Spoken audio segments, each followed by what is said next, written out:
Okay. It's Deck Tech Day. We're making decks for the show. And this is another deck that's going to be in the F pod, where all the commanders start with F. And last time we built Felix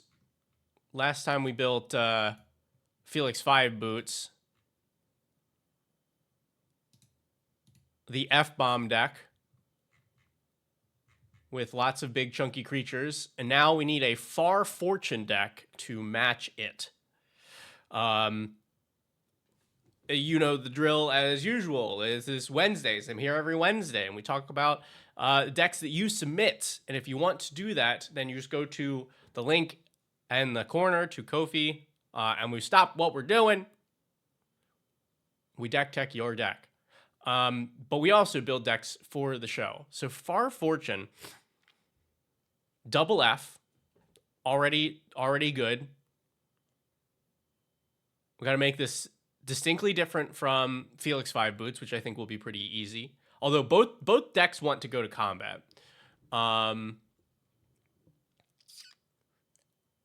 And ideally, we have another sort of F theme to this deck.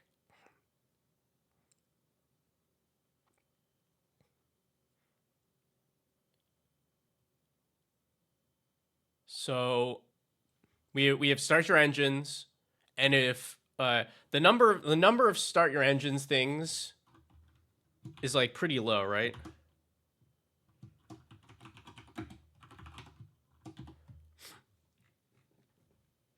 For these colors, we have how many?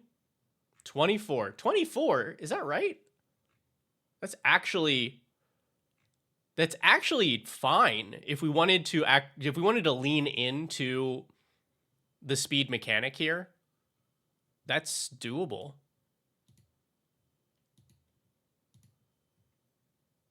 It's bad, but it's doable.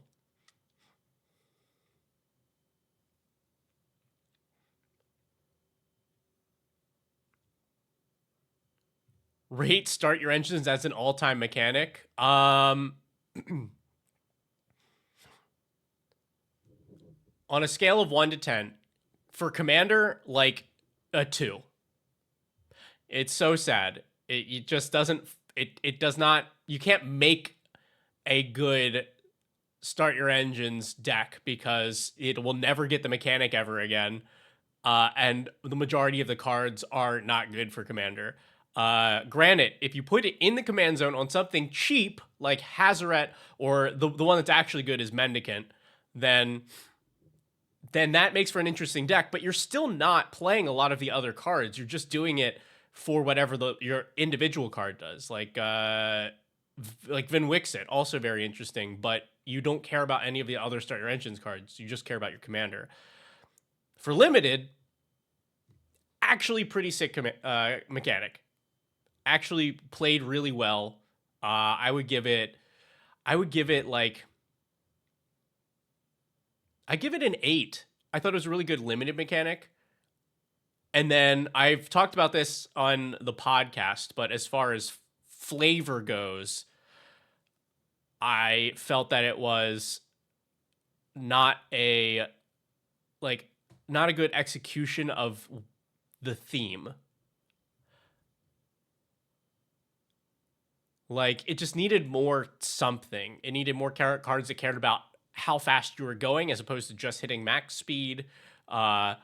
It needed more ways to interact with it, like to slow people down. There was only one card printed total that could lower speed. And there's almost no way to do it like faster than once per turn. So that for me was like a 4 for flavor.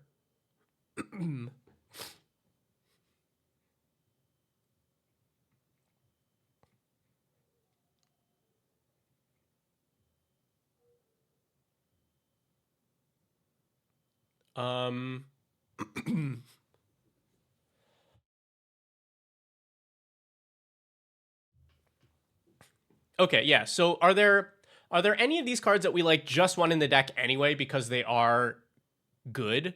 Like they're just because I think for me, like we put the lands in, right? Because that's pretty free. You have the ideal scenario where you actually play this as your first land of the game, and you don't really lose spots for it. One day we'll get a speed race or secret layer. I mean, that's probably the only way that we get more start your engines, right? Is a secret layer for an IP that like specifically wants it. Speed Demon also seems like a good one.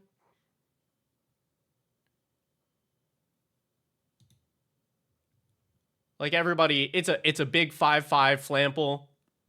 And who doesn't like drawing 4 cards each turn? I don't know that we want much else here, though.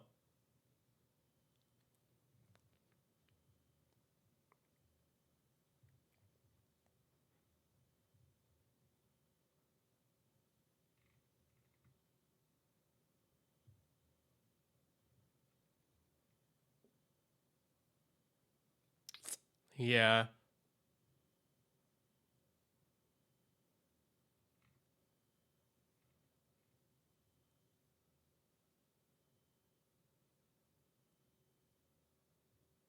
Maybe the tutor? I don't know. We tend not to play with a lot of tutors on the show. Because that, like, significantly increases the mental load. If you have to be thinking about when you want to tutor and what you want to tutor for.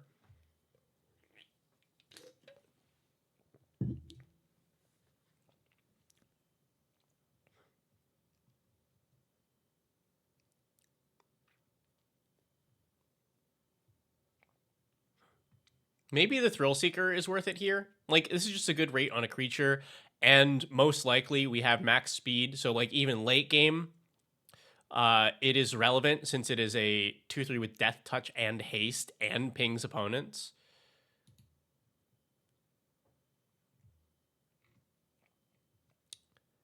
And then like Gas Guzzler is pretty busted.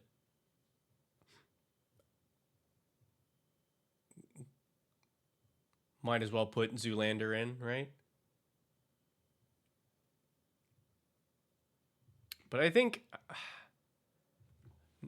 not much else here is worth it to me. Maybe Burnout because it's playable in turn 1.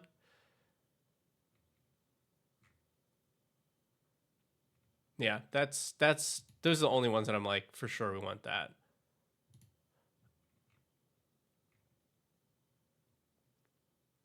All right, but right, so what do we want to do with Far Fortune, and what is the F gimmick?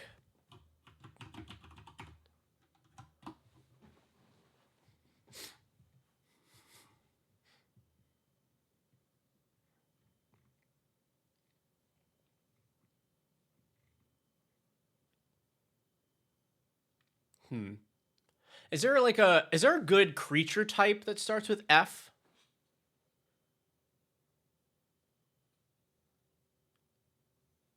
Is there like, it might not necessarily be the Far Fortune deck, but I feel like there is, and it's just like not coming to my brain.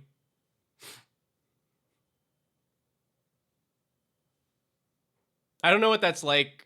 I don't know what that's like, Rob. So I'll trust you on that, but that's never happened to me, so I don't know.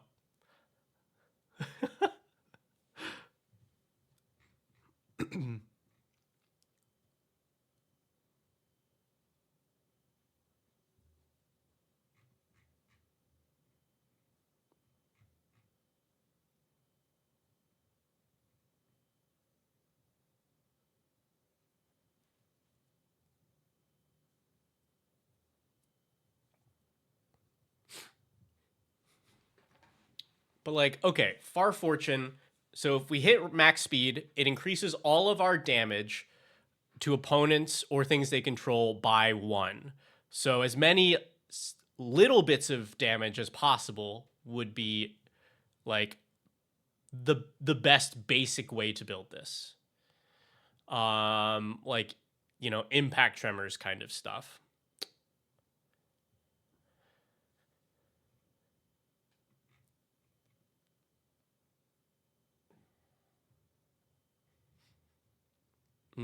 Oh, fairies. Fairies is the F creature type.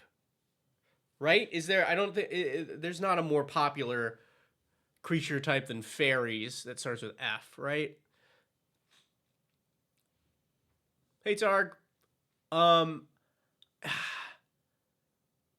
I feel like that's gonna be tough considering we already used Sultai colors. And it's definitely not gonna work with Felisa.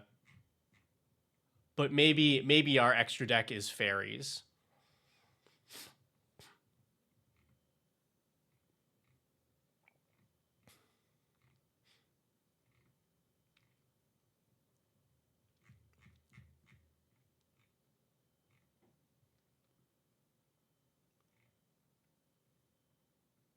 Yeah. Or we could do frogs. Frogs has happened, but we can't do flubs. We can't do flubs frogs.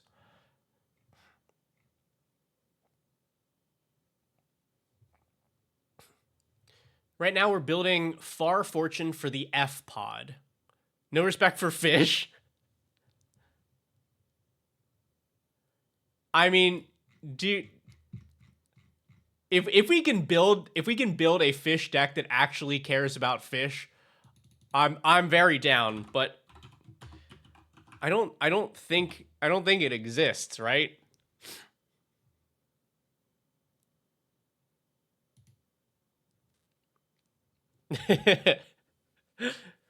Twitch tried to hold your comment, Rob the Princess. Felidar, yeah, but there's not enough. There's not enough Felidar. There's 57 fish, but are there any fish that actually care about fish?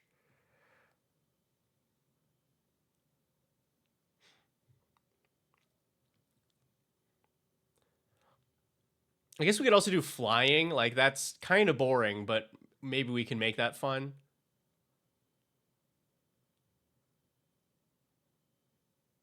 Oh man, look at that. Look at that F. Frostfair Lure Fish. That one does care about fish. If I could make this the commander, I would build this deck.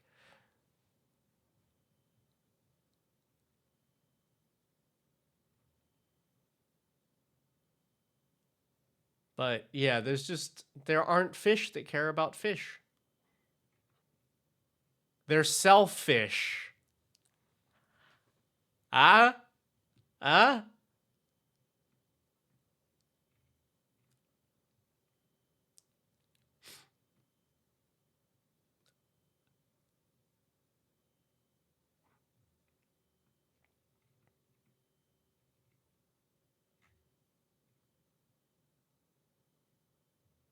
Yeah, none of them care about fish.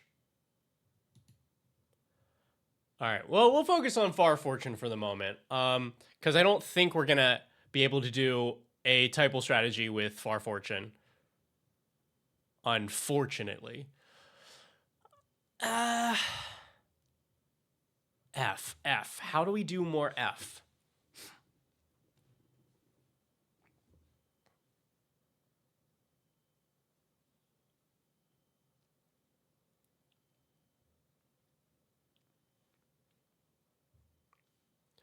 These are the F-bomb decks? No, well, I mean, kind of. I think Felix Five Boots, which we built last time, is the F-bomb deck. Because it's literal, like, bomb creatures. And then... Yeah, Final Fantasy would be good. But like, the one thing we can't change is that the commander must start with F. And our options for Final Fantasy were Freya, which is like, I don't think particularly interesting. I think this is a good commander, but not terribly interesting for content. I don't even know if there is. Oh, Firion. That's a much more interesting commander for Final Fantasy. But that might have been it. Oh wait, no, here we go. Right, Fang, which was super disappointing because you can't play the other part of the meld. because Commander rules. And then Fan Daniel could. I think this is an interesting one, but.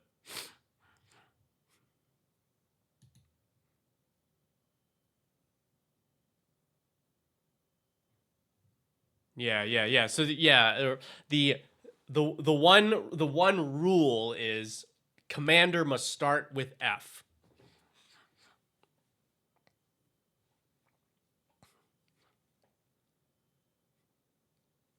Fight Club, I could see that working. A little tricky in Rakdos, but maybe one of the other decks that we do. Because like I think you need to be in green to be able to make a fight-based deck.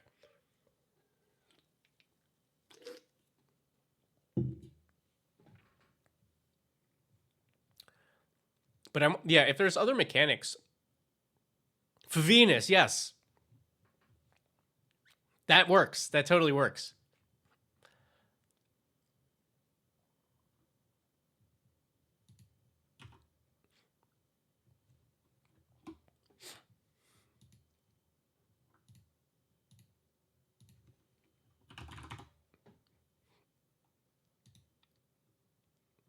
All right, maybe then we pause on Far Fortune and figure out what commander would be the Fight Club commander. Because we need one we still need it to start with F.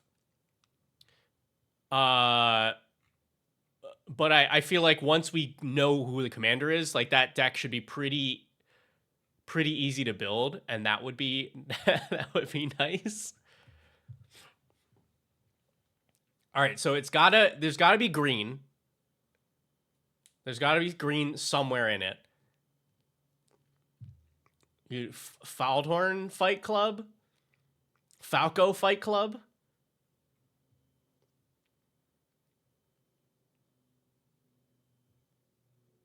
Like the shield counter stuff kind of works for it.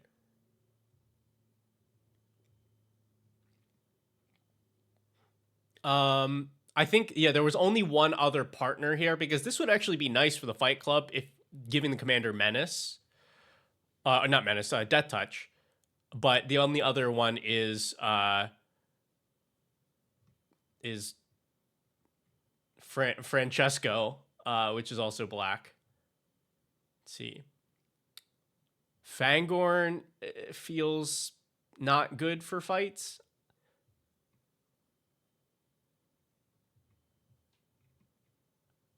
Farmer Cotton also seems bad for fights.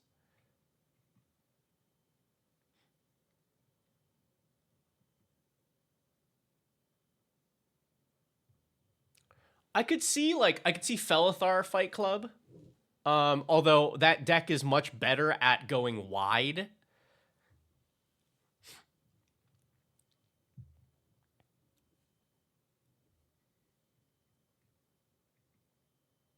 Yeah, Phineas also wants to go wide.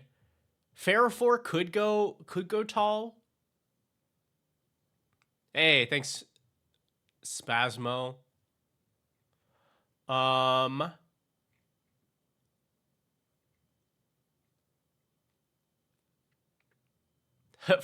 mean, Flopsy is not a good commander, but this would be a good Fight Club, Flopsy Fight Club. Because it does want your creatures to be pretty big.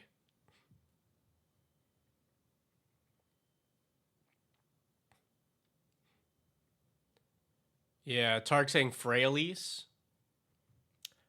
But what does this want to do fight-wise? Doesn't feel like it wants to fight. In fact, it's even worse because our commander can't even fight.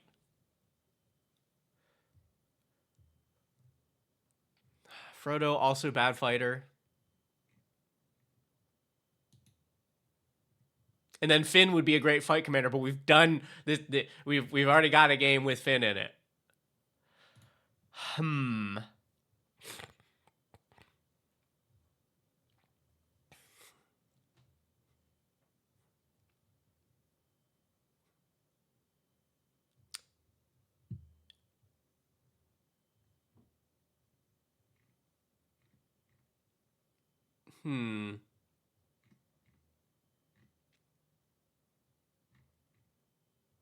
So like maybe Flopsy. Maybe Ferrophore, maybe Felithar.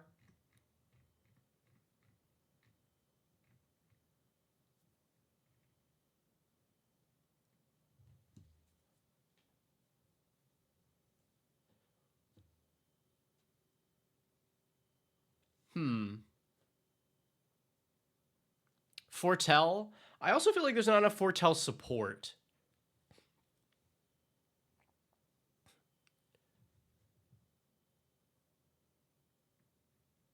Because, like, Foretell would be great with Faldorn, except it's not in those colors.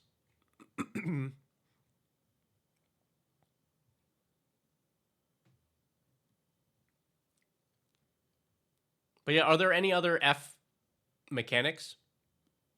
I think that's a good direction to go in as well.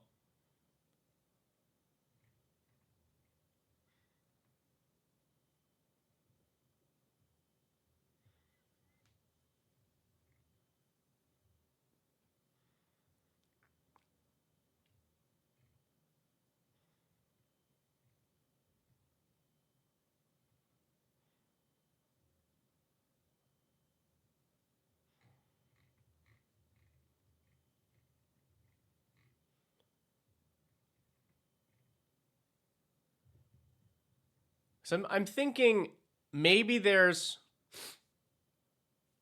Flopsy is like just not quite enough. Ferocious, I could see Ferocious. But also like the fight deck could also be a Ferocious deck. I think that kind of works.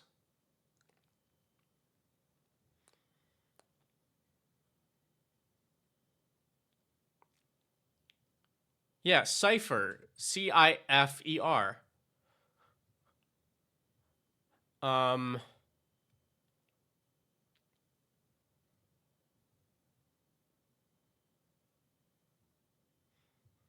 don't know. I'm kind of thinking about it. I could see Falco. Falco Spara, Fight Club. Because the shield, you can do shield counter stuff, which makes your fights pretty great. It also, I think a lot of the a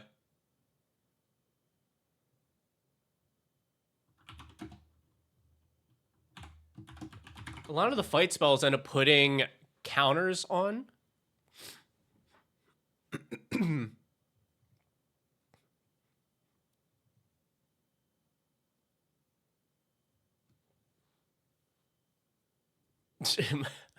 Michelle Cipher. But yeah, look, like Ace, Fearless Rebel, attacks, you sacrifice an artifact, put a counter on Ace, then fight up to a creature, target creature defending player controls, which then feeds spells for Falco.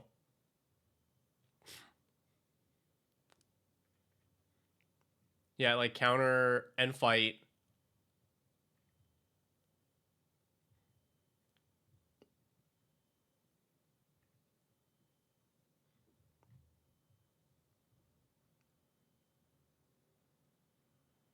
Family's Favor fixed to the theme. What's Family's Favor?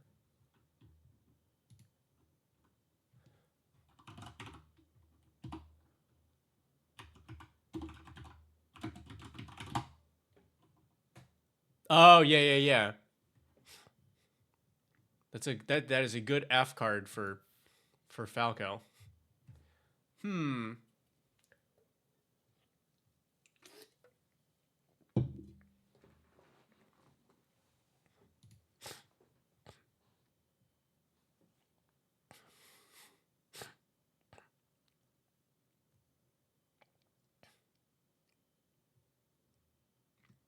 Falco Spara. But that starts with an S, not an F. I can't use that joke.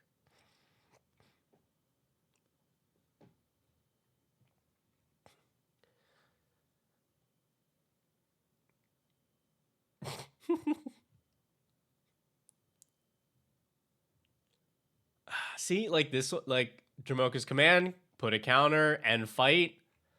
End's Fury, put a counter and fight. Duel for Dominance, counter and fight.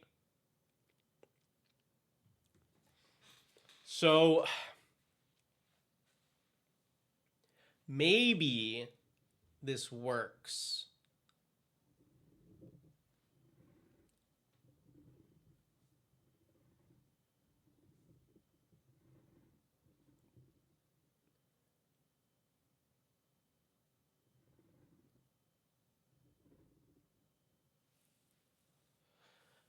Maybe this works.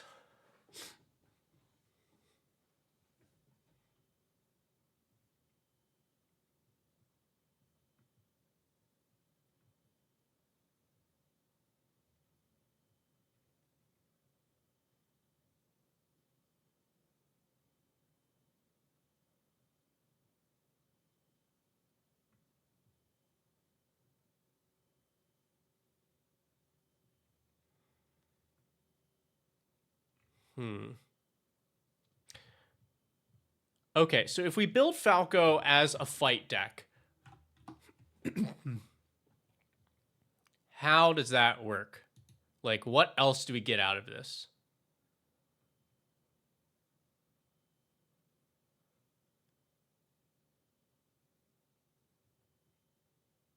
Because that's definitely a unique way to take it. I don't think I've ever seen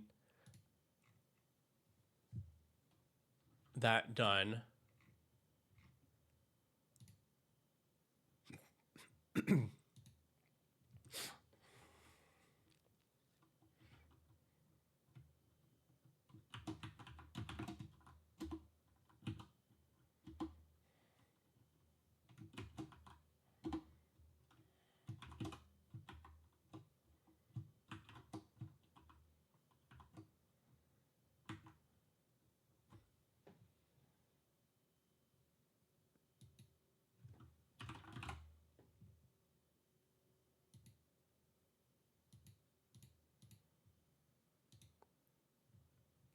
Falcon Punch. Oh my. All right. All right. All right. There's so many good jokes here. Okay.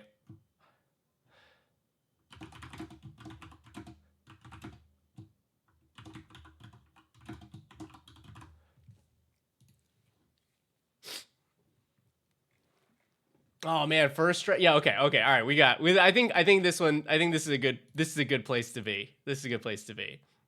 All right, I'm gonna grab this fighty page. Oh, did I forget that this doesn't work the way that I want it to? Okay. Can I just start? Yeah, Dramoka's command seemed pretty great here. This is prevent all damage, instant or sorcery. Who cares? But make sack an art enchantment and also a counter and a fight. Seems good. Yep, this does not work the way I wanted to. I'm going to move it to my other screen and then just drag a bunch of fight spells over as a basis. Yeah, Fear, I think we will only get in black. All right, yeah, Ace seemed pretty good.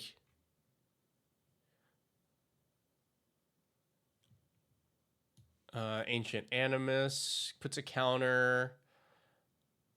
I think we have to run Barroom Brawl because I think this is a very fun spell.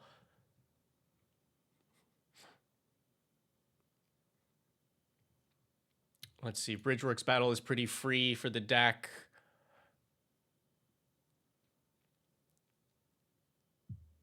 Oh, Boxing Ring, look at that. Look at that.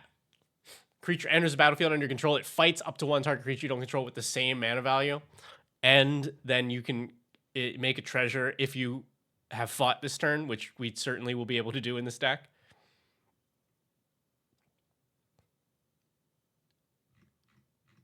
Oh, Fangs of Colonia. Okay, hold on, I gotta get there. Bushwhack seems pretty solid.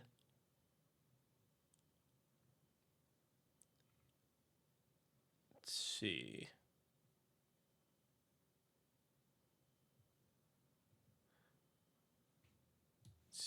Duel for Dominance puts a counter. Ent's Fury puts a counter.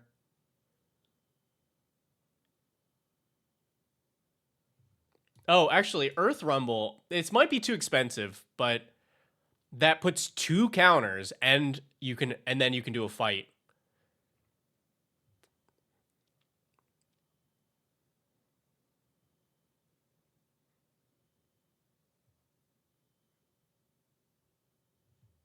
Ooh, Fall of Gilgalad, I really like. Rumble Arena for land. I don't know that we're. I don't know that we're like going in that direction. The Earth Rumble. I was like, oh, that's 2 counters to spend with Falco and a fight. But if we end up going heavier into Earthbending, then remind me.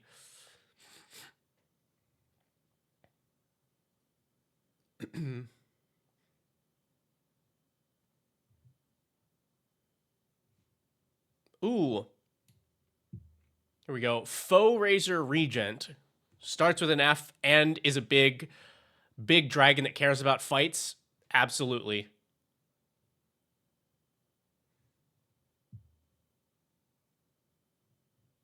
So you need a Dak and Blackblade deck tech? I don't know that I've done a deck tech for that. But you know what to do.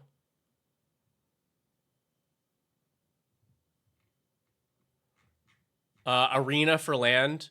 Oh yeah, actual arena, not Rumble Arena, right? Remind me. I always do the lands last.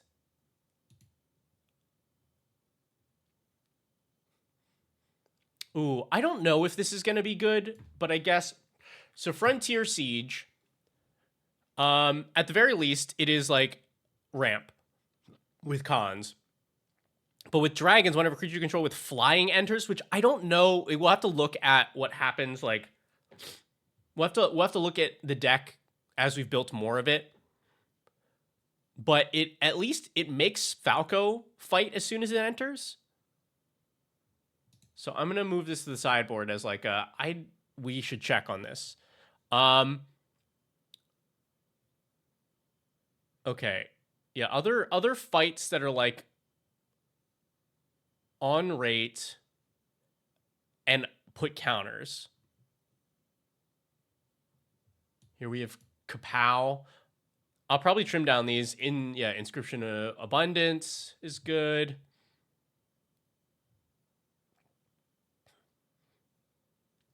Oh, Grothama. More shield stuff. I do. Yeah, I think shield stuff is definitely a good way to go.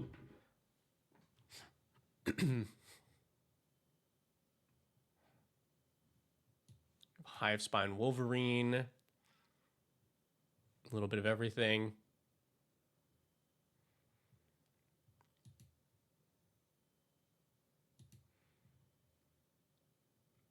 Out muscle.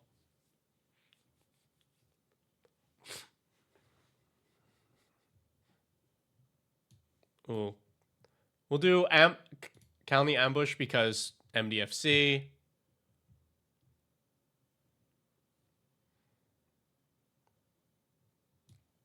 Oh, Kogla.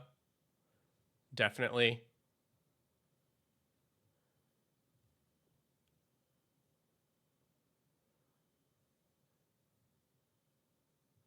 Ooh, Malamet Battleglyph. Very efficient. 1 mana, and as long as the creature entered this turn, you put a counter on it.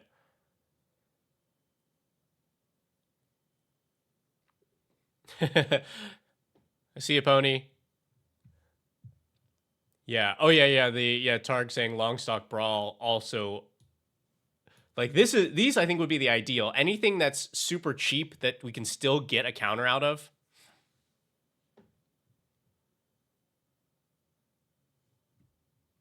Okay, yeah, because I'm just like kind of going down the list now, and it's like Fangs of Colonia is like the counter doubler, right? But I hadn't gotten to it yet, and I was not entirely sure.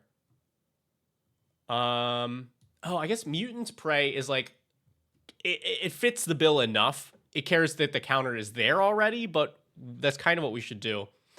Oh yeah, the Legolas fight deck is that was played on the show one time. I did build that.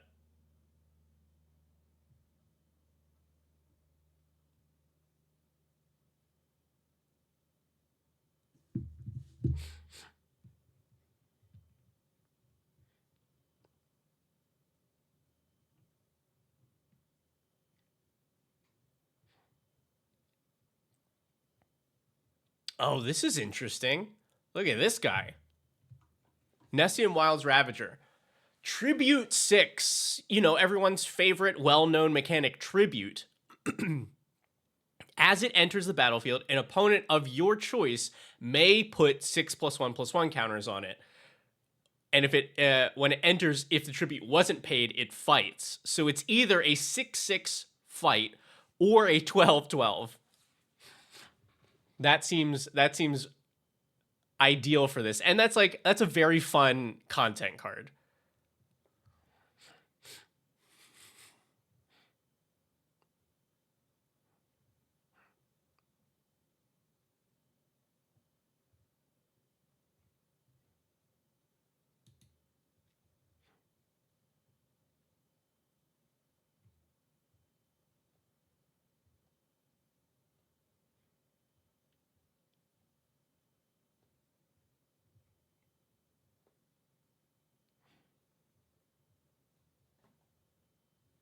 Generous Patron.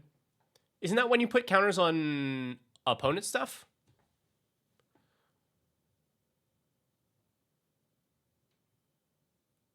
Or am I remembering that wrong?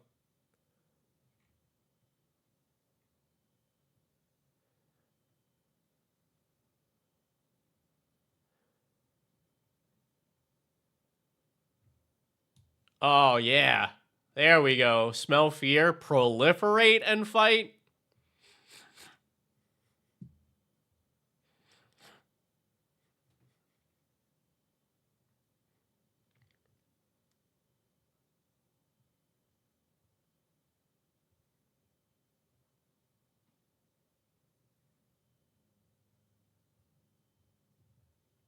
Oh, perfect. Perfect, perfect. So summon Magus Sisters.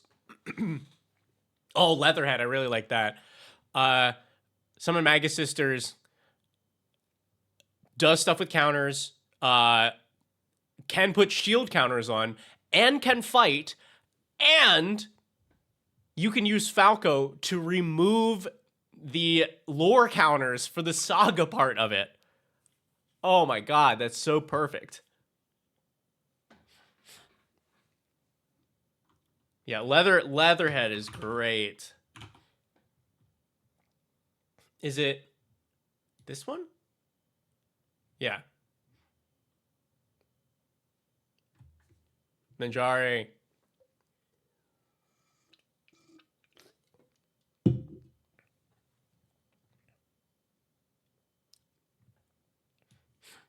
right, well, we'll grab Struggle for Skemfar too. With the Foretell, it's pretty solid, but some of these fight things will get cut.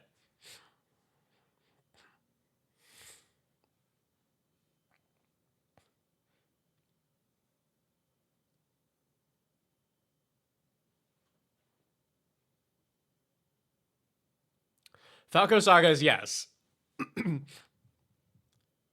Like, I do think we'll probably play around with that a little bit in this deck.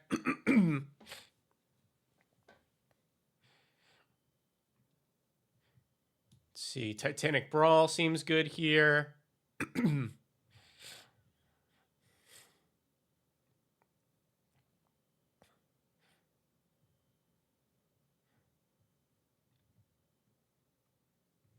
Oh, we gotta run Thorn Mammoth if we're fighting.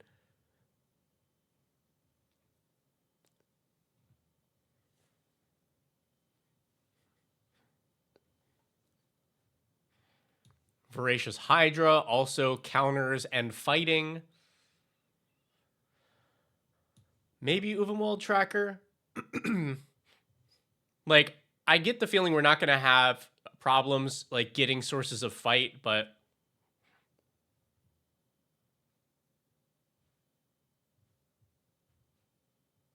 did I get Tail Swipe? I don't think I included Tail Swipe because it doesn't do a counter.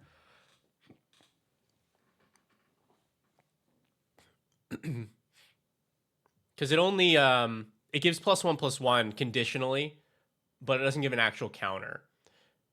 And so I like ones that care about the counter more. This is the cat's trying to help.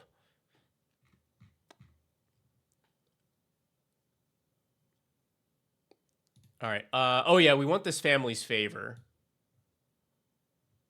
That's great. Oh,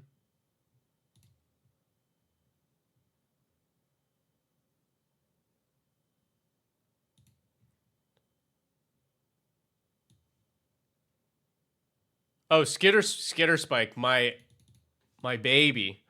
Hold on. What was I was gonna look up something.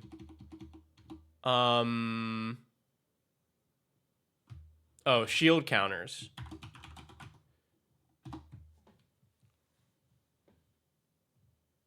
Oh, Broker's Ascendancy? Yeah. Now, look, this is going to be a great time.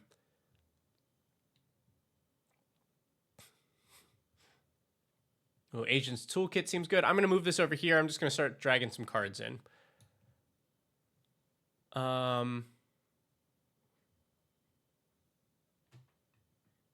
What, like Boon of Safety? Put a shield counter on something.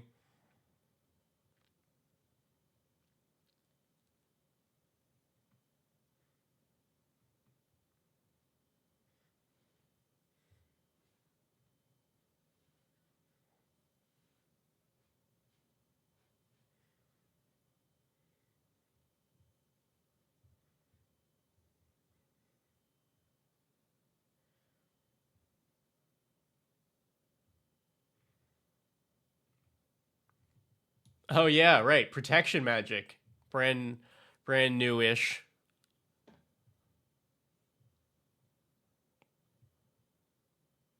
Oh, Proud Pack Rhino. That's cool. Shield counter or proliferate. Broodmoth. Denry. Yeah. Now we're talking. Let me see.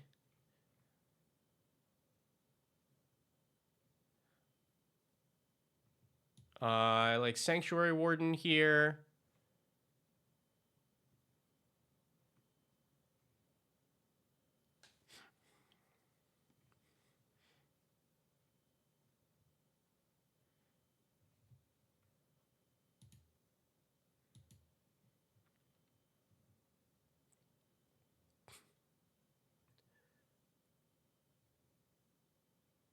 Oh, Kellen, yeah.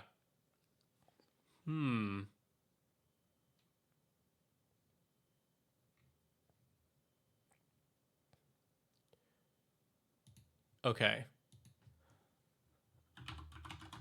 I think the Luminous Broodmoth sounds great. Denry is a cool card. Oh man, Dreamtide Whale. Dreamtide Whale is,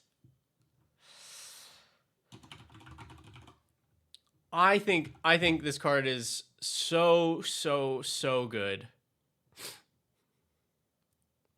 And then yeah, Kellen, because we're casting from outside of our hand, right?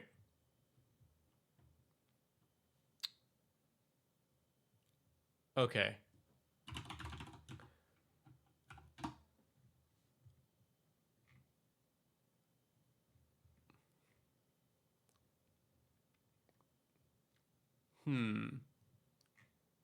Hello, dog boy.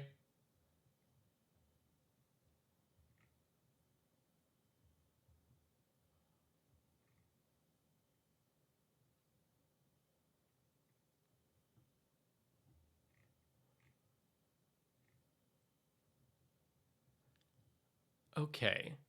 So Falco fight. Falco fight also counters.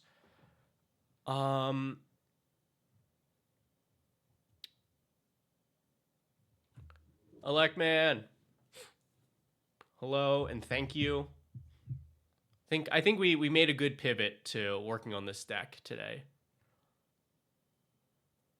What else fits both themes here? Fighting and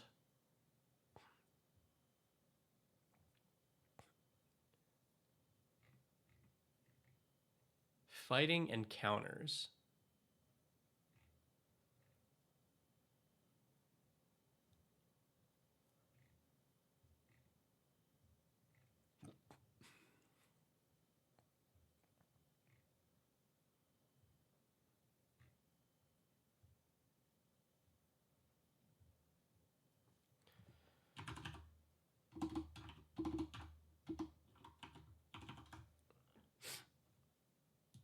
This doesn't fit that bill, but man, is this good in this deck. When you cast a spell from anywhere other than your hand, put a counter on target creature. And untap each creature you control with a counter on it. Oh my god. Huh. That, that's pretty good.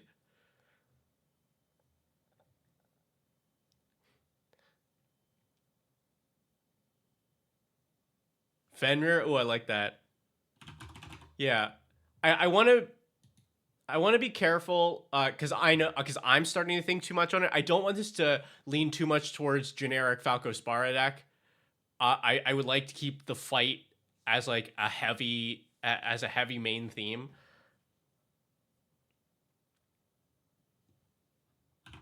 Level up. This is from the Turtle Precon, right? I don't remember what this does. Counter. Oh, right. This, yeah, one of these counter doubling auras that actually is worth playing. I like it because like new hotness for sure. We definitely want to be putting in.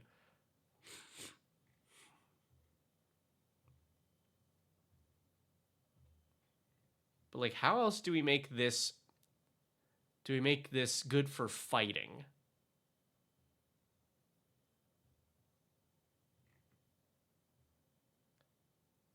Oh, Apex Altasaur?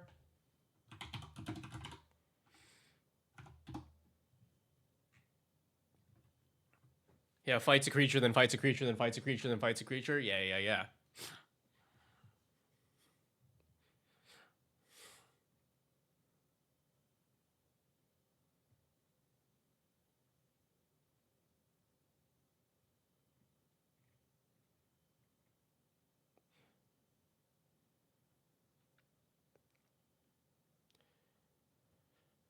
Arena the land, yes. All right, here. I usually save the lands for last, but I'll add this now because I don't count it as a land since it can't tap for mana, right? Its only ability is make a fight. Yeah.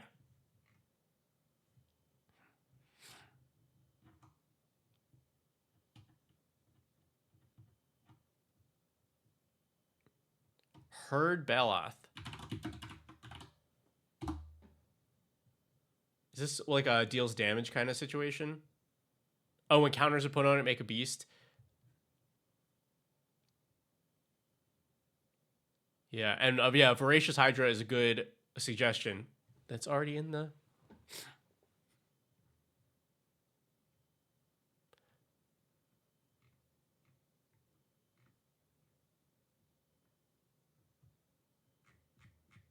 But I'm like, I'm still trying to steer this more towards the fights.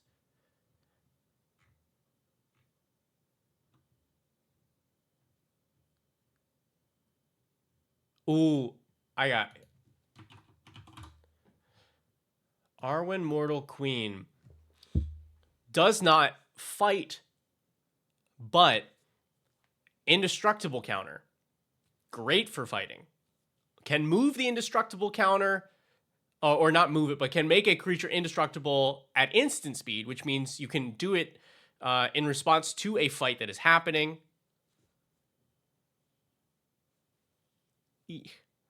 Yeah, Venus cares about just damage, right?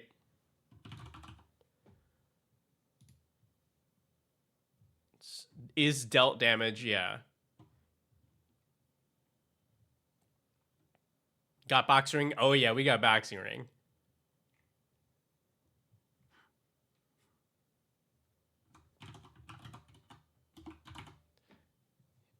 If I go with Reluctant Role Model, then we're okay with our creatures losing fights. In fact, it can be a really weird combat trick where we like fight you fight something. Anti-Venom, I did think about that, but I think in a 3-color deck, five of the same color pip is going to be really tough.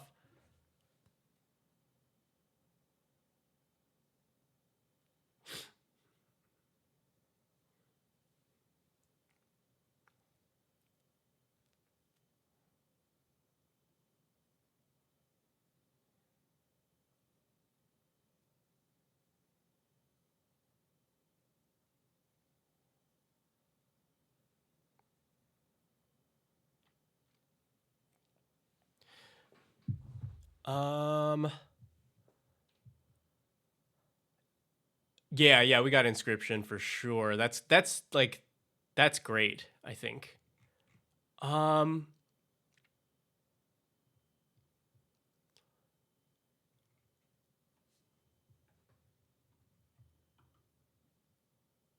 Consideration for Basilisk Collar, Lifelink, and Death Touch. Hmm.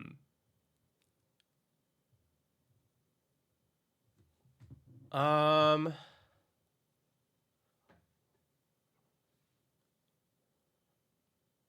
I like the idea. I'm trying to decide if I prefer it to because the other way that we could approach those sorts of effects is just put creatures into the deck that have those as like, hey, we just like to fight. You know, we're happy to fight. Because Basilisk Collar, like, I think works really well if we're but I think it's just a personal style. I don't like to commit multiple things to a single thing. Shielded by Faith. Oh, that's the it gives indestructible, right? And it like there's some extra ability that like returns it or something, right? Kiora, that's the alt that fights, right?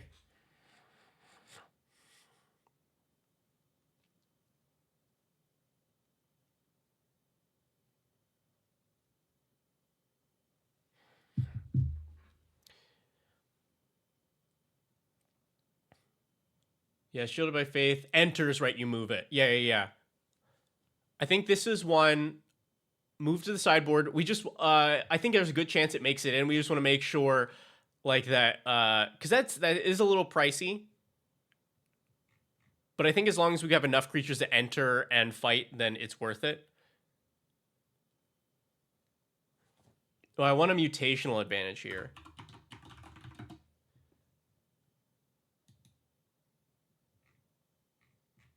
Yeah, mutational advantage.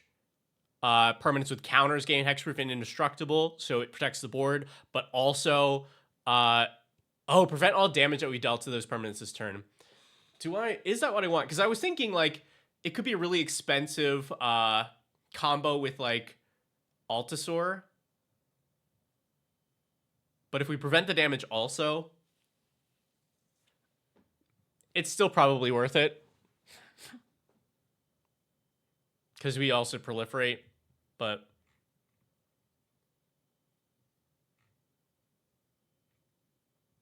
yeah, Maga Sisters. We ran into how incredibly good this is.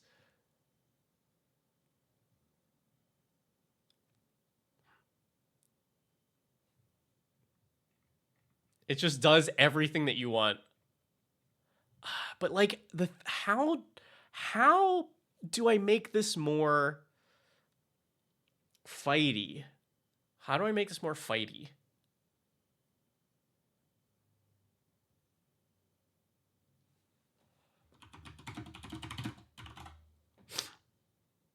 The Tarask. I mean, I guess if we're paying 9 mana to fight stuff, we're fine paying also 9 mana to fight stuff, right? Add Legolas? No. I mean, like, because Legolas doesn't actually fight itself. He just cares about getting targeted for fights, right? This is Archer. Spell that targets, get a counter. When you cast a spell that targets a creature you don't control, he bites.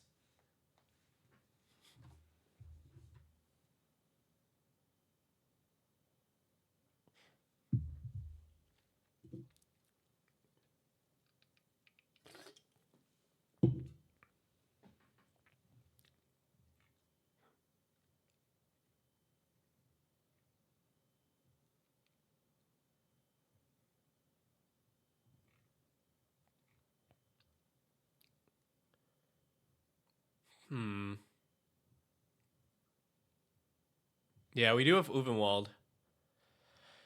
What is...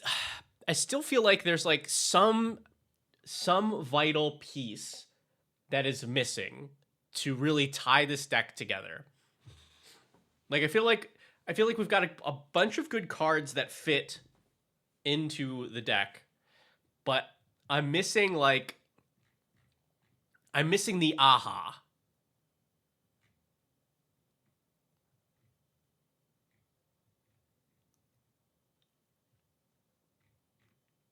Like it's missing like the reason to play this deck over a more generic like Falco build. You know, like F theme aside. Storvold, is this the giant that can make everything big? Is that what it is? Yeah. I mean, this is a funny card. More big boys like Apex Altasaur. Yeah. Oh, right.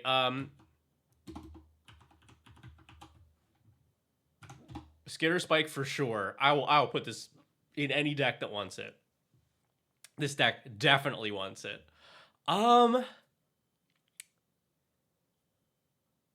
Yeah, what's like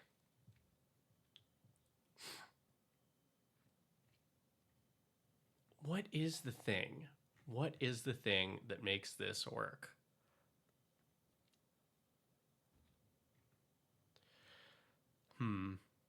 Strong.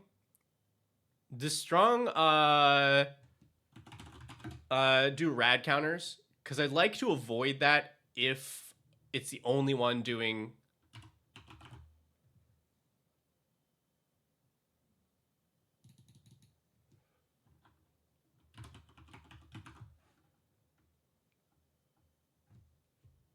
Why couldn't it find that? 3 rad counters. Oh yeah, I don't care about this. All right, because I think there are other things that like we can just put vigor in, right? Gargos.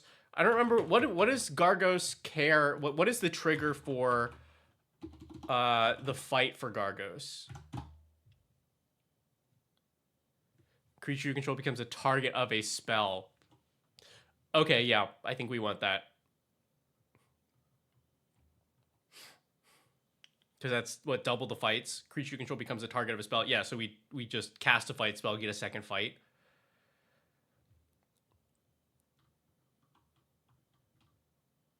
And like hopefully we get one of the 2 like Hydras in here. But yeah, I think that's cool.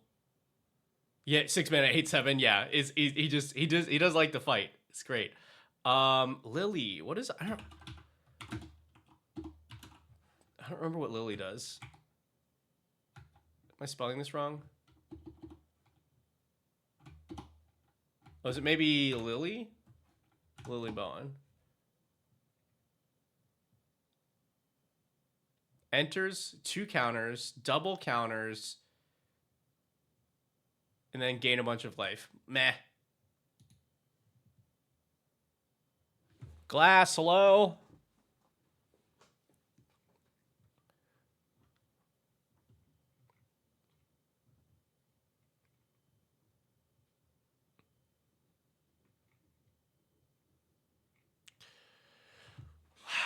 What is the thing?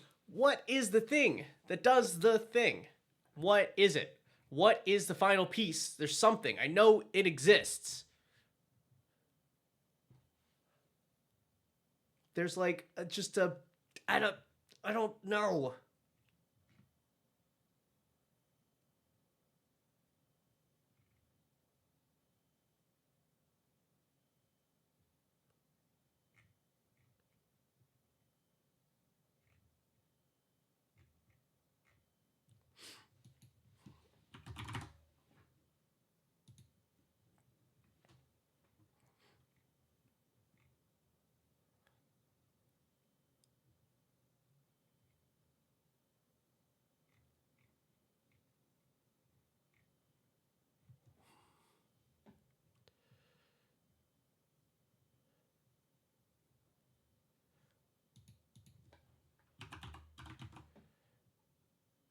Ronus, this Ronus. How about a 5/5 Death Touch Indestructible for 3 mana? Ragnar. You all are like pulling out a bunch of cards that I don't know. That's why I don't know it. That's funny. That's very funny.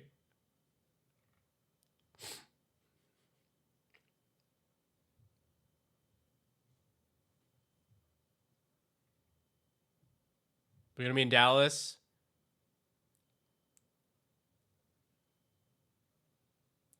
Inability to pre-sign up for events is the norm. I mean, the one thing I can tell you is I'll tell you two things.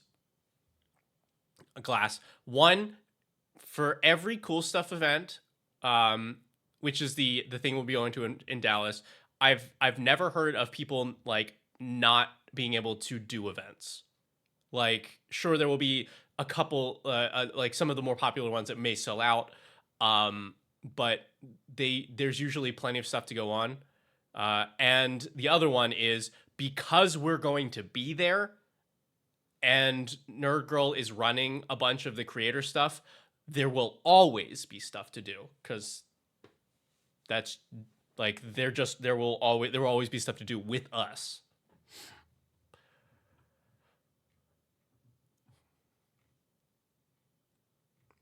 Disciplined Duelist, meh, because it only comes in with like a shield counter or like 2 or something, or is that a shield counter and double strike? Yeah, Crystal Barricade is the.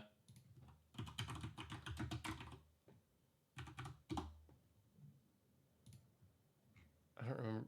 This is prevent all non-combat damage to be. Oh, Jesus.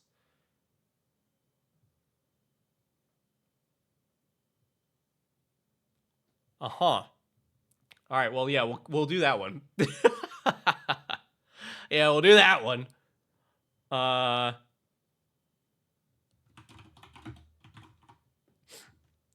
guess also like Adept Water Shaper seems great here.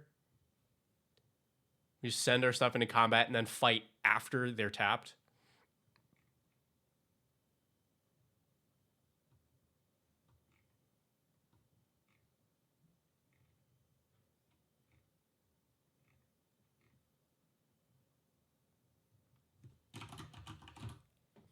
Oh, Decisive Denial also, like, certainly not the most efficient fight spell, but the options are really nice here. A website explanation of what the Creator Clash thing is not very. It's yeah. The Creator Clash, like obviously Nerd Girl will know much more about this because she runs it, but it should be for pretty much the entire time if you want to get in like games with creators that also I believe earn you like tickets for the prize wall and stuff, then you can just do that.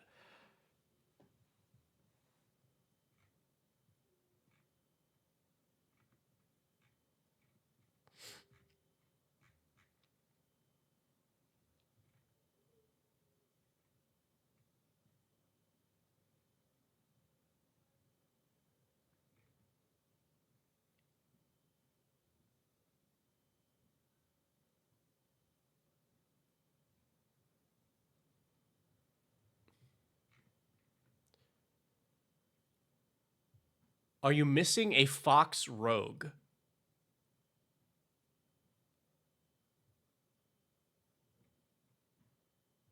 Foxglove. Does he? He cares about hitting the opponent though, right? Is that? I don't. Attacks, draw cards equal number of cards in defender player's hand minus the number of cards in your hand. If you didn't draw, then you can put a creature from your hand on the battlefield. I think this is fine, but like not really what we're trying to do.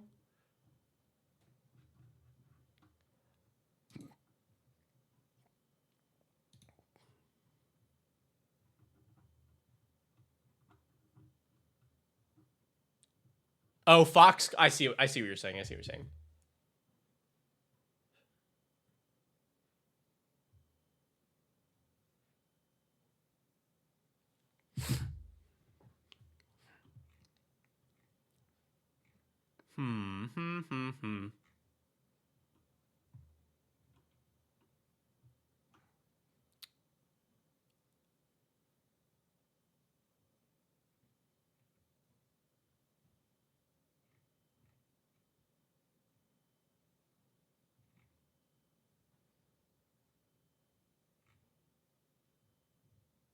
Okay.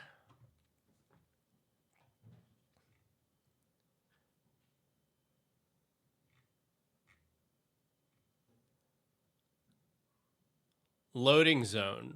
Loading zone's fine, but I think we just I'm trying to lean more into the fights and less into the counters strategy.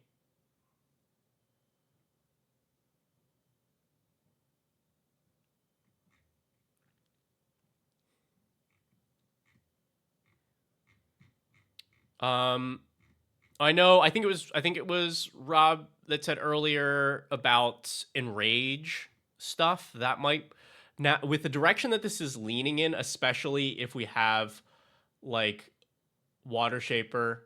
Crystal barricade though like kind of throws it off.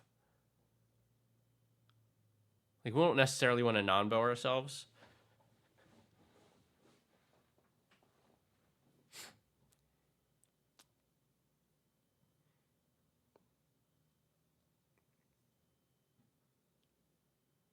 A lot of enrage in red. There's a good amount because like the dinosaurs were in Naya, and a lot of those had it.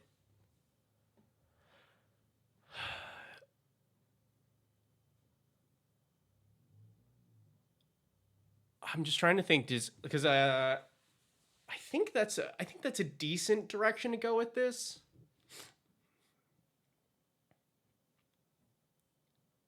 Just play walls of bossing say.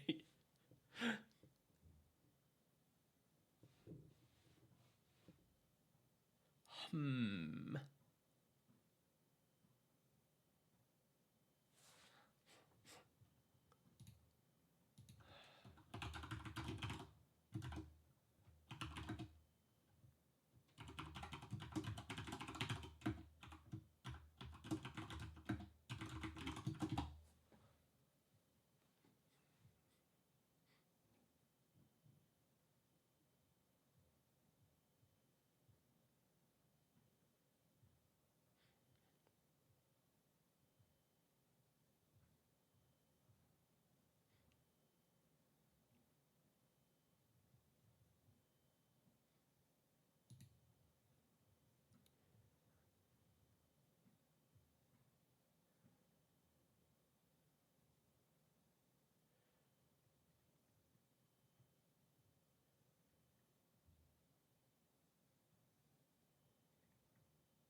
Polyraptor. Yeah, see like that kind of stuff I feel like should be good.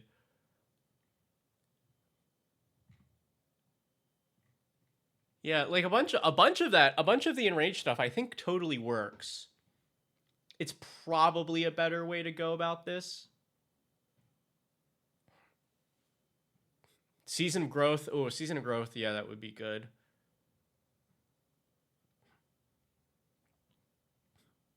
Hmm.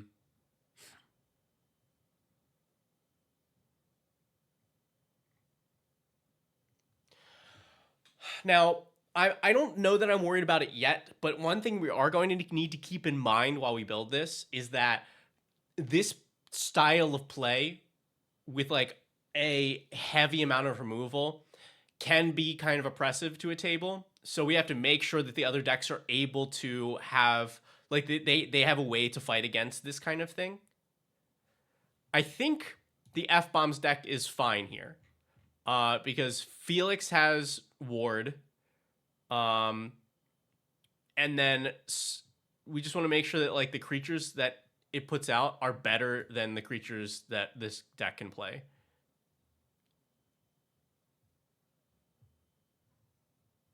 Yeah, I do like Free Strider here.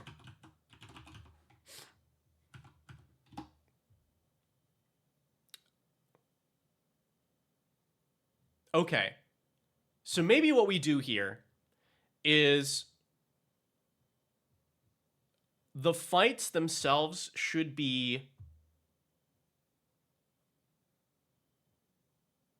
everything that we are like.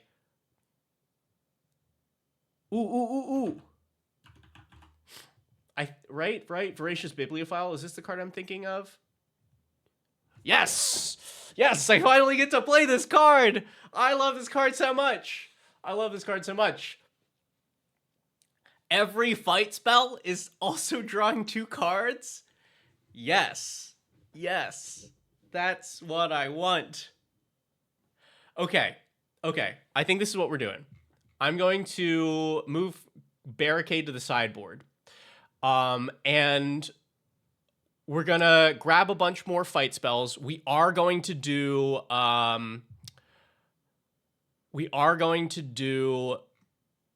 bunch of these dinos. And I think I think this is where I want to be with this.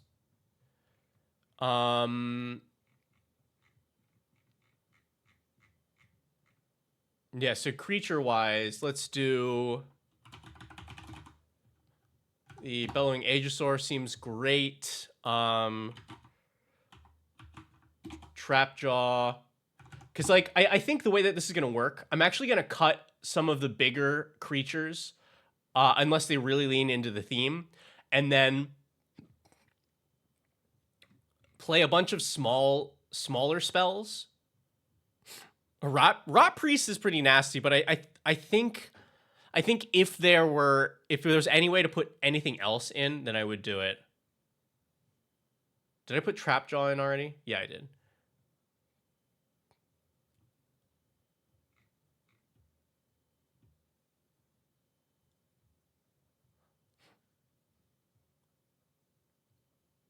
Yeah, I just like.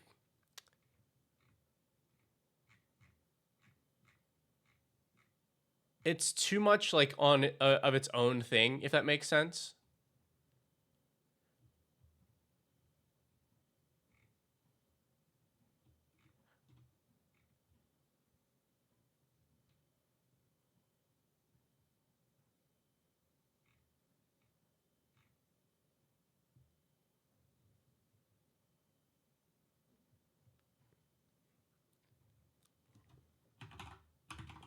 Yeah, how about Ripjaw Raptor? What a classic. Okay. Yeah.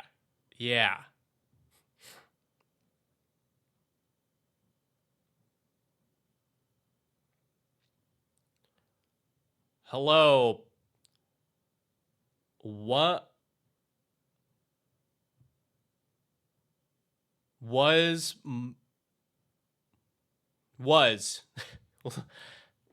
we're gonna go with was. Hey, was. Okay. Yeah. It's starting to come together here for me. All right. So I'm gonna start cutting some of the stuff that's like almost entirely oh, it's German. That makes a lot more sense. I was like, hey, what are they doing to me here? Yeah, like role model is fine, but this is only here for counters. The Dreamtime Wheel, I guess we keep because it's so big and chunky and good for fights.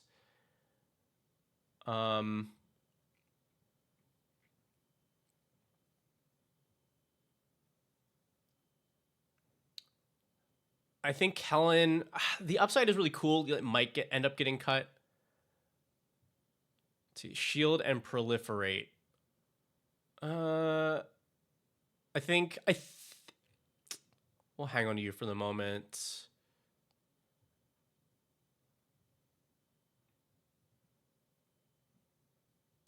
Yeah, I think I can cut Denry. Broodmoth. This is just a really, it works so well with Falco. So we can leave that.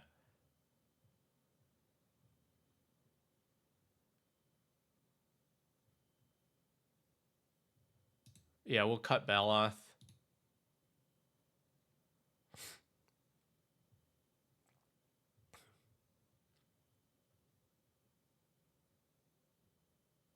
Yeah, Venus seems pretty solid on the top end there.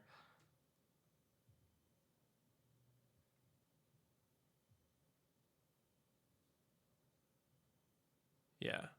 This I just think is going to be a really fun play because you can also like you can politic and be like, "Hey, I'm going to pick you. Can you put like 6 counters on this so that I can then play my fight spell to kill that huge creature on the other side of the board?" I think Storval we check in on later because I want the top end to really only be doing what we're looking for. Okay, so now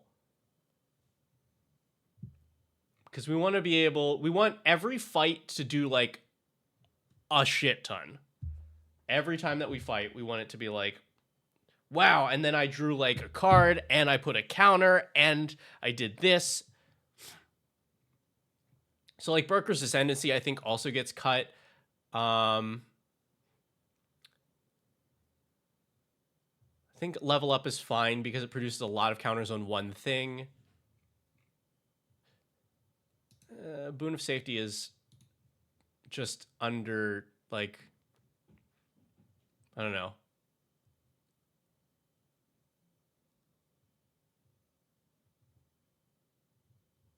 Yeah, Protection Magic I like a lot better because you get three counters for 2.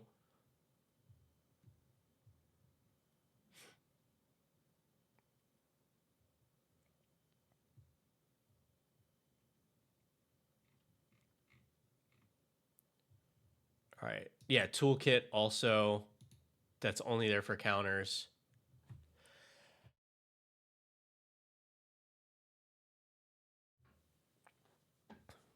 Okay.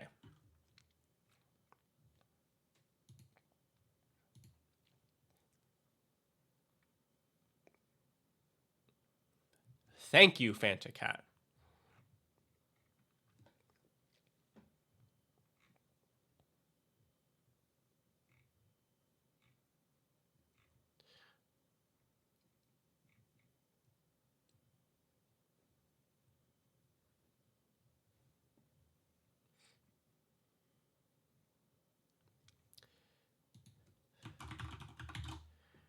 I think I'll add a Snakeskin Veil here. Because especially with the fights, it's such a big blowout when somebody, nerd girl, removes your creature in response to your fight spell. So this deck should have a little bit of, like, a little bit of play against that. Strength of Will. Ooh, yeah. Also, like, newer card. We definitely want to get to play with some of these newer cool cards. Yeah, creature gets indestructible, and whenever it's dealt damage, put that much. Like, that could set up something huge. I like that.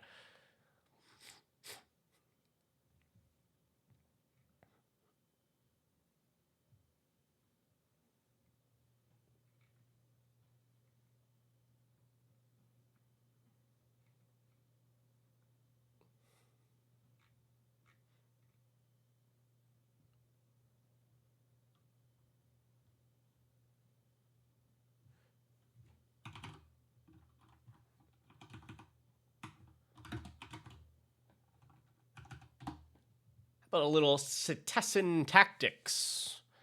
Give creatures the ability to fight.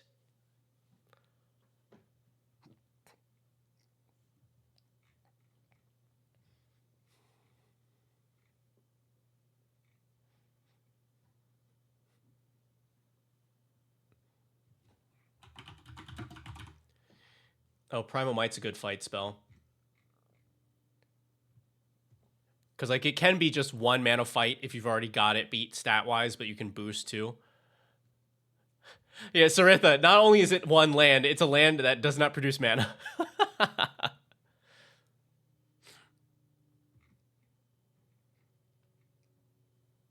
Fight rigging. I thought about it. It's like, obviously we get it's a card that has fight in the name, but we should be able to get a creature up to, what is it, 6 or 7 power or whatever. But I'm trying to cut this down because I want to differentiate it more from the F-Bombs deck. And because we're running now like a similar number of really big creatures, and I think I'd rather this be smaller creatures, small to mid-sized creatures, and then lots of fights.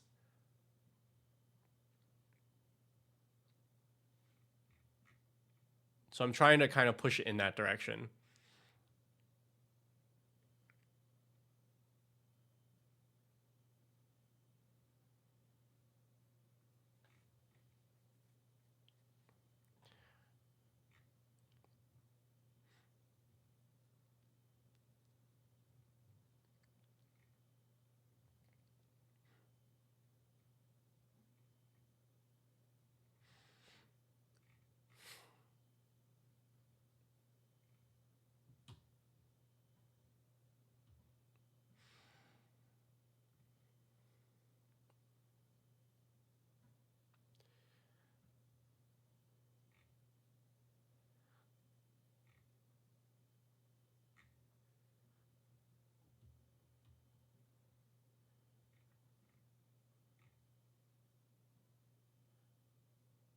Watch the Avatar game.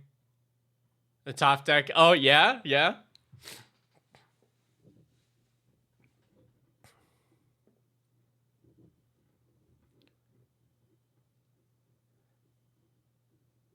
I actually, the person that you need to talk to about that is Bobby Christine.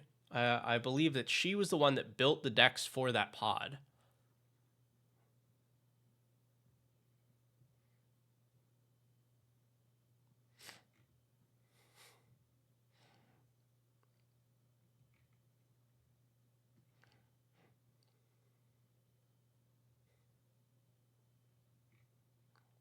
Yeah, that one was not my build, I don't think.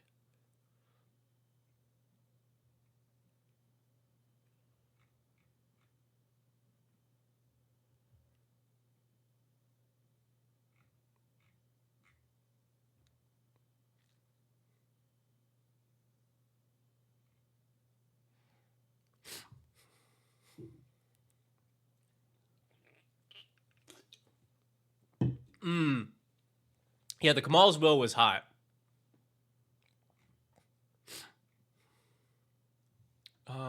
Oh, right. That's one of the reasons that I was thinking of going in this direction. Who was it that suggested Season of Growth? Because that helped me to kind of figure out what I want. Because I think this is how I want this deck to function. Is you get something on board that gives you a nice benefit for every time that you are fighting. Yeah, Dogboy, that was yours? Yeah, this is what I'm looking for. So now our fights also cantrip. Or you get something on board, Ripjaw Raptor. Okay, now my fight's cantrip. Skitter Spike. Now my fights are also hitting the table. That kind of thing, as opposed to, hey, I'm like my creatures are just massive. Like, I'm gonna start cutting some more of these top ends. I want this person to be able to like just fight a whole bunch, even if their creatures are smaller.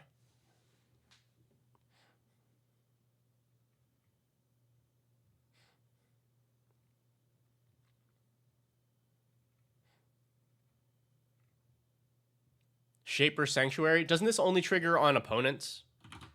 I think this only triggers on opponents targeting your stuff. Creature control becomes target spell. Yeah, an opponent controls.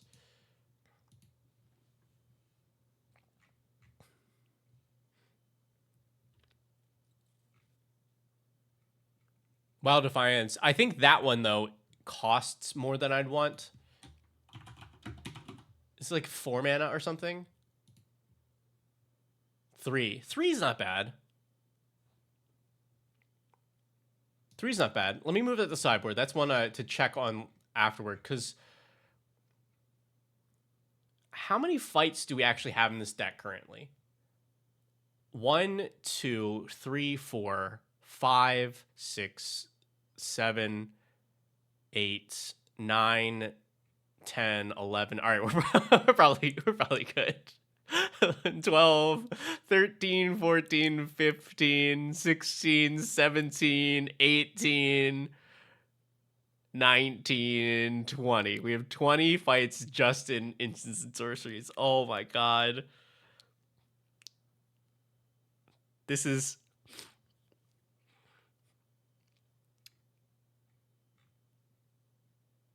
We're gonna have to be careful with this deck, I think.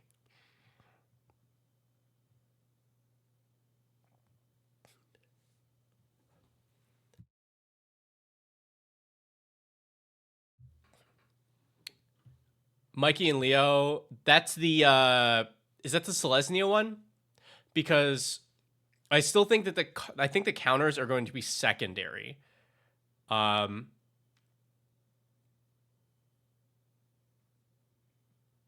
don't think we actually have enough counter generation for that to be worth it as it stands right now.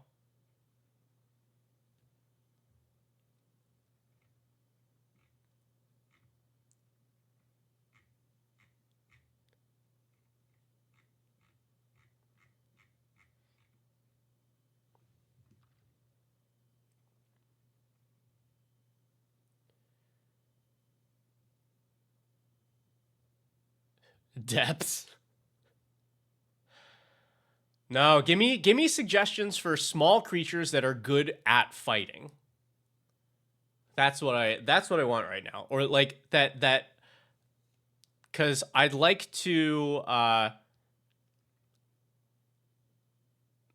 really like that direction of it. I'm going to start cutting out some of these bigger creatures.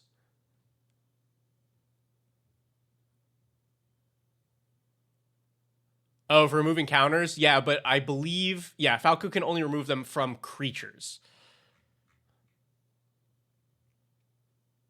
Let's see.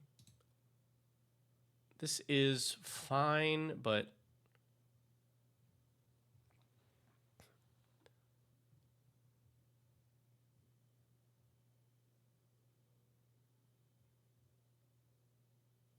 You might get cut. I don't know if you are...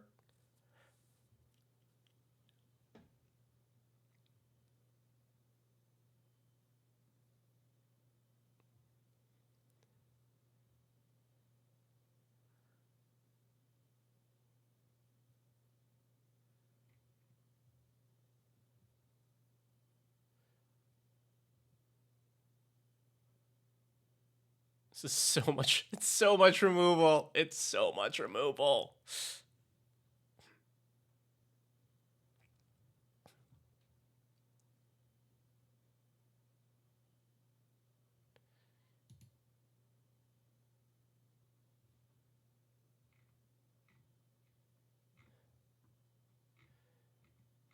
Like, this is it's kind of tricky because we're fighting as opposed to biting.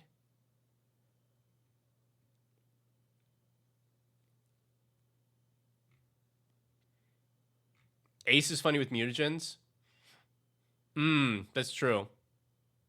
That's true.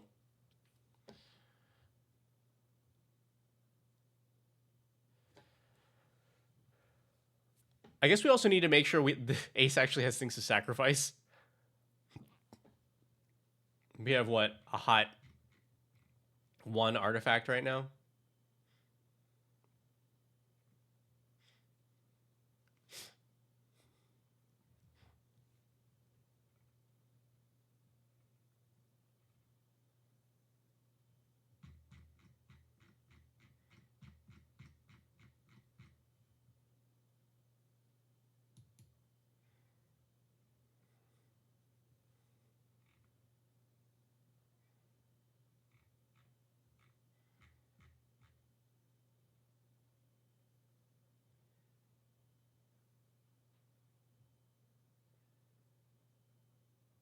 Denial? Yeah, it's a good one that's in here.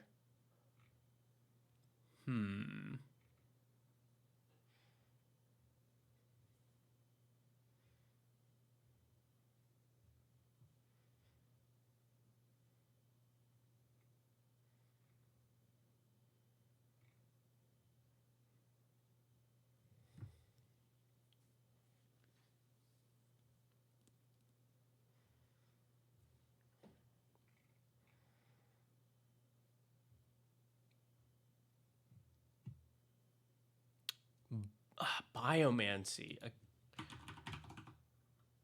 Any good heroic creatures? I don't... Is there... Because, like, I guess white would be the only color where we could get heroic.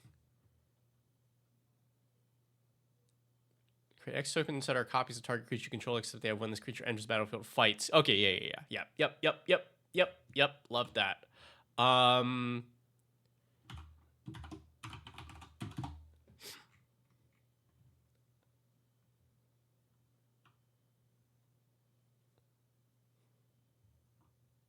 Let's see.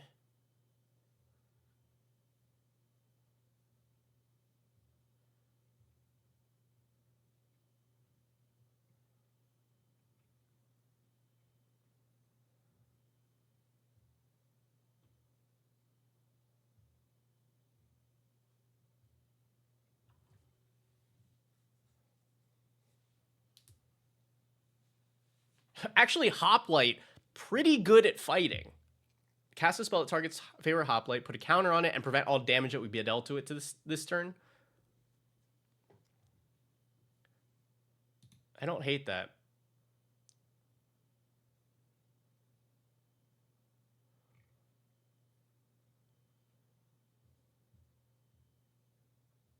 Hero of Elena Tower, there it is. Yeah, pay X and put counters on it. That's it. The only reason I'm interested is because it is a 1-drop.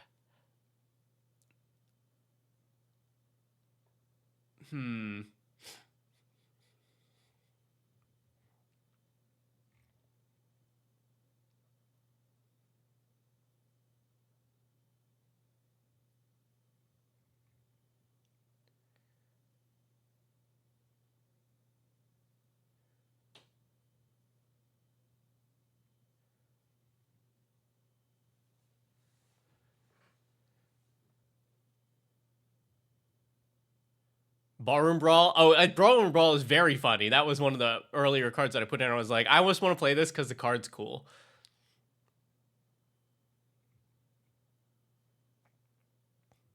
Okay. Yeah.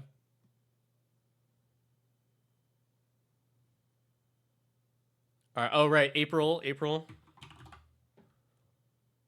We're looking at which one? Human Element. I don't remember which one this is.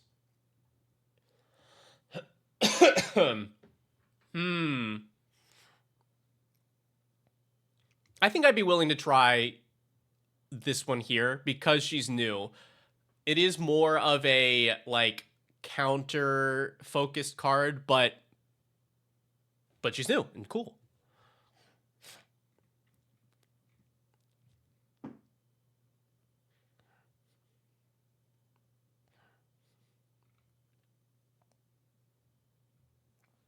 Briggon, I think Briggon's fine, but, like...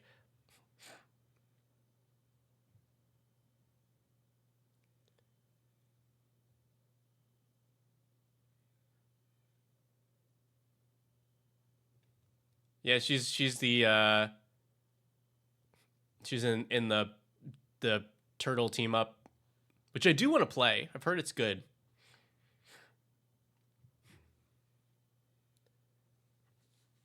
Yeah, Mona Lisa. I think I like the point made about April better because now casting instants or sorceries, like our fight spells, produces the mutagen.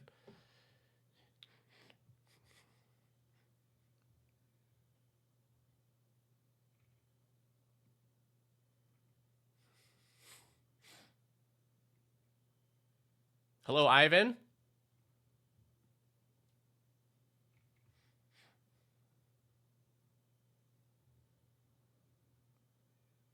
I thought you had a I thought you had a cutesy nickname for April.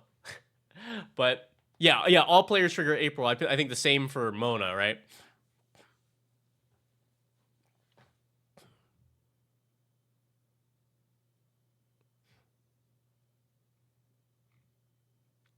Let's see.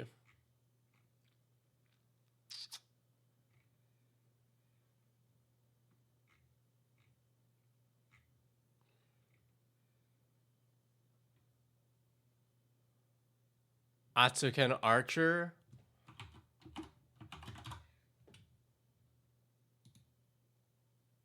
Reach. When enters, you may have to fight another target creature. I think this is fine, but I think the source of our fights, like, because its stats are not great. I think I'd rather a lot of the fights come from our spells, and then our creatures be the ones that are good at fighting. And then once we get up to the top end, we just happen to have some that also fight. But I think even some of these are going to end up getting cut.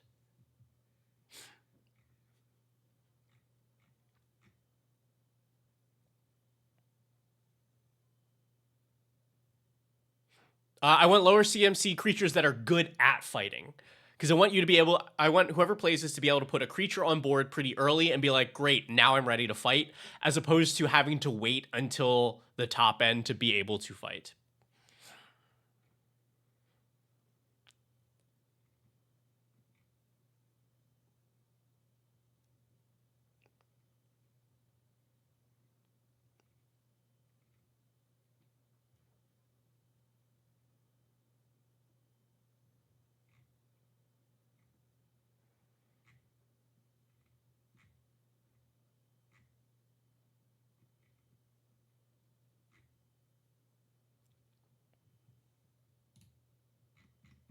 What's the dino count? Are you thinking the one that reduces your dino damage to 1? Because I don't think we have enough.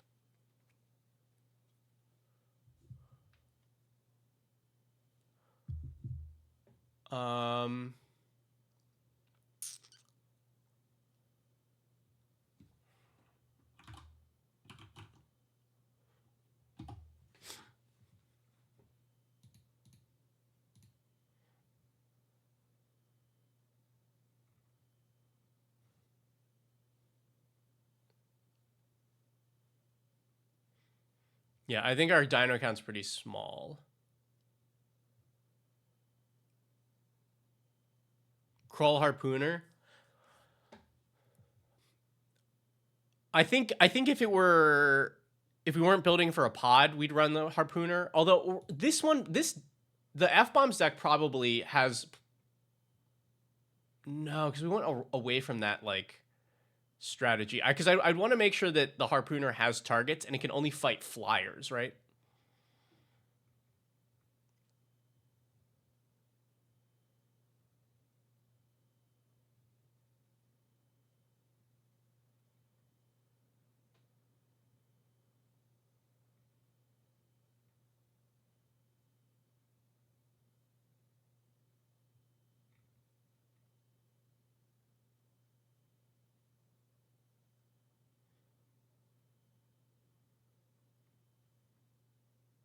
Venerated Rot Priest, no.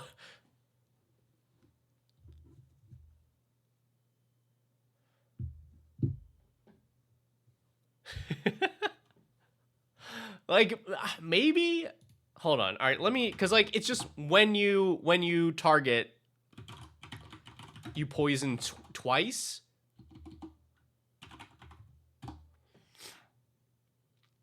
No, it's poison once. Yeah, so it's just not, it's not enough. It's not enough for it to be worth it.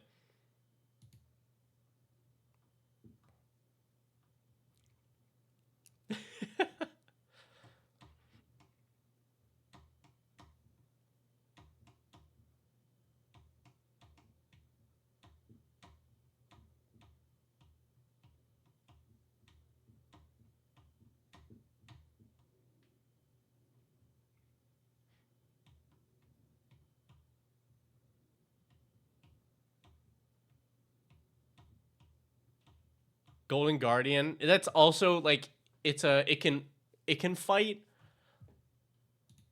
Oops.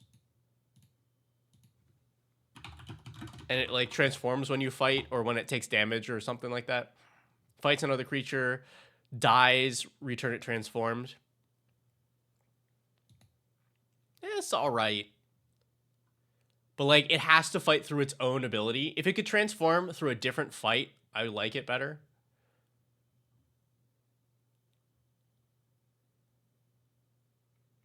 Yeah. Dragon Sniper, I think, we're on the right track now.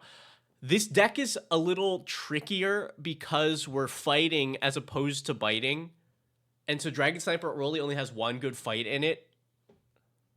Like I want to recognize I'm asking a very difficult question. So please continue to throw out your answers. I will probably just shoot a bunch of them down. So I think this is a really, really tough, like, sort of thing that I'm looking for. Lupine prototype, there we go. Yeah. So creatures that have big stats. That's what we're looking for. Grothama's in.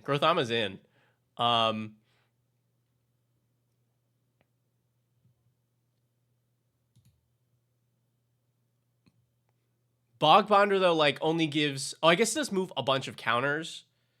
But I still don't know. I think the only real source of counters is the fight spells. And that's only, like, a third of them. So I'm not worried about counter-focused strategy stuff yet. Or maybe at all. Yeah, because Patrick is a 3/3, right? That becomes more active once you hit Delirium. Which I guess isn't...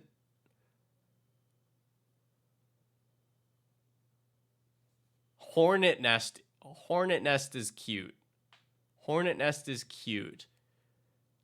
I don't know, though, that the payoff for it is, like, does much for us, because it just makes a bunch of Hornets, right? Lupine prototype. I don't remember what the downside for this is, but it's like it can't attack or block or something. But I think that's... Yeah. So that's what I'm... Oh, wait. This reminds me of a card that I used to like. I loved this card. I just gotta remember what the name of it is. It's a Simic. It's got graft. Hydropon, right? Is that what I'm looking for? Vigian Hydropon. There we go. It's a 3-mana 5/5, but also grafts. So, like, good for fighting, also can then buff our other creatures, and is a huge source of counters for Falco.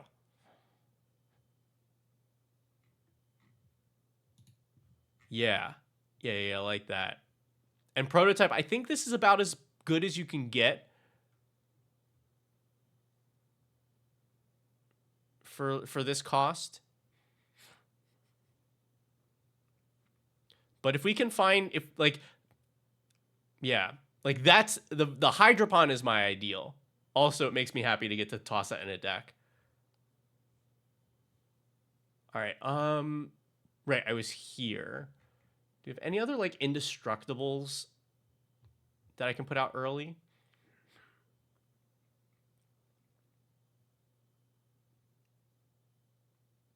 Oh, Sabsunin is actually kind of nice here.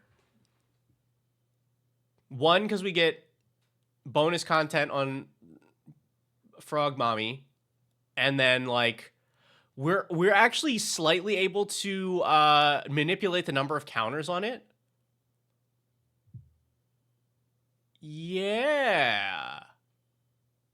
That's I think what I'm looking for out of my top end.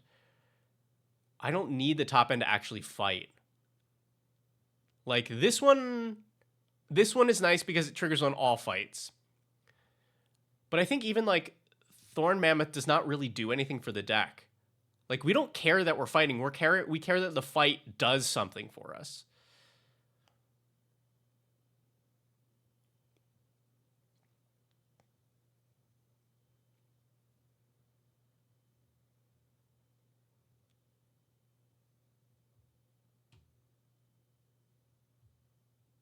Yeah, I think you get cut.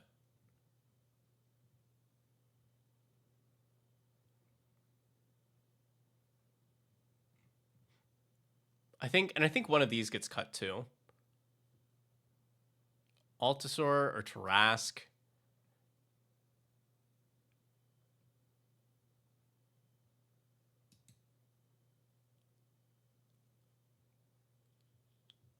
Oh my god!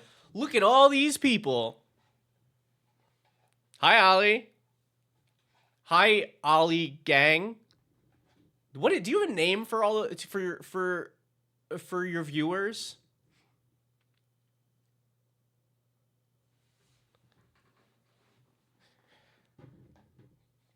The Wolf Pack. There it is. There it is. I knew there was like a term. Yes. Welcome Wolf Pack. You all came at just the right time. We're building an F-themed Falco Spara deck for a entire commander pod full of F-themed commanders. Last time we built the F-bomb, Felix 5 Boots, which is focused on big creature bombs. So that was the F-bomb deck, and now we're doing Falco Spara Fight Club.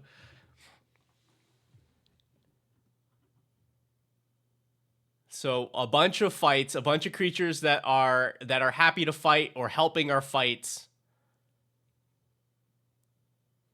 But yeah. It's nice to see you all. Hello. Warden of the Grove, I think, is fine. Body of Knowledge. Right. Body of Knowledge, because it's when it takes damage you draw.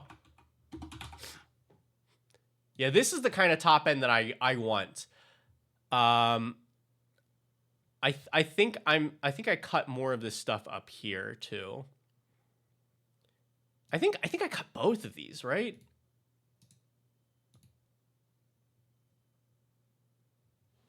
Metropolis Reformer is fine, but I think the body's too small, right? Because it's when it takes damage you gain that much life.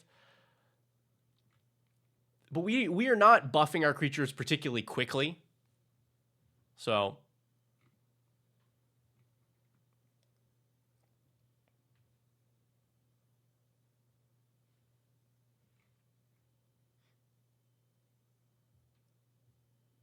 yeah, maybe this I think the Shielded by Faith does make the main deck. Now considering what we've got going on. Guardian of New Benalia. Is this the Enlist one?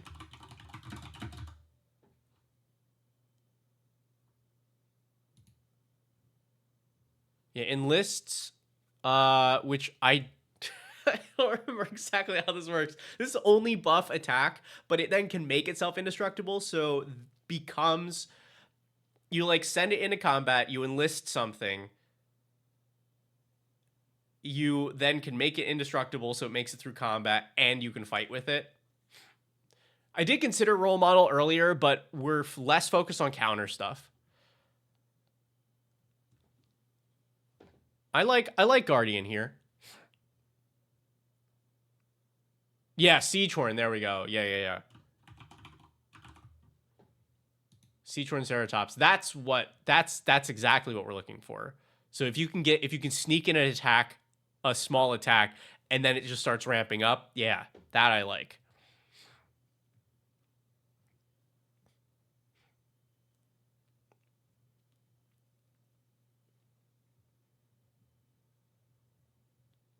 Kellen is cool, but I think actually gets cut here because it only really synergizes with Falco, which I don't think is the most important part of the deck.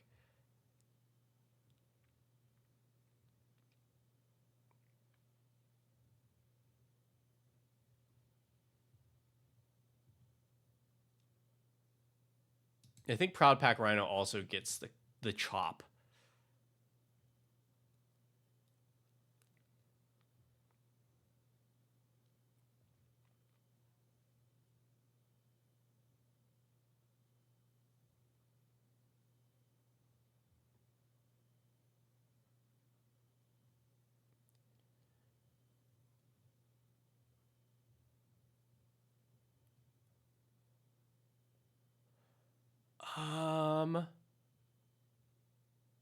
All right, we're at 66 right now, and we have not even put in our basics here. So at least we don't have to worry about rampant, or not rampant, about removal at all, right?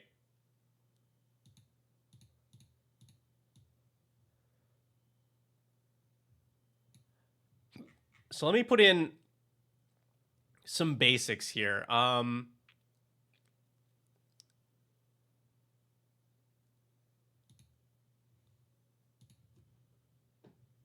you fight artifacts and enchantments? No, you cannot.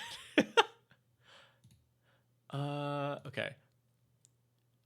Put so much effort into the decks, but only about 1/4 of the deck gets shown on the show for a game.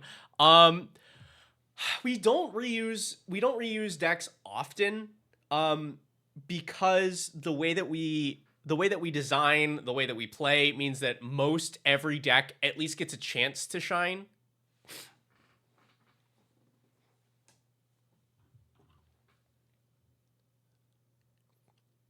For what are you saying, Schultz? Combat. I thought for a second this would be the first deck that uses Cephalid Illusion fairly. Does that card has other abilities?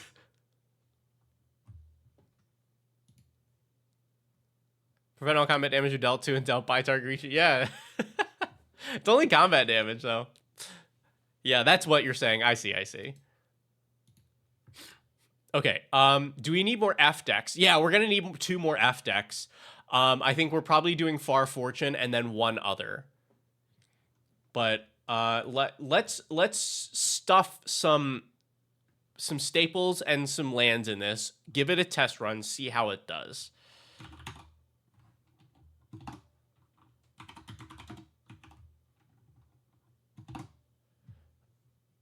Let me see. Are there things that synergize?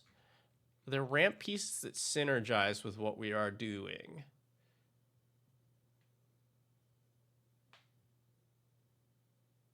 Or do we just not worry about it?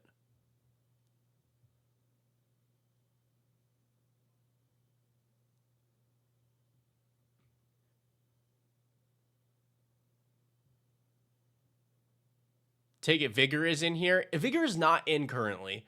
Because it nombos a little bit with the enraged creatures that we're running. But like maybe we do it anyway.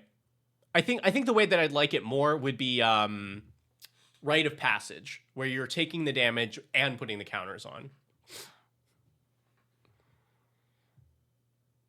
Can the crew play Rock Me Amadeus? Amadeus.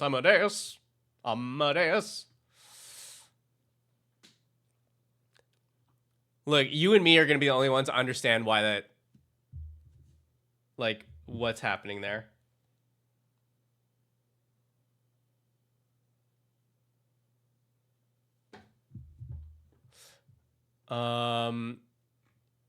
Yeah, I think we just don't care about the, I think we just, like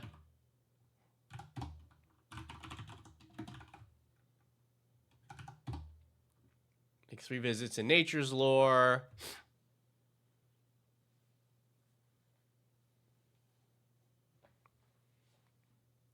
Yeah, that's a song by quarterback Joe Flacco for you youngins.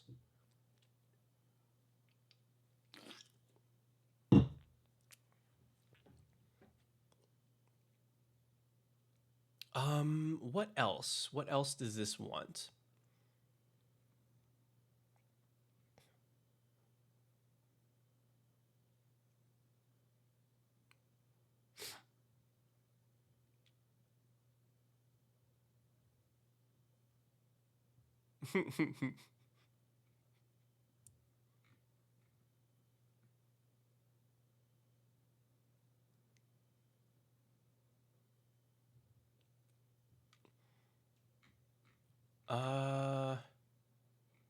Yeah, well, that's 70 in the main deck.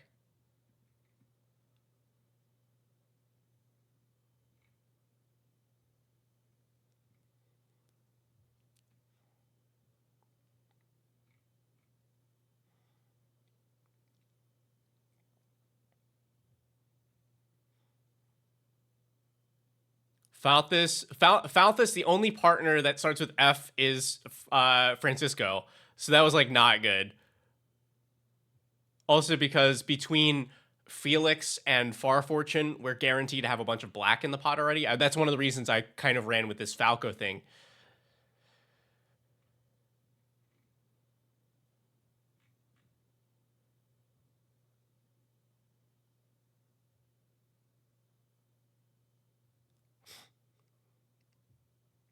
Yeah, Venus. Venus, you're like...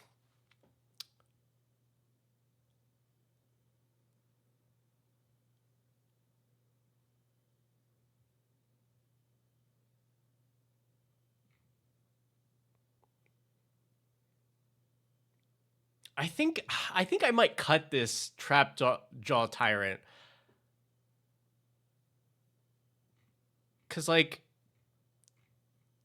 we're already good at removing stuff.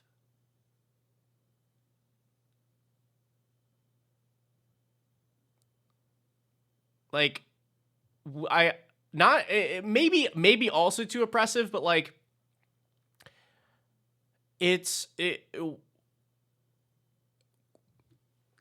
what this deck is able to do is get payoffs from removal. And if the payoff is more removal, that's not really what we want, right? Because it's getting like card draw, or it's buffing creatures up, or it's turning those like the counters incidentally from these fight cards into more spells. But I don't think what we need is actually more removal.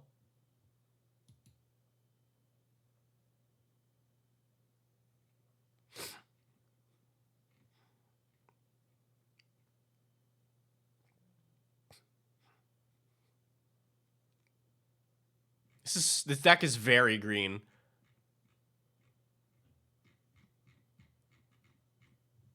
This deck is very green. How green was this deck? Also very green. Man, at least they're like at least they're different archetypes here.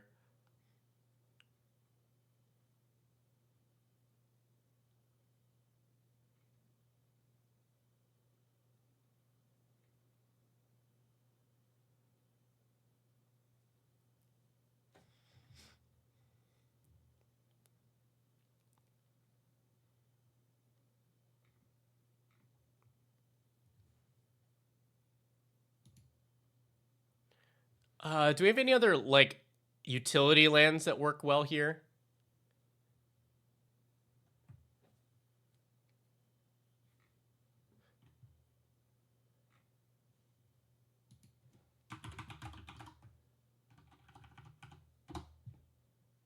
Like Abandoned Air Temple for counters on stuff.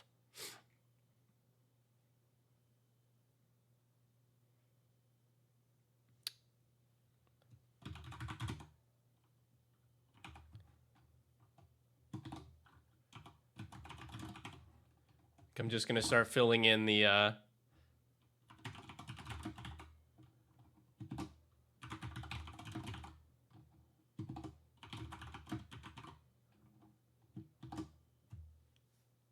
Bossing Say.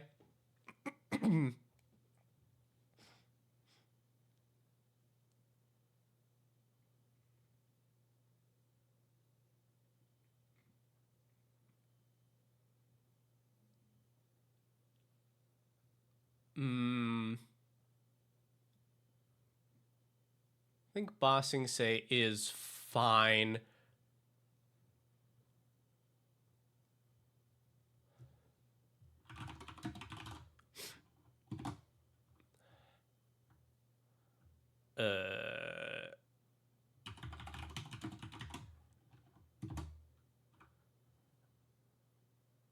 Oh man, why can't brain not work? I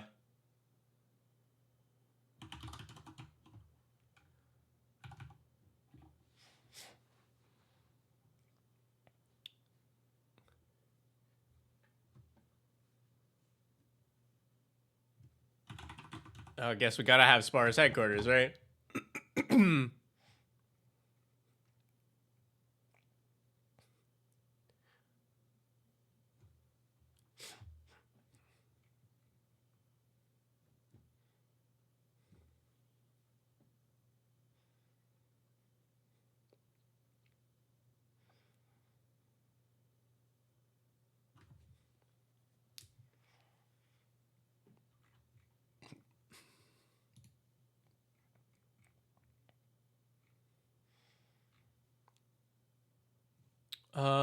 And right, what did we do with this Mana base.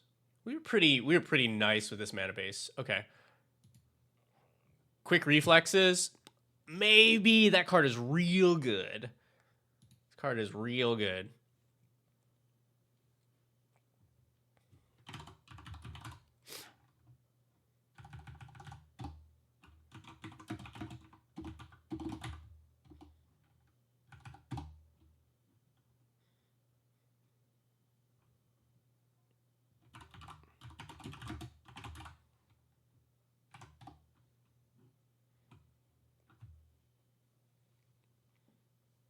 Okay.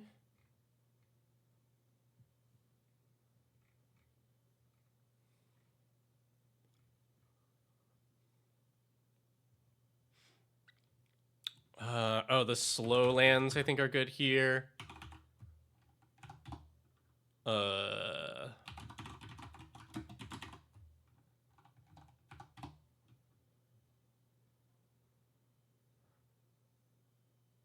Deserted Beach. That's the other one.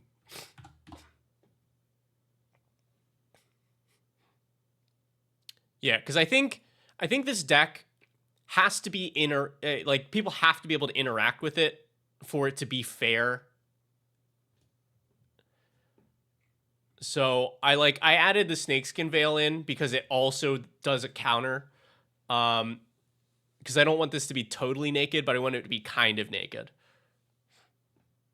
Because you're also like getting card draws off of casting our stuff. Like this should be pretty resilient already.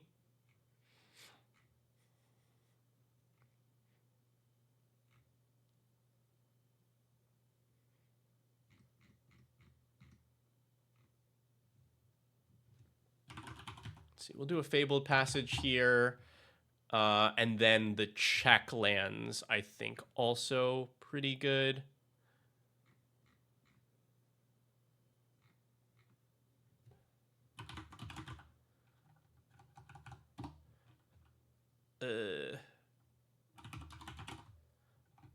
Petal Grove and Hinterland.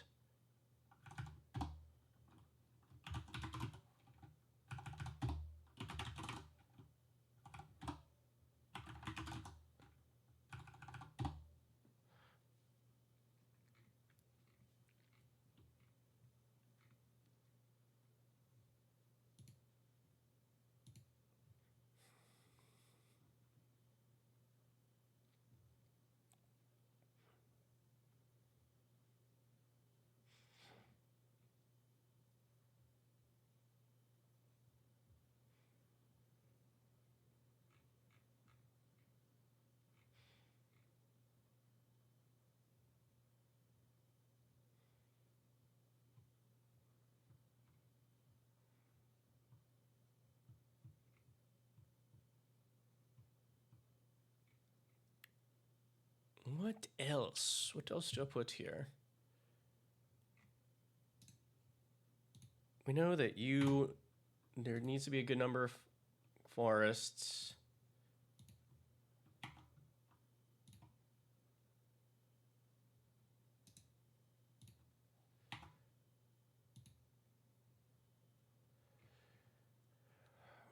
$33, $35 with MDFCs. So we need to chop it a little bit.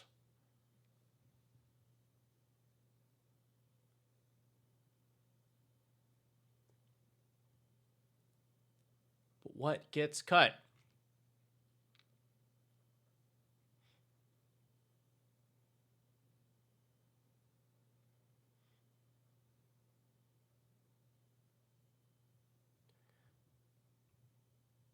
I think this mutational advantage is actually not that great. We don't have a lot of sources of counters.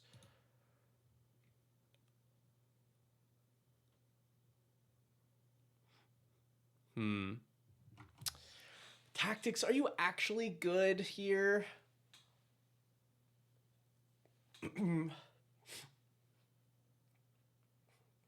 We definitely have some stuff that likes this card, but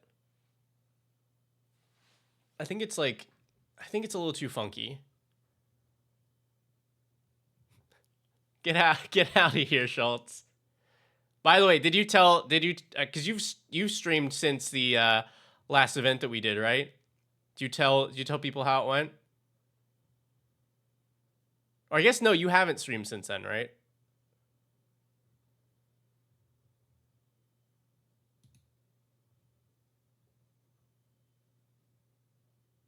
Yeah, I think I keep all of these.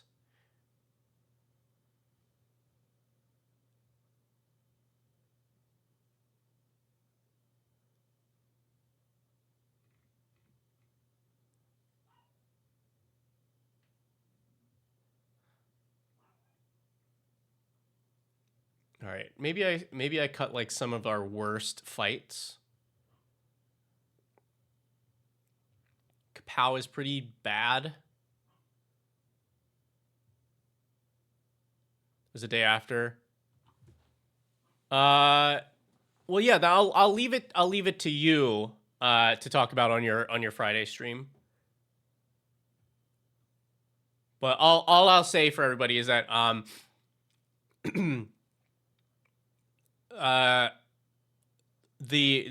Schultz and I have been going to some CEDH locals, and you might have seen some of my posts or videos about the Sephiroth list that I've been playing, but Schultz is playing like good cards. I think this Earth Rumble is not worth it here. I think that one is not good.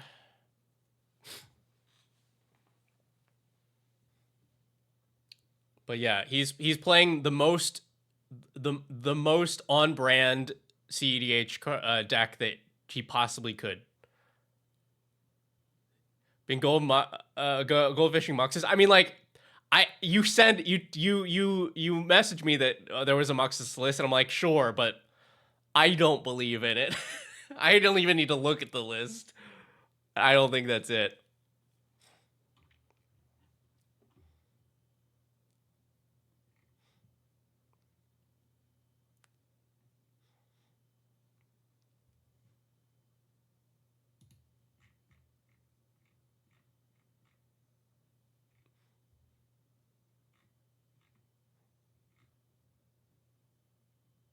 What verges do we have for this deck?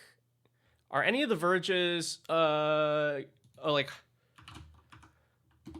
So I think I want them to be green first, like Hushwood is. But that might be the only green first one. Is there anything else that we are?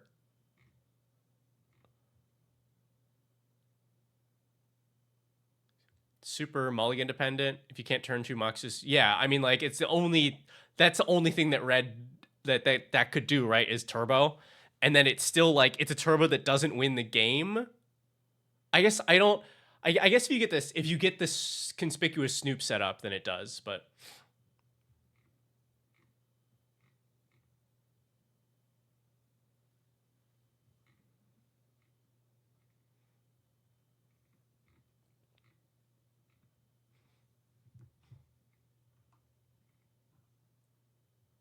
all right, we're gonna add one and pretend like this is enough. I'm gonna play test it. I just want to see like how this thing functions a little bit, right? Let me move myself. I always forget to do this on the play tests. All right, now you all can see the whole hand. We have 2 lands, no creature until 3.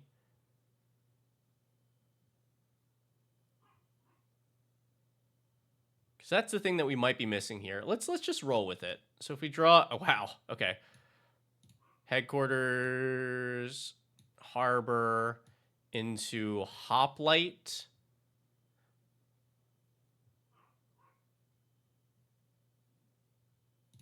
Turn 3. Turn 3, yeah, we can set up Ronus or Vigian Hydropon. We can also, if we wanted to just start fighting stuff, we could.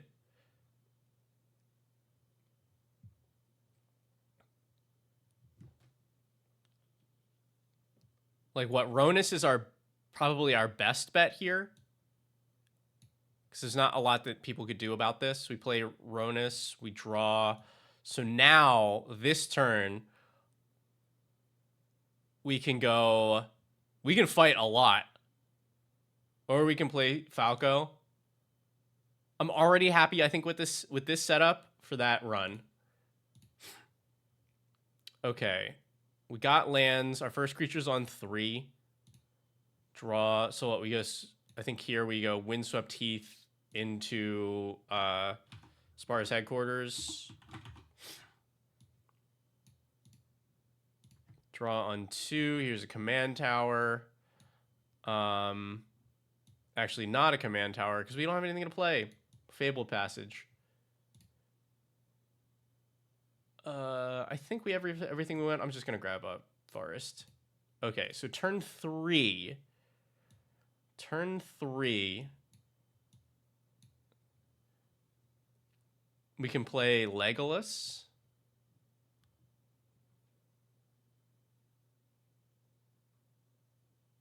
It does feel like this deck could use some early plays because it's like if it gets one, it's really happy about it, but there just aren't enough number-wise. Or it might be okay that the deck is a little slower.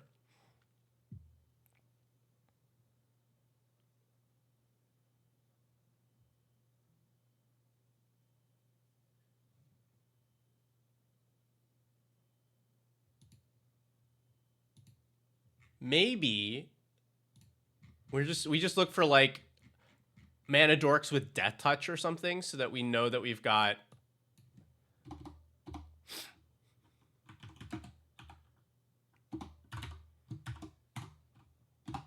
like what do we have just some mana dorks that lean into what we're doing here.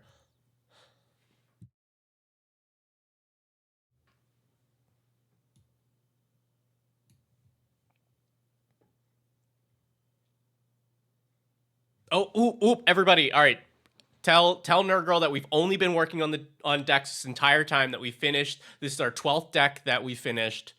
And that we've been very focused and not talking about sub-format Worm, or playing CEDH or anything like that.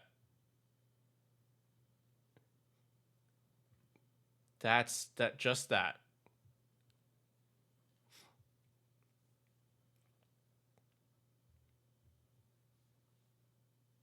Oh yeah, discussing.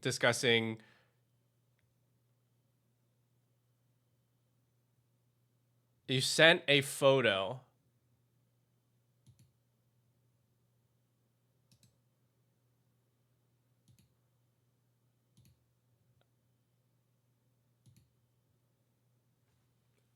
This is the photo that was sent.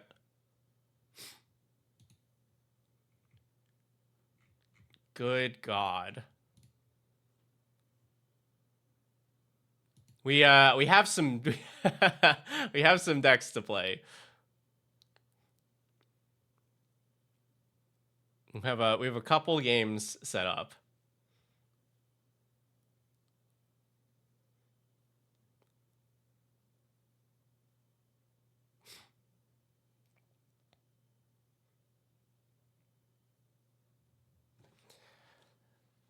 You know, list order and color coded to satisfy the voices in Nerd Girl's head.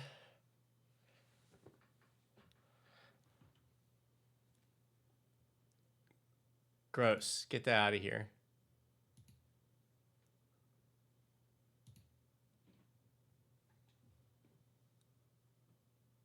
What were we?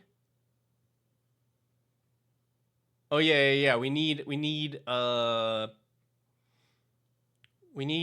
I think a little bit of ramp that also it has some sort of like synergy with what we're doing.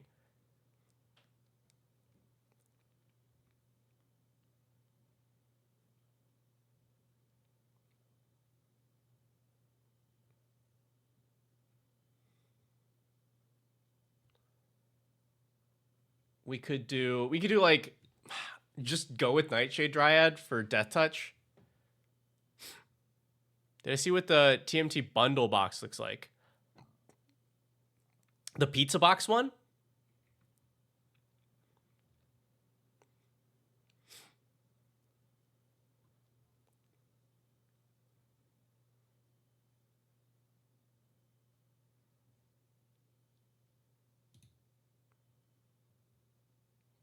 I don't know. Maybe I haven't.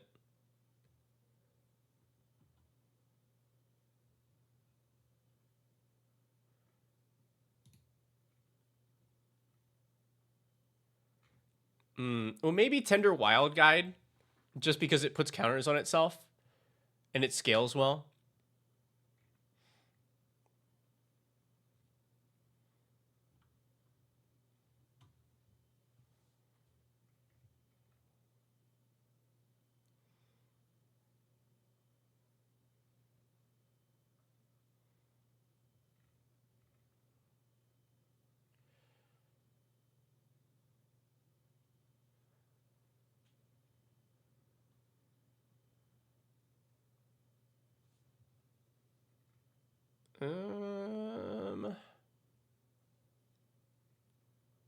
Oh, Hard Bristle Bandit. Yeah, there we go. Commit a crime, untap it. That's great. It's definitely what we're looking for. Let's get like one or two more of that kind of thing. Turtles Van is a box. Oh man.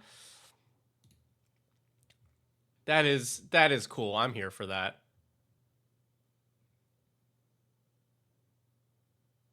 I do have to tell you all about this interaction that I had. So it was the last CEDH local that Schultz and I went to, and after we went and grabbed dinner. And our server came up and then was like, "Oh, hey, I like your hoodie," because I had my hoodie on that had the magic symbol on it. He's like, "I you all play Magic together?" And we're like, "Yeah, we play." And he was just so excited to be able to talk about it, but specifically was like, I know that people don't really like Universes Beyond, but man, the Ninja Turtles is just cool. And it was like so genuine. Like they were just super psyched to be playing Magic and to be able to do it with these characters that they enjoyed. And it's like you just don't see a lot of that on the internet, but a ton of it exists. They're like, yeah, I just picked up a bunch of these cards, and I was like, oh, I got this pixel Michelangelo, and I was like, this is so cool. And like it was so honest, and so it's just a good reminder that like, yeah, you see a lot of the hate for Universes Beyond online because almost every platform, every social platform pushes like people being upset more than people being happy. There are plenty of reasons to not like Universes Beyond. I'm not saying that, but there are so many reasons to like it.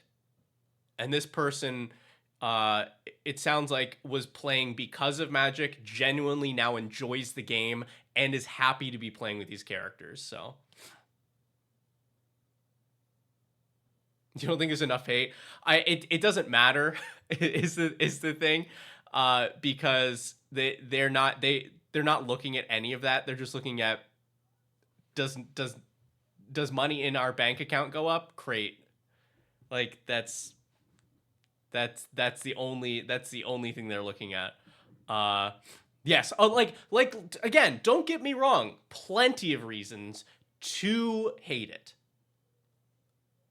but still keep in mind that it does also make a lot of people very happy. And could they be doing a better job of making people happy? Absolutely. Like not bumping the prices up, or there's lots of, like, just doing less of it so that they can give each one the proper love that they deserve. Sure, but it is doing some good. Let me get back to finding the mana dorks that fit into this deck.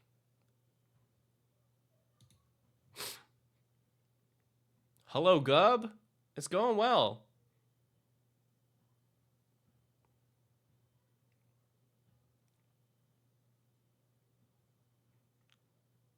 What other mana dorks fit our theme? Like, I probably go with the Death Touch one, right? I don't think we get much better than that. What are you on the backside? Boring.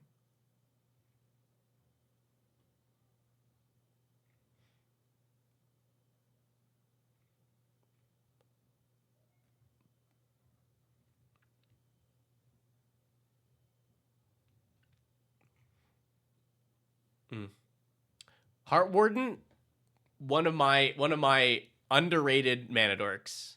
I think this one is great. That one mana ends up mattering less and less and less as the game goes on, and then being able to sack it for a card and even use its own mana to help pay for it, I think is very good. But that's just me. Avacyn's Pilgrim. Yeah, we can probably just like put some one mana dorks in here, right? We could do that. We can do Noble Hierarch or Birds.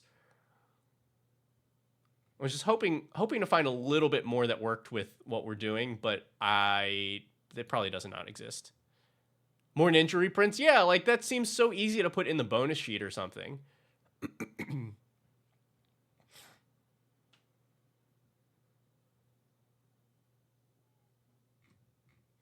All right, yeah, let me get the Death Touch one, because that seems... Or do we do Tender Wild Guide?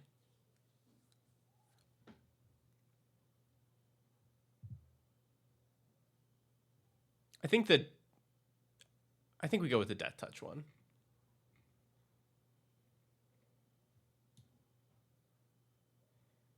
Do that, and then like... Definitely a Noble Hierarch. Kami of Whispered Hopes. I think I'm not worried about dorks past 2 mana. I think I just want to give this deck some relevant plays early.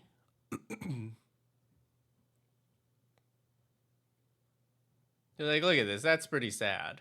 That's so sad.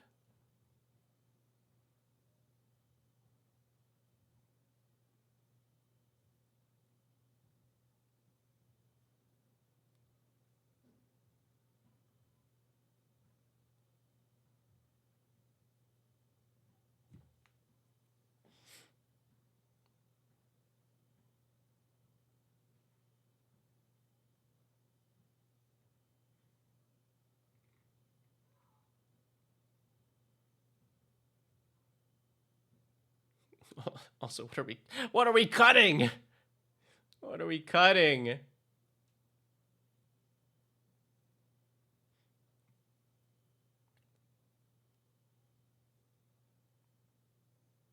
Ranging Raptors. What's that? Is that the 3-drop? The because that's still, or probably Raging, right? Raging Raptors. I don't know. Oh, Ranging. Why couldn't it find Raging Raptors? It's the 3-drop that ramps you. Yeah, but like I think we're good once we hit 3 mana. Is the thing.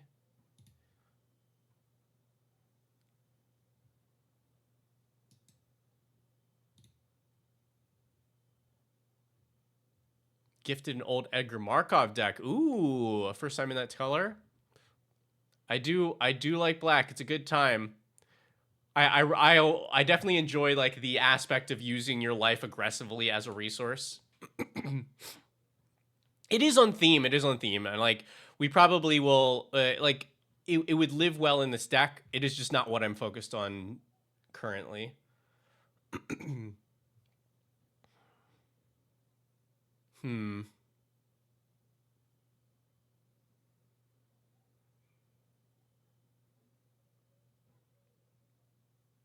This level up is fine. I want to play it because it is new, but I think it's just not necessary in this deck.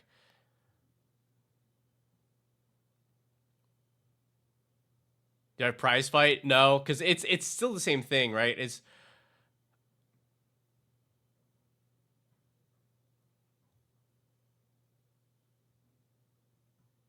I just don't know that that is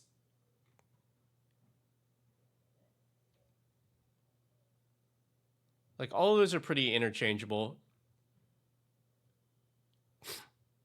Yeah, I think that spell's fine. I think the spell's fine. It's just like we get to a certain point where pretty much all the fights are interchangeable, and I just kind of defaulted to the ones that do counter stuff because it means that those are also providing some card advantage.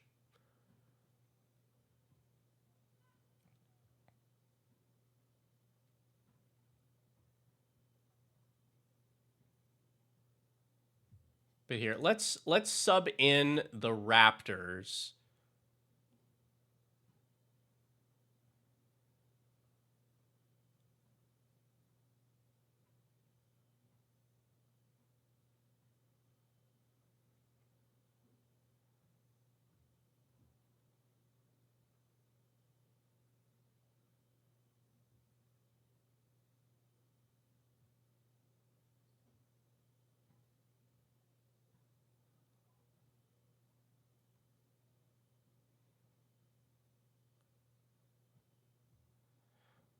Man, I like this. I really like this thing, but just it doesn't actually. I guess 6 counters. 6 counters is 6 cards.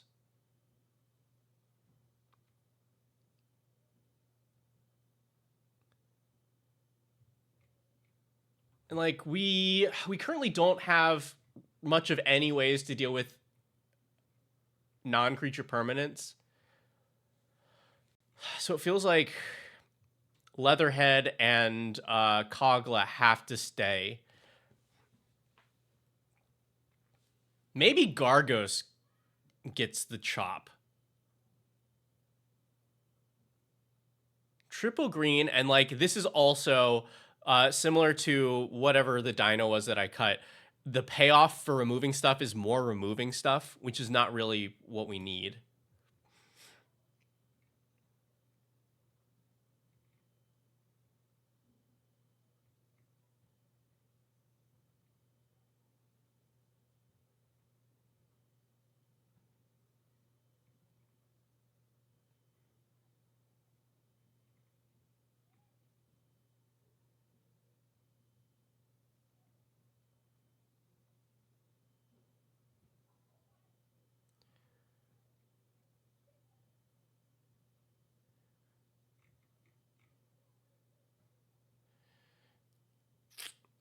Man, that Kapow is Kapow is pretty bad.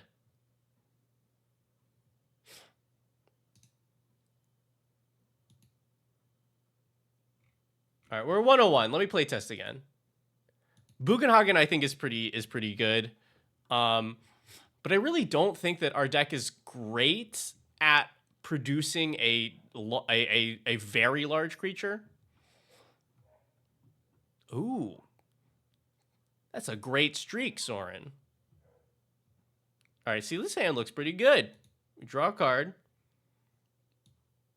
Forest, Tracker, draw. How about a Sea of Clouds? Play like a Nightshade Dryad, draw. This is an Exotic Orchard. So now we're looking at 4 mana on turn 3.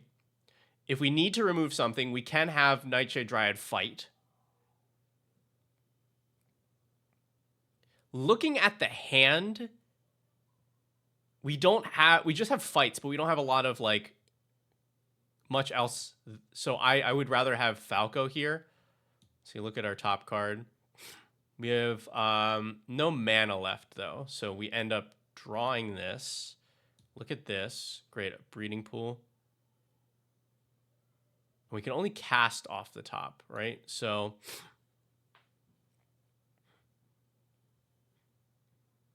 if we go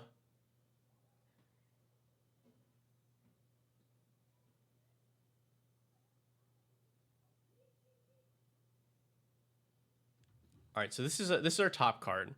If I go like 1 hierarch and then 2, we can duel for dominance.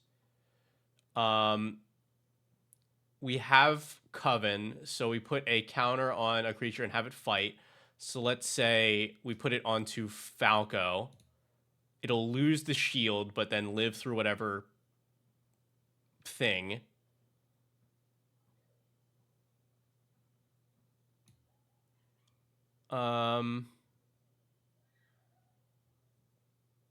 Still have like a mana.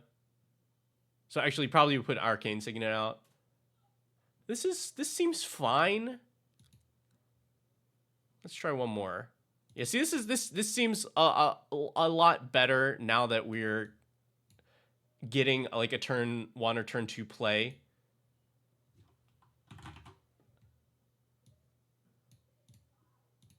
Draw turn 2. We can go here. And then we just like Nature's Lore for whatever. We don't need untapped mana here right now. Let's just take like Temple Garden. Draw. All right, this is our turn 3. I think turn 3 is just like jam Falco, take a look at our top card. Sure. And then turn 4. Yeah, we look at our top card. Broodmoth, that's pretty good.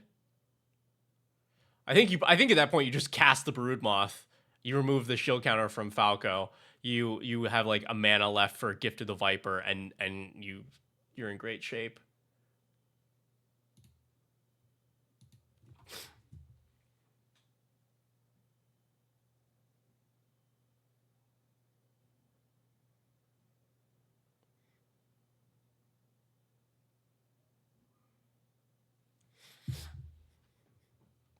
Okay, so let's cut a card.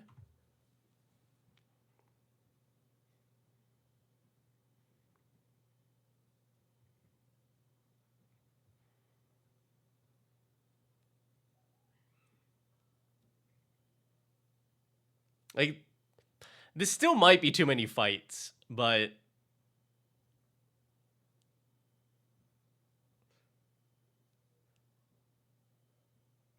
right, because this is still 1, 2, 3, 4, 5, 6, 7, 8, 9, 10, 11, 12, 13. I won't quite count this one. 13. I guess no, I cuz at 4 mana this does a thing. Yeah. 15, 16, 17, 18.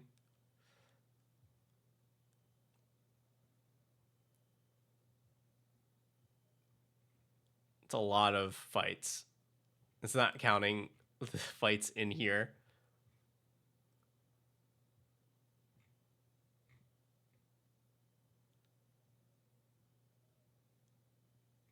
All right, I think we keep the instance. Struggle for Skemfar. You're a guaranteed counter, which is nice. But I really don't want to pay 4 mana for this, and the Foretell is also pretty terrible.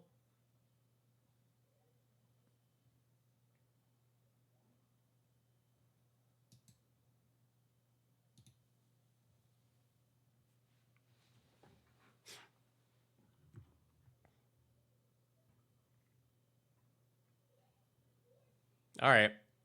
It's a funky little deck, but I think it works.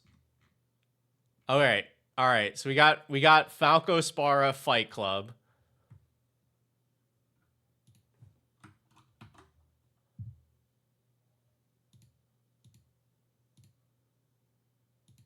Let me add that to our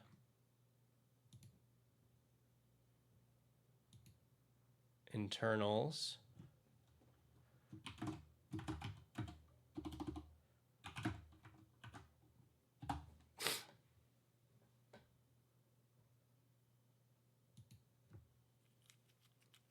They're going to reprint Northampton Farm in a future Marvel set with a different name and art. Yeah, yeah.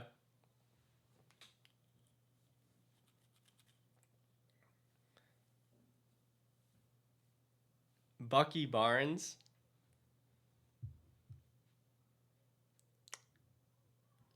It did take me a little moment because it's like, right, there was a scene where Bucky goes to like a farm, right? Nope, that's not the joke. Oh, that's good. All right, now let's continue with the Far Fortune deck. Hopefully, we've gotten some time to figure out what this does. So we have Felix 5 Boots, F-bombs. We have Falco Fight Club. What does Far Fortune do? And how do we F it up?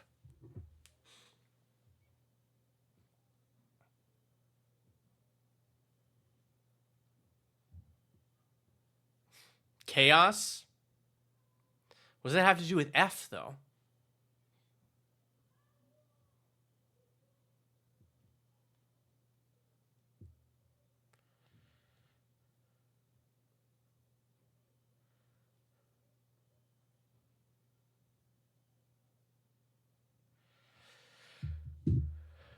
Okay, it's no good for editing. It's chaos. Chaos works for editing, depending. So stuff like Warp World and Scrambleverse, terrible for editing because it is a bunch of actions that happen all at once. But if your chaos is just like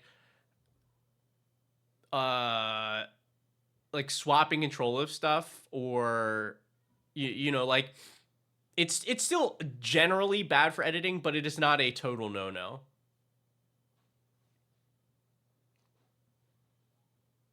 But I also don't think that I don't think Far Fortune really lends itself well, other than the colors, to chaos.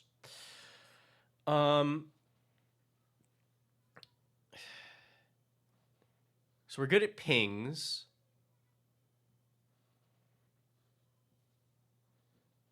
This is also going to be interesting because now the other two decks in the pod, one of them scales past what your creatures are probably doing. The other one, very good at blowing up your creatures. So we need to make sure that this deck does not just fold to those other ones. Yeah, First Strike and Flying are okay.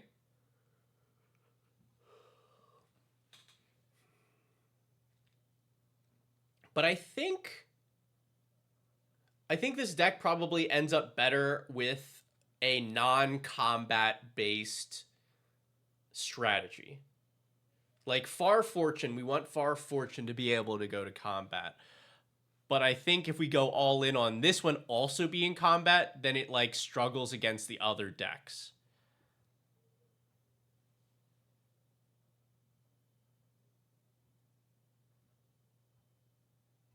So then what does it do and how does it F?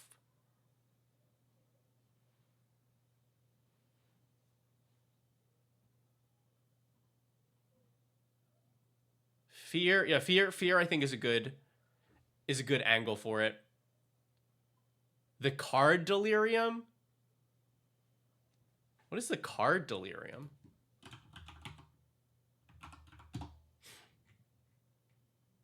Okay. Tap target creature that player controls. That creature deals to the player an amount of damage equals to... Oh, okay. Yeah. Cool.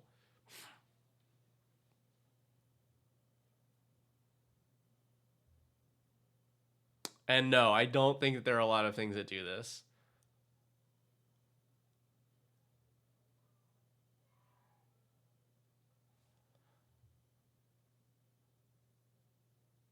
Which triggers speed. Yeah, but this doesn't trigger speed, right? Because you can only play this on an opponent's turn, and you cannot increase your speed on an opponent's turn.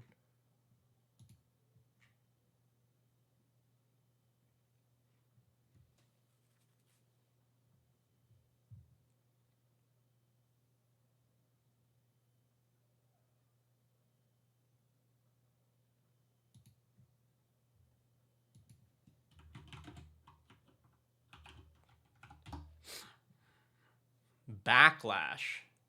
What is backlash? Tap an untapped creature equals damage equals power to... Cool.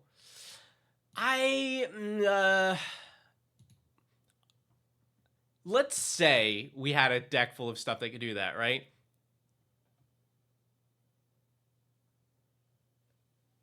What is that? That then ruins this deck. The deck that wants to go to combat with a large creature. You're just like, sick. Played my Hydra Omnivore. Move to combat, and they're like, cool, tap it. Take 8. I think this deck really, really would struggle against a deck with that sort of strategy. We could do it. We could make this a fling deck. It is F. I don't know that Far Fortune does much for fling. Like it adds a point of damage onto it. But fling does help this deck to not lose to the removal deck. Yeah, Steel and Fling. I want to say that I just built a Steel and Fling. Yeah, we just made Edea, right, for the Edit and Eddie pod, which is kind of Steel and Fling.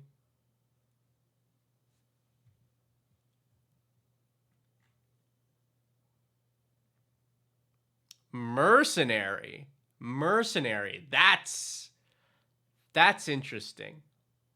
Can you play mercenaries in this day and age? Because you can do like outlaw stuff, right?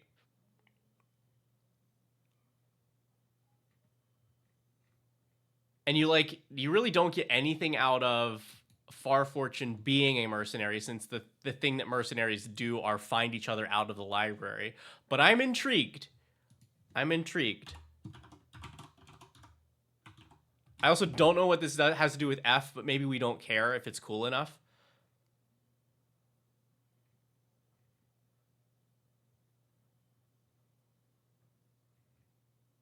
Right? Because like for you youngins, this is what I think of for mercenaries, is these old cards that are able to search for each other out of the library, go directly to the battlefield.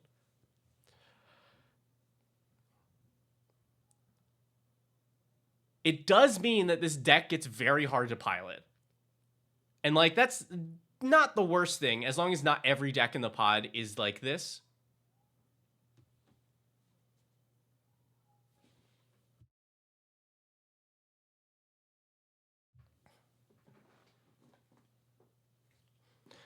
But we do want to figure out, how does this work with... Yeah, okay, so Impact Tremors effects is a way to make the mercenaries kind of function.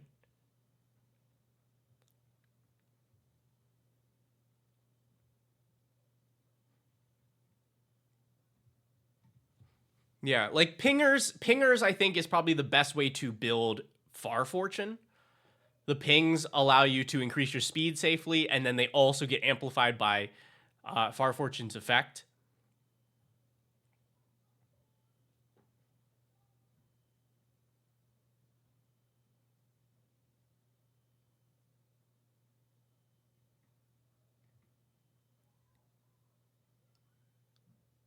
And I think the mercenaries just get eaten alive by the fight deck, because it goes, oh great, you have a bunch of creatures with bad stats that need to live for a rotation to get value.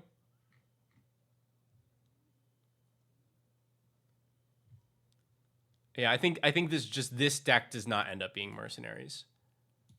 All right, so Far Fortune, let's focus on pings, since I think that is a strong way to build this. Flingers, yeah, but are there enough flingers?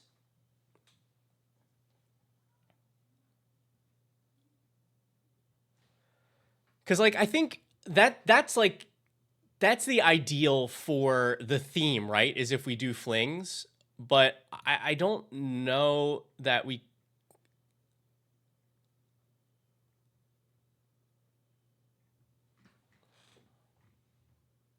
I don't know exactly what you do with that.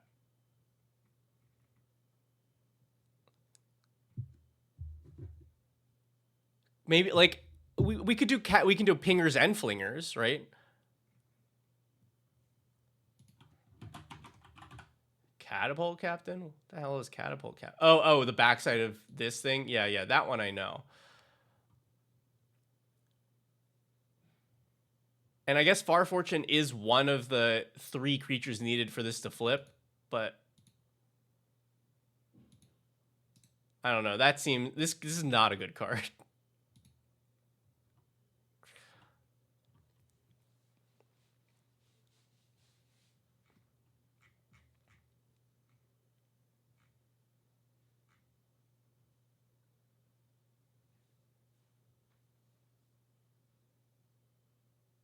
Far Fortune walls. The deck that does not function unless you find catapult fodder. That's very funny. All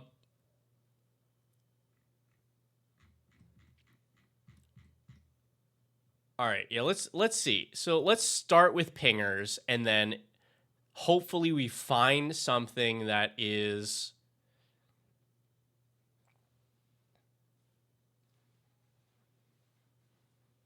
yeah. Thermo Alchemist, yeah, we can do stuff like that.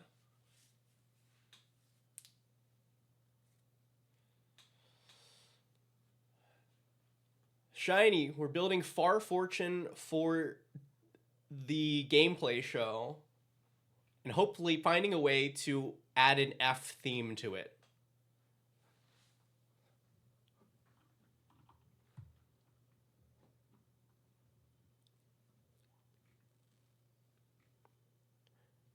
Yeah, what way do we want? Yeah, we could do Far Fortune goblins, but it feels like Far Fortune firebending. That's interesting. You do get both siege gangs, that's true.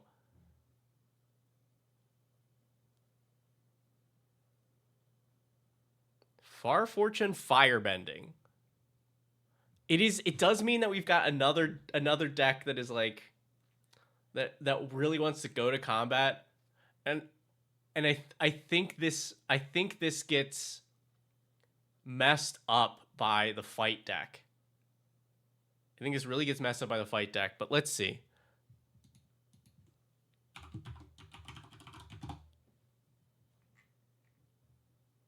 Because like we're in the ideal colors for it. It's an F.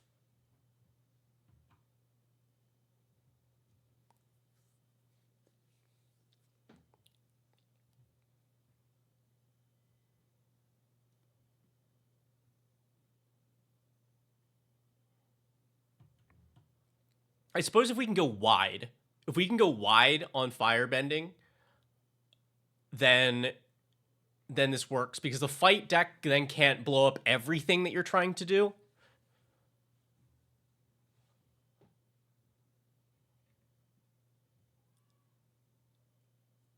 And it's distinctly different from the other decks.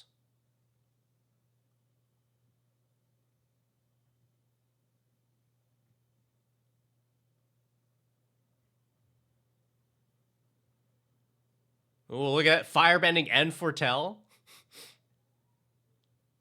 Double F'd.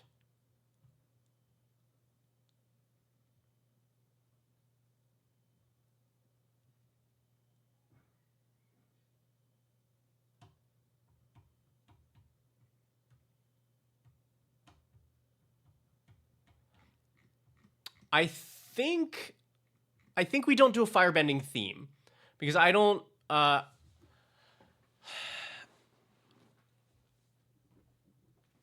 but I think we definitely do some firebending cards.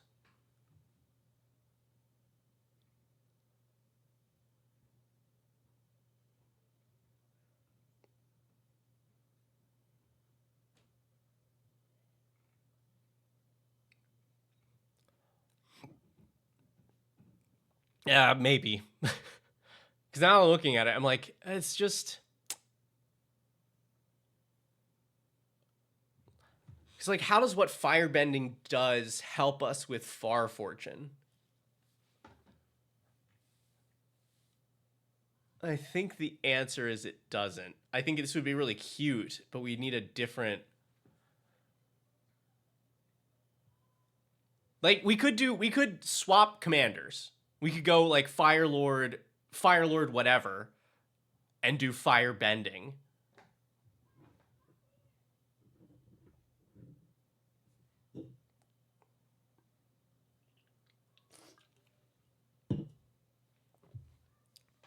Yeah, fling during combat, but then I don't think the fire bending cards set you up well to have a creature you want to fling during combat. That's the tough part. Hi, Scoop. Um, maybe the answer is that we swap commander here. Maybe we go with a Fire Lord.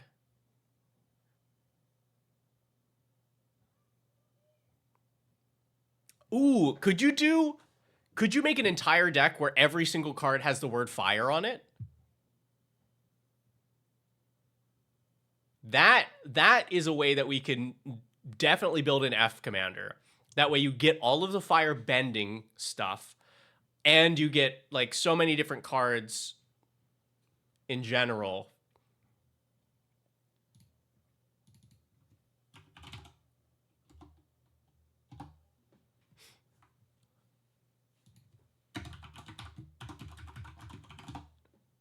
All right. So all right. Wait, hold on. We want fire or fire in the text. Okay, so that adds about 30 more cards on. There's only one Rakdos card in TMNT? Really? Is it only Toka and Razar?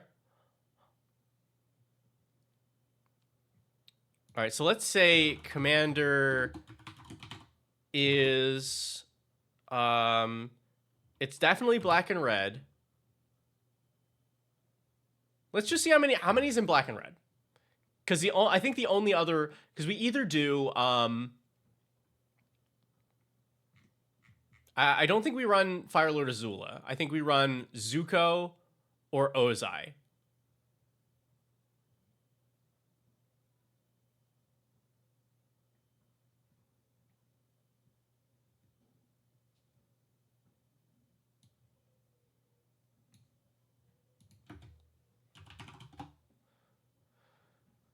Yeah, here's the fire commanders.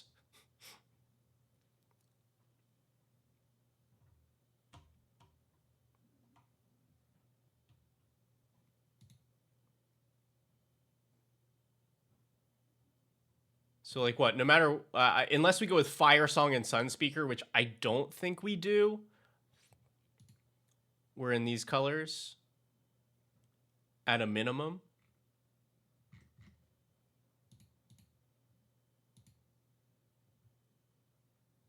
Torment of Hailfire. Yikes. Yikes. Fire or flame in the name.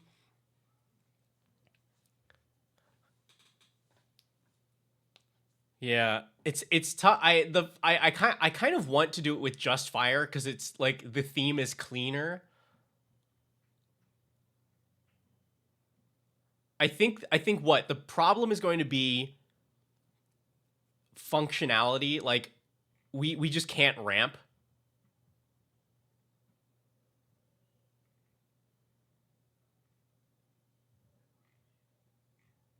We get fire diamond and that's it.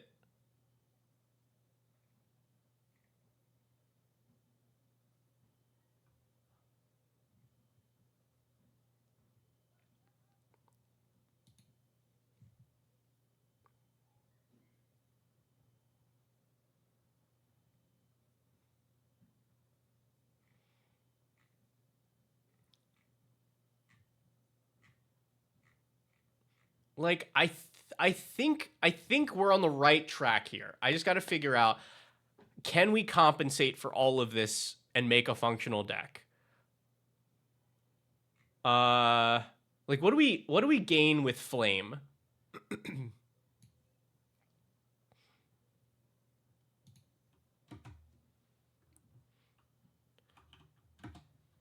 We have to do like parenthetical within parenthetical flame, or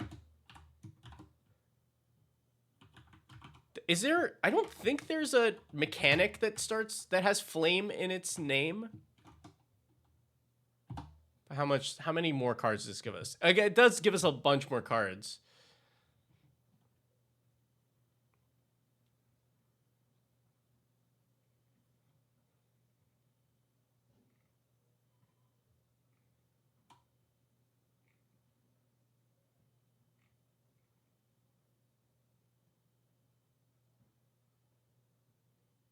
Oh, that I was like, the Iron Crag. How do we? Oh, the name of the equipment that it turns into is the Everflame.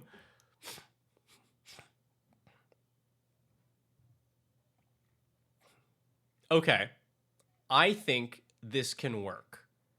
I think if we go fire and flame, we're okay.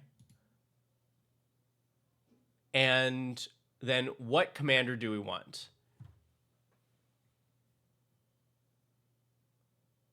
How many more do we get if we add white to this?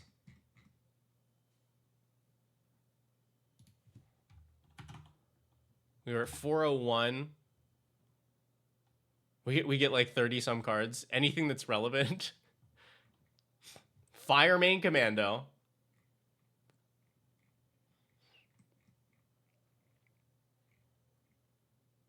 Angel Fire Ignition. What Dion had backside says fire. He says Giga Flare. Where is fire or flame? Dragon Fire Dive. There we go. Okay.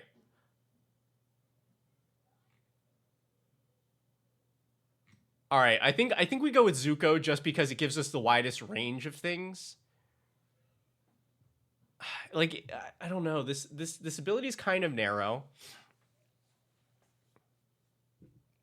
Yeah, we'll definitely be running Red to Flame. We're gonna need every bit of mana we can get. But Firelord Ozai attacks, you make sacrifice another creature, add red, and then you can exile top of each opponent's library, play one of those cards without paying its mana cost.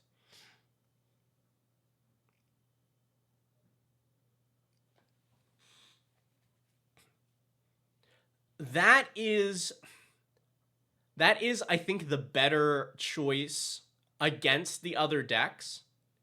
Any ejections of these commanders being on the show and in the same pod. Do I get any context on that at all, Nerd Girl?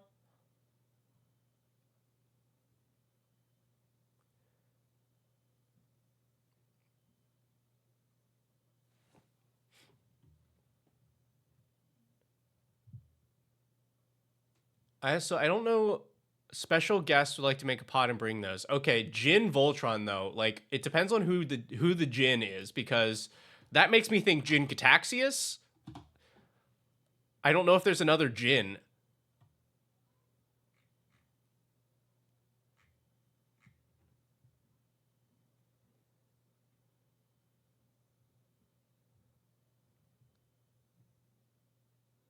Jin Sakai. This seems like a weird Voltron. This card wants to attack each player, but I think asking for lists. Okay. Let me see. All right, chat, let's with the information that we have, what sort of pod problems can we identify here? Ashenil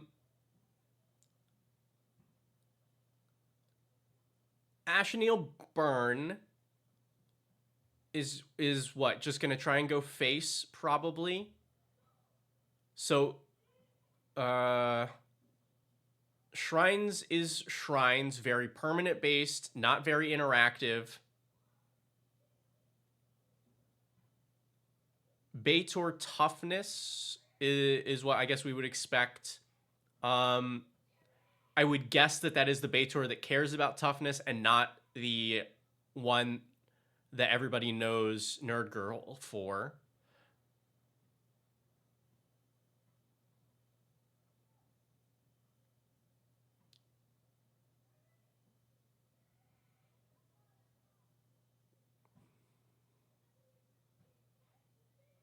I don't think I can identify any issues for those inherently. Except if it is a Jin Cataxius, wow.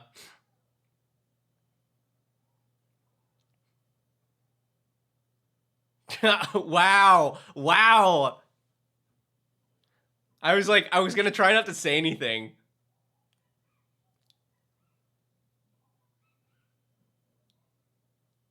I was gonna try not to say anything, but I saw that link and I was like, Oi,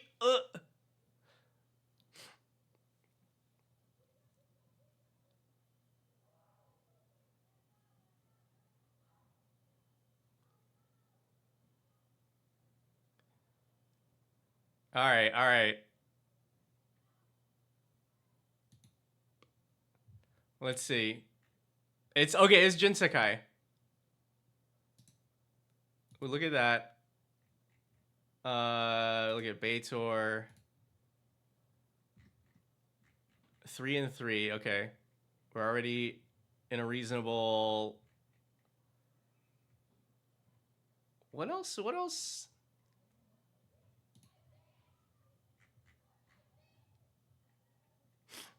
Yeah.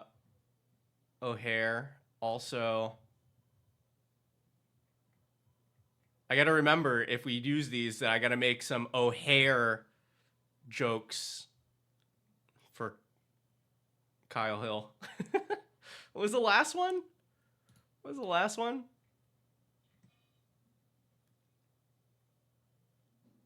Goshintai. Okay, we gotta find the Goshintai list. Here it is.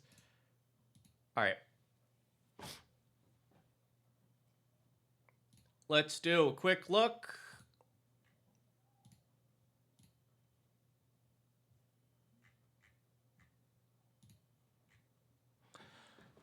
All right. Looking for problematic cards, problematic strategies. I think Shrines is totally fine. Totally fine.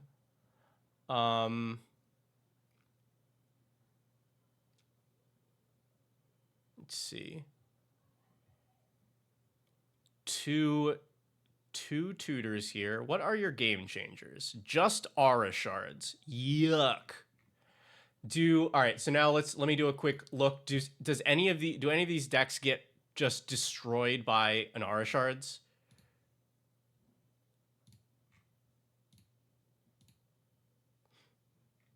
This is a lot of artifacts. That's tricky.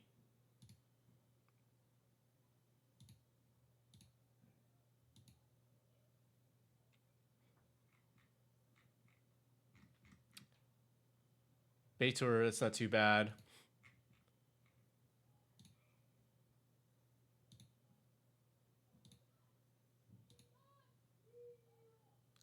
Oof. It's 23.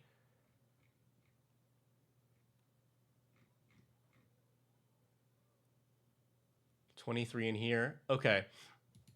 So it's not a disqualifying factor, but it like you kind of count how many problems are potentially there.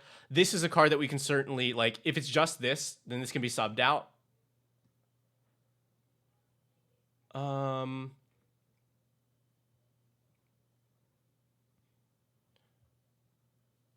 Urza's is also pretty rough. But, like, this is Commander. Most players end up with something on board. Okay. Blind Obedience also, does this wreck any of the other lists? Does O'Hare care about like hasty stuff? Doesn't look like it.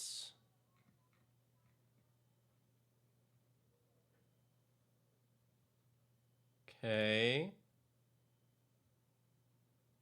Aura of Silence also kind of, yeah, the Jin Sakai does not like this, I don't think, but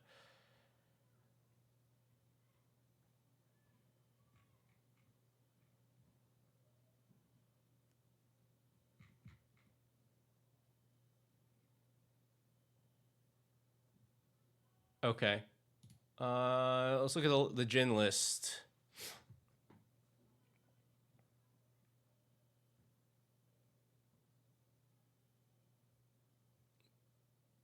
Oh, this is Danitha. Okay.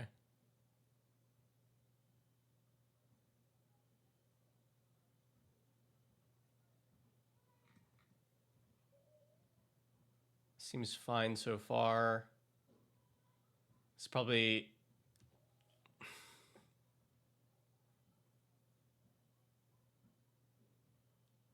So this deck is a style of deck that we don't play too often.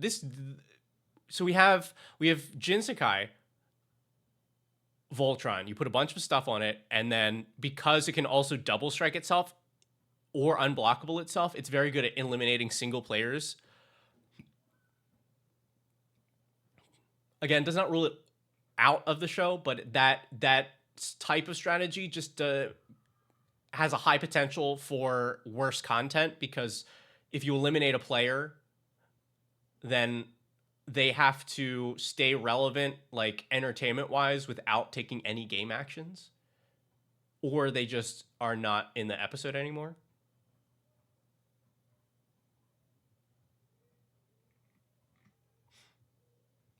But I think the deck is fine. Also running a single. I also mentioned Mothman. Dranith. This man wants to put Dranith Magistrate on a decked out episode. Sarah Ascendant, also high risk card.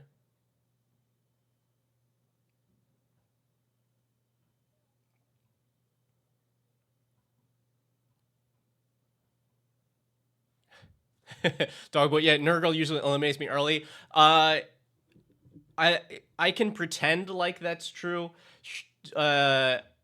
She usually, if that happens, we're usually cool with it because of the fact that I'm still good at saying stupid stuff while not being in the game. But not everybody is good at that. So like, that's kind of how we justify it if that happens. Oh my god, there's Eidolon of Rhetoric too.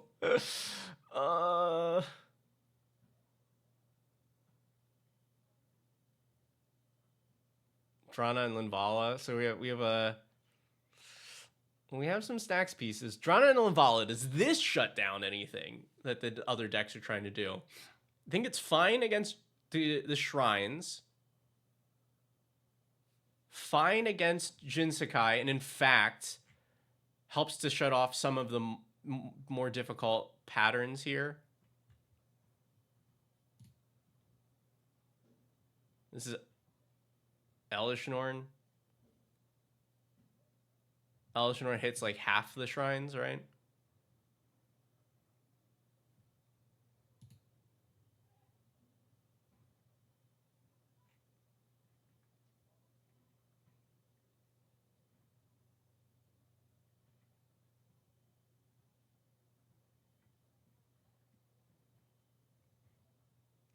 It's probably Naturalize. Or not Naturalize, Harmonize. Yeah. Culling Ritual. That, what does that do in this?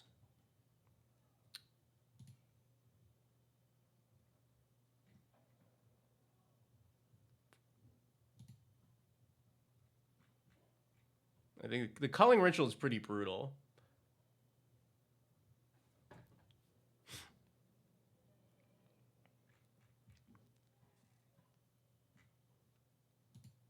All right, and then this O'Hare list.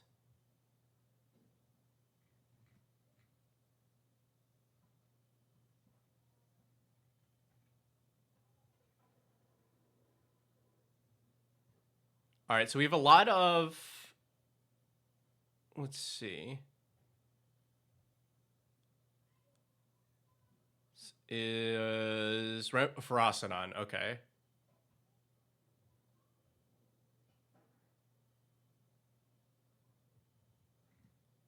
Okay, cool. Pyroblast and Red Elemental Blast, that's funny. So what, only Jinsakai, and these spells like are very, they're pretty dead. Like the number of blue spells in the Jinsakai list is very low. Same for Goshintai.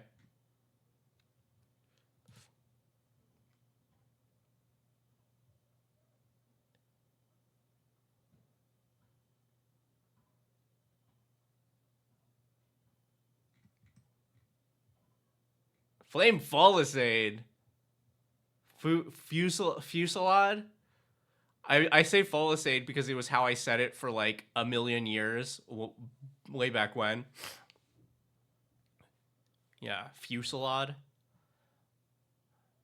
And is Jessica's Will the only one in here? Jessica's Will and Gamble, that's fine.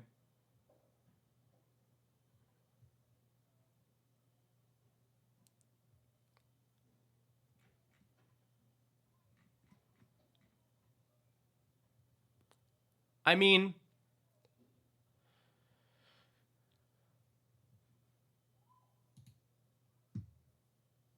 I'm gonna take a look at I'm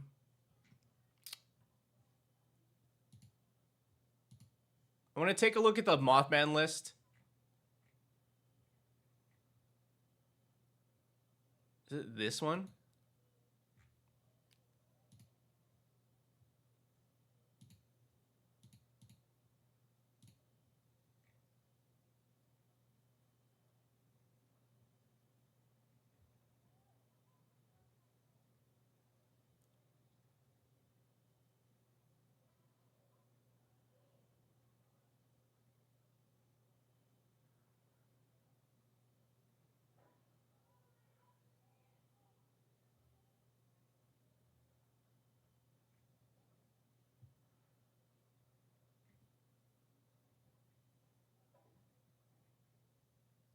Okay, so this is actual. I'm trying to mill my opponents out. Does that buff any of these strategies? I don't think so. I don't think any of these care about the graveyard.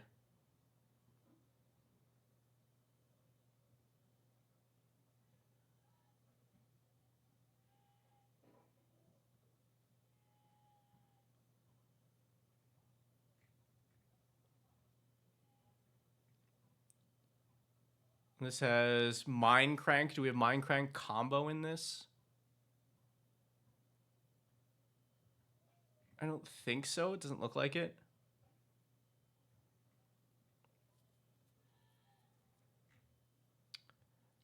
Okay.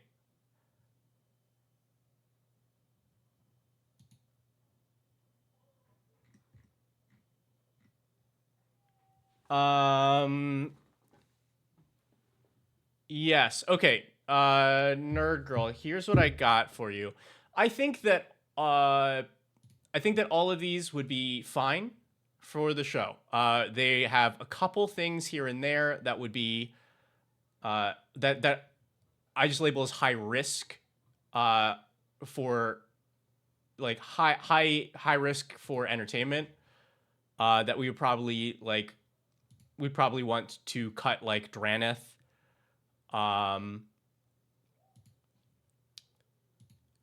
And the Jin Sakai list, I think, is disadvantaged in this game, but I don't think we have a problem with that.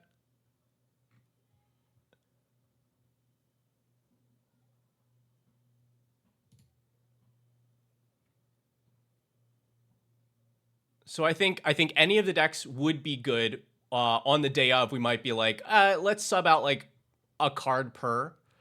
But the fact that that's the number of risks per deck is still pretty low. We could probably just let it rip.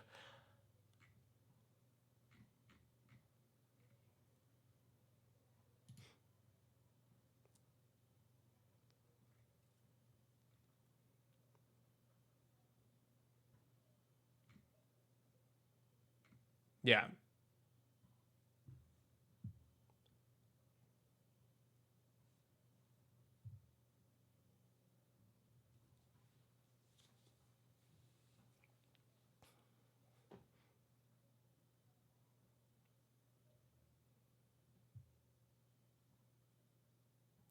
Mothman higher power than the dogs.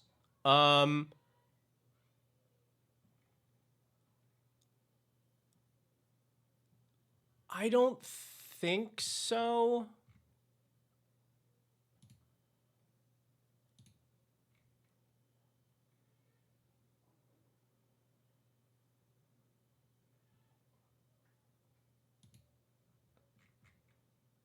Because I think these are all built to 2s as well.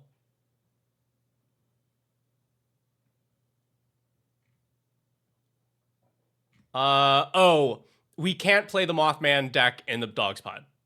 Because every one of the Dogs decks wants to use its own graveyard, and if it has one deck that is trying to put a bunch of things into the graveyard, then that throws a lot of things off. But I think we can use Mothman or Jinsakai in that pod. Either one is fine. The Jinsakai player probably loses though. Yeah, but yeah, so they should be fine even if we make no changes. We will just want to be careful in those games for if people draw specific cards.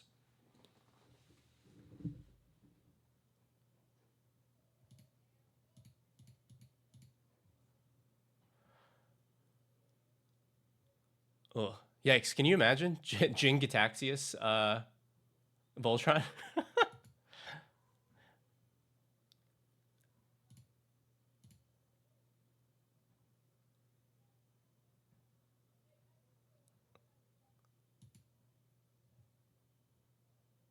Okay, right. We were here.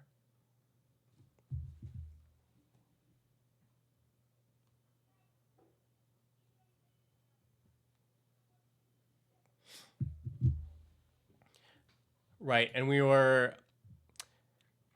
the question of can we build this through the Fire and Flames deck?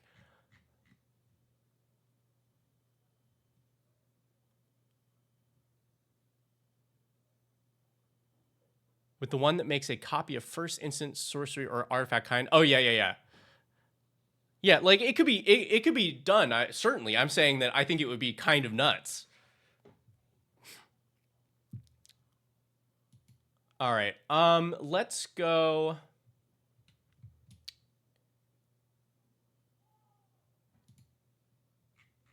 I don't think we get a lot out of white here. The Balefire Liege kind of good. Would be nice.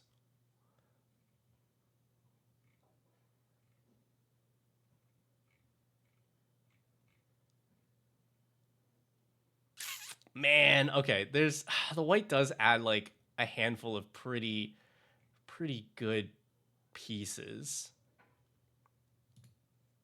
Here's my thinking, everybody. Firelord Zuko gives us access to white, so we are able to put better cards into the deck, which does matter when we're doing this kind of ridiculous building restriction. But I don't know that we do much with this other than him having firebending. Because I think having any sort of theme, especially one that's so narrow, like casting spells from exile, is not going to happen that often. Firelord Ozai, on the other hand, this is just generically good. like he produces mana that we can use during combat, and has his own payoff, but we don't get white. I don't think that I'm doing Fire Song and Sunspeaker.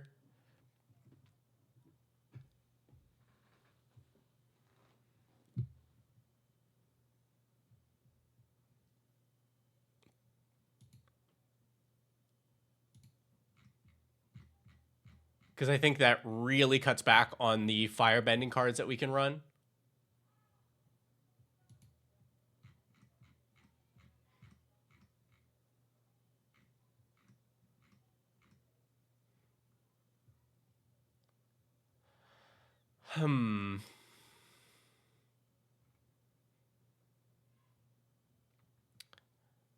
It feels like I think Fire Lord Ozai is the better option. Like, if we're gonna guarantee access to one card, the commander for this deck should be the better card, because the quality of our 99 is gonna be weaker.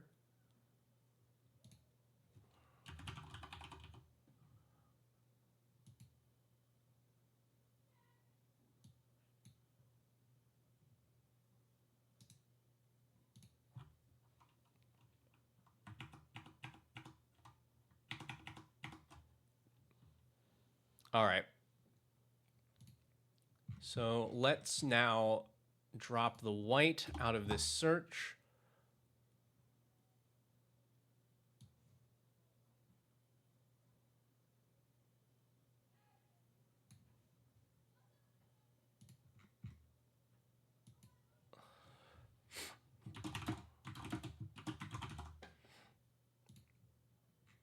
All right.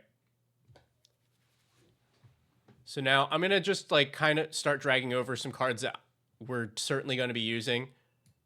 Like we'll take every form of mana we can possibly get for this, because I think it's going to be very difficult. Fire breathing works out great because we're able to we have an outlet for the fire bending mana, and it also allows us to like do something bigger with Ozai. I think that's pretty good. Let's see. This seems good. Twin Flame Tyrant. Like, I'm just also going to put in some generically strong cards. Delayed Blast Fireball is good. Let's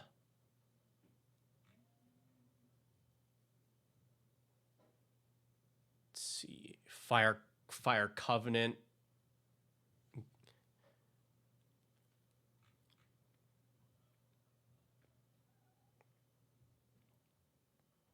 Yep. Oh, Firebender Ascension for sure.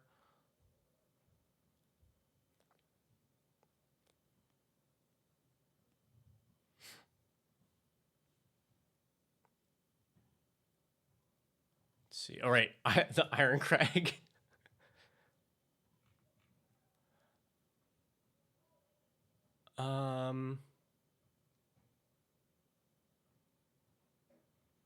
Yeah, Fire Mind Vessel, right?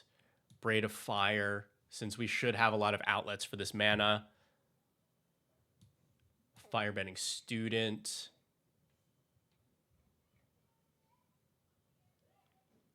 I feel like we got to run Sozin's Comet, right?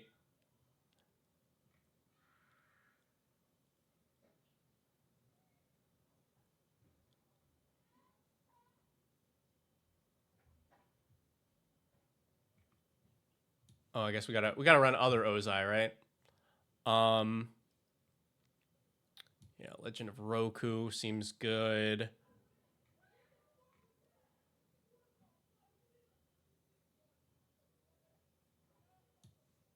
Nibelheim of Flame also gives us a board wipe. Let's see. Go with Zuko.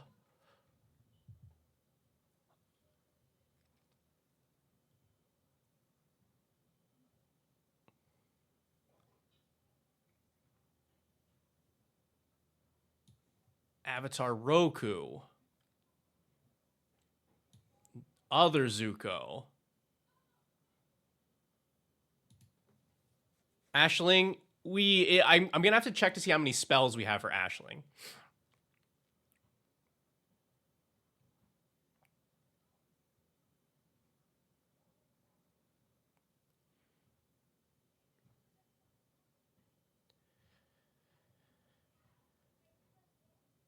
For the red mana holdover?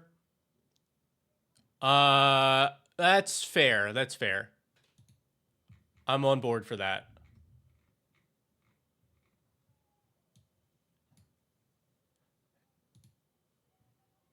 I kind of like Chandra. Expensive, but it means that we can make a free sacrifice for Ozai every turn, or get card advantage. You know what's funny is we could totally cop out on this and then just do a dragon. Does the what's the dragon card that you can have any number of? Does that work here? I'm totally blanking on the name.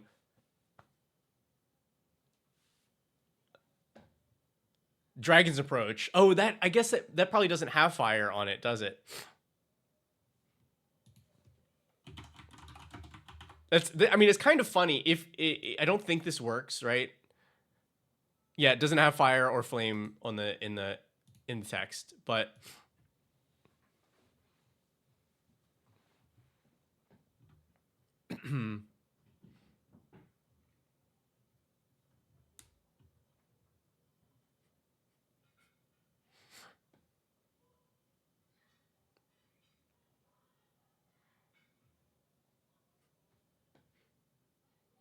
no one has set Sea on fire yet. I don't. We gotta make sure that it works. Dragon's Approach. Yeah, in the art. Yeah, we continue to stretch the things that were the restrictions here. We'll run a Rise of Sozin here. Also, like, I know I'm gonna have a ton of red in this deck, so I'm also kind of fishing for whatever black cards that I can find. Damage multipliers in red always work. I'm actually personally against damage multipliers almost entirely. I think the majority of them are a trap. But we don't have a lot of room to be picky here.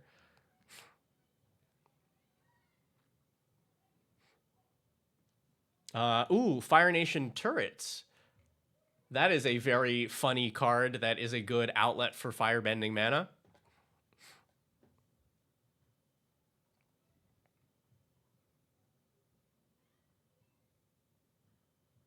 Yeah, I guess what we should do is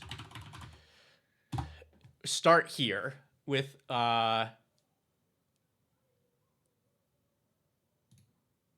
whatever firebending stuff that we're happy with.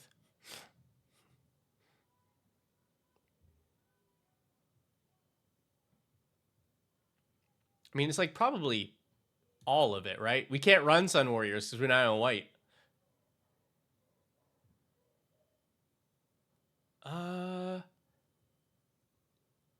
Does make firebending things? Fire Nation Tax is good because this is also an outlet for firebending mana. Probably not running enough lessons. Cast during an opponent's turn. We should have a bunch of instants, I guess. Firelord Zuko, yes, did have white, but we went with Firelord Ozai instead.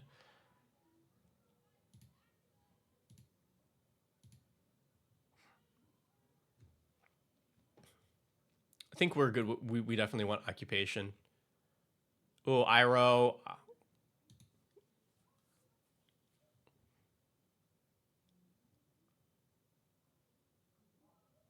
Sages is fine because it's cheap. This is, I don't know, this is a pretty bad outlet, but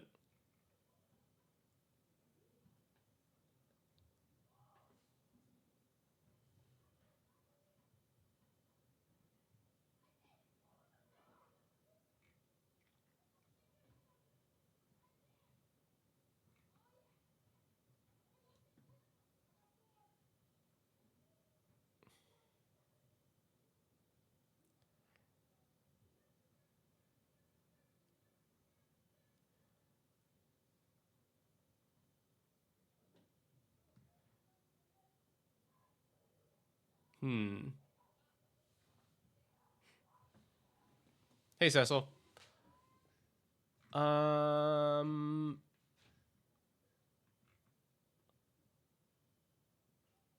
I think those are the only ones that I'm like, for sure I want these cards.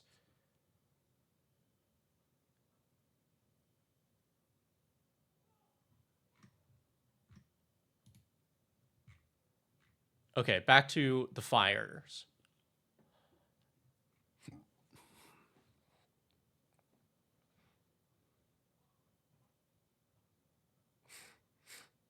Hey. Thank you, Targ.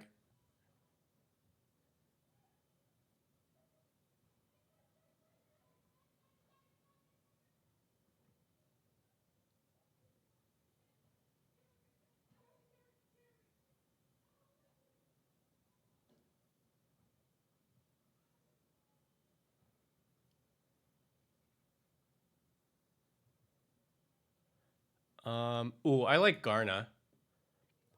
And you can spend firebending mana on this because it has flash.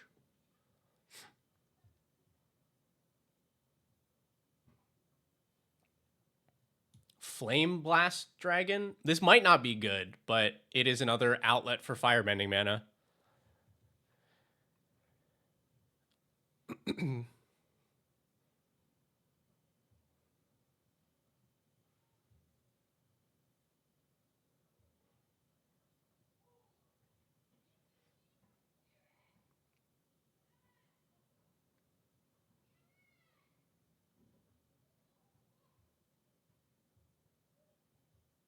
Ooh, Angrath.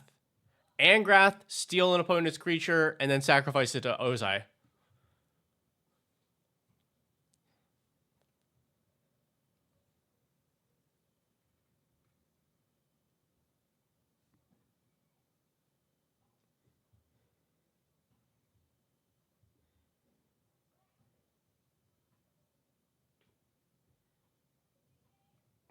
All right. Oh, Fire Nation Drill seems good.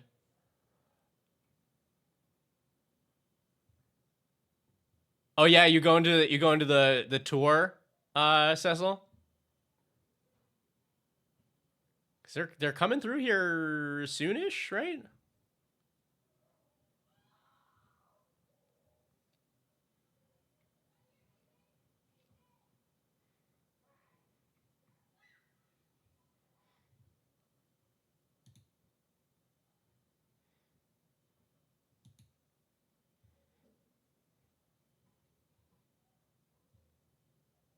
Oh well, happy happy existence anniversary. That's I think a great way to celebrate it.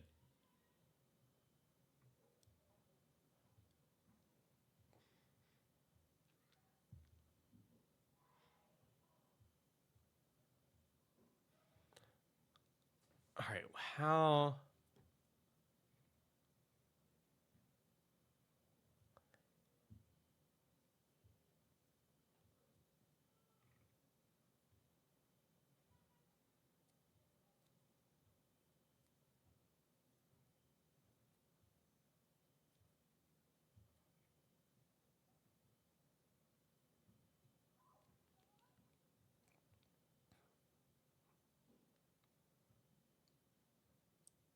Vein Fire Border Post.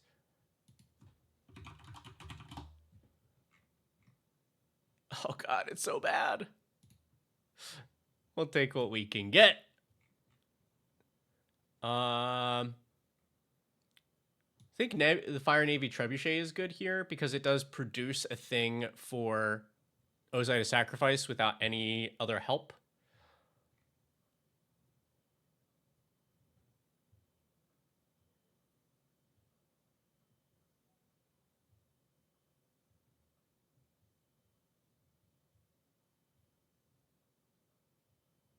Fires of Mount Doom. I've never seen this played. It might not be good enough, but so it deals 2 to a creature, but then is a card advantage outlet for firebending mana.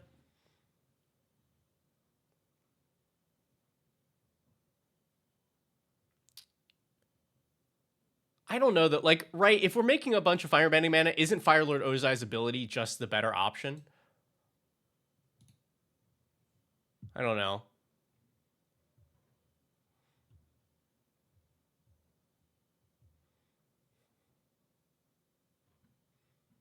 Soulbright, is that the one that you feed mana into it and then it spits out a bunch of mana?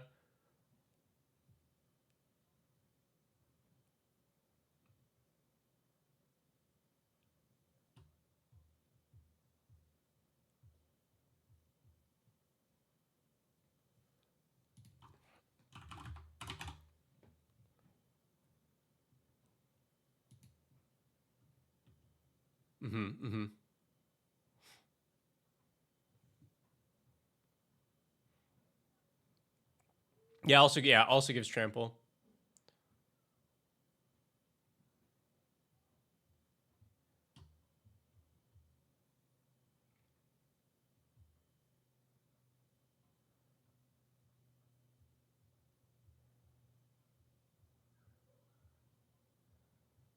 Ooh, I've been meaning to get to play this card. Duelist Flame. And it's an X instant. So, very good for this. Faded Firepower. I'm not a Faded Firepower fan.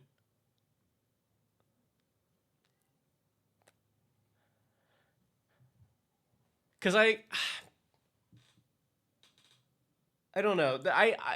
This deck just might not be terribly functional. I'm trying to decide if, like, how much I try to push into an actual strategy for it, or do I just jam cards into it and hope that it works?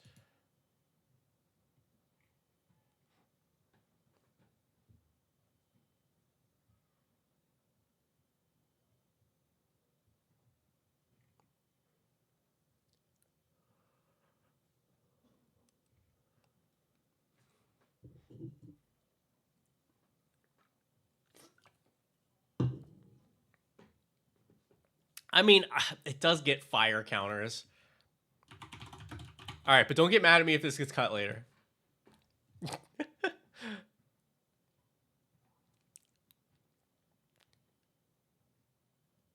Hmm.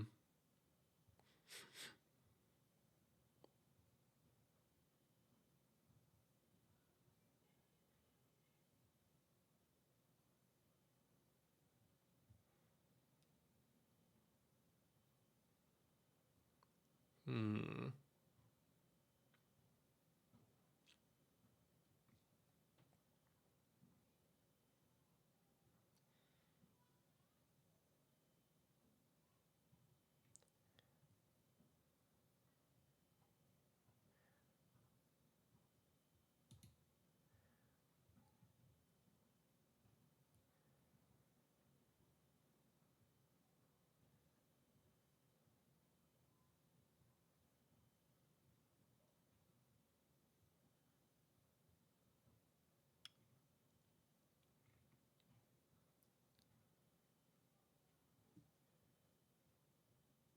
Boss Invoker. I don't think we're that desperate.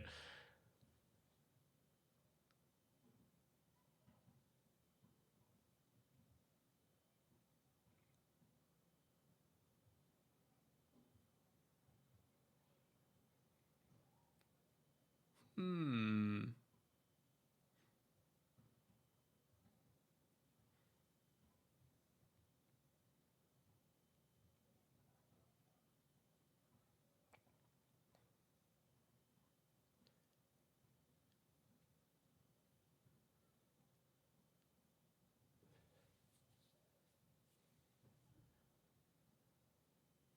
Champion has fire breathing for it for any creature and isn't an aura.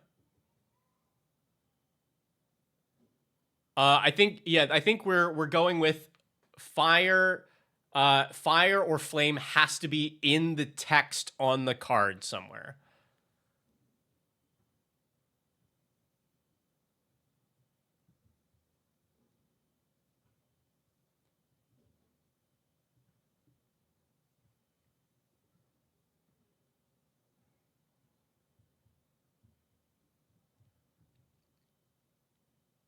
Oh, this is cute.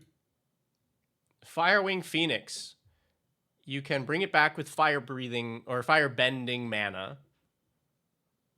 So you can, and it's like 4 power to sacrifice to Ozai.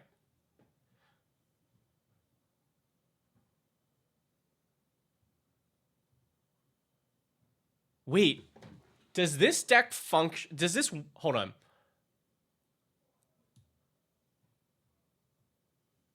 Oh, it is to hand. It is to hand. Hold on though. Hold on. I got a thought.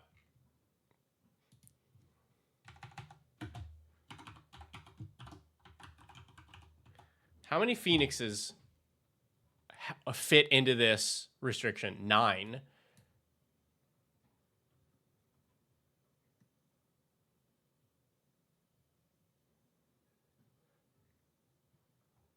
Because Ozai wants to sacrifice stuff.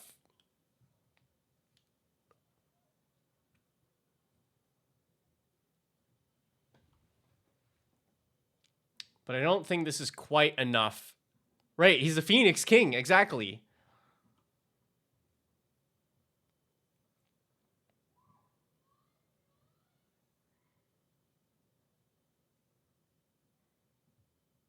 Yeah, I don't think that works exactly. Flame Lake is decent there, but I think I was hoping for a little bit more to be able to lean in there.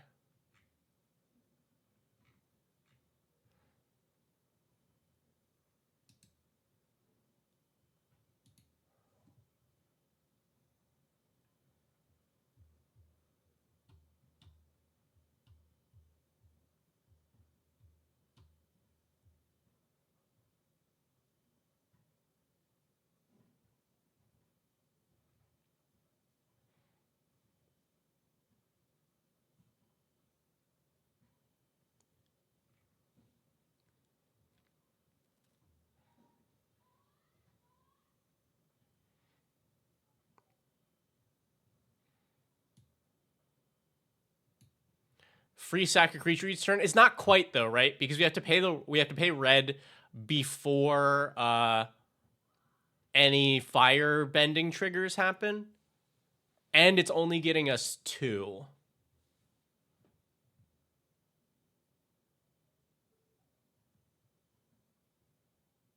Like, we probably run it anyway, right?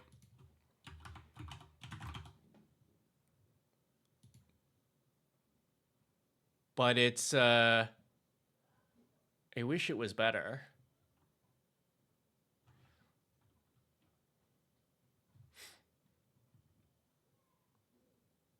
Fire Nation Salvagers, that's like a card. I think it's a cool card.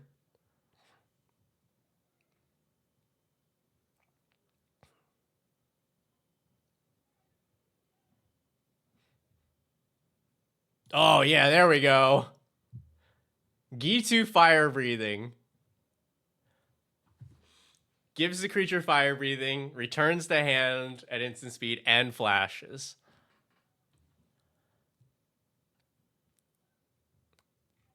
This deck is not gonna be good.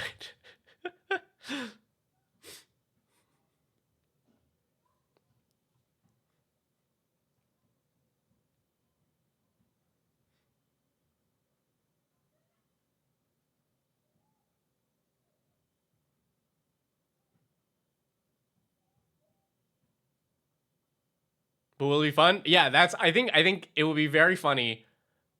I think it will be fun. Okay, here's actual fire breathing.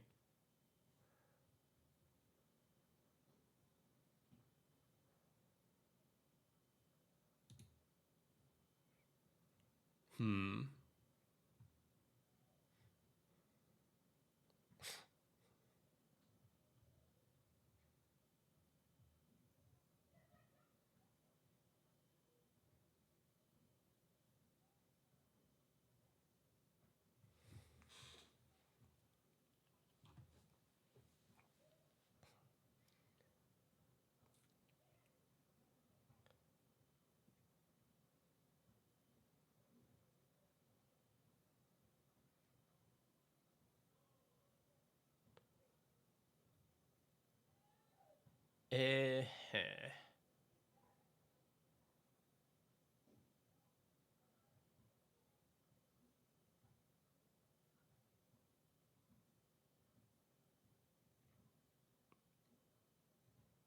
I'm hoping that we can find some better options though for like the actual sacrifices to Ozai.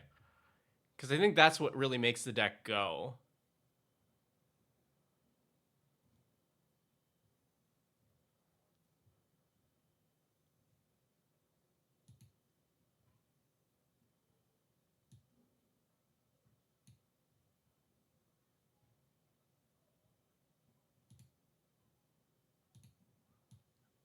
All right, here we go. Flame Channeler. Actually, I'm going to move this to sideboard. We just got to make sure that we have enough spells that deal damage. But then it is like, it gets a little bit bigger for Sacrifice to Ozai. It's also card advantage that we can spend fire bending mana on.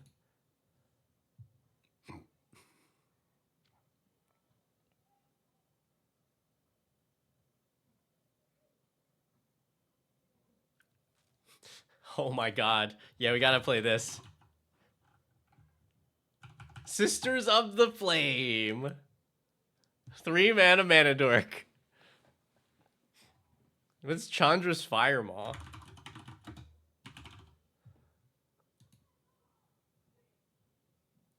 Five mana haste. Enters, search for Chandra Flame's Catalyst.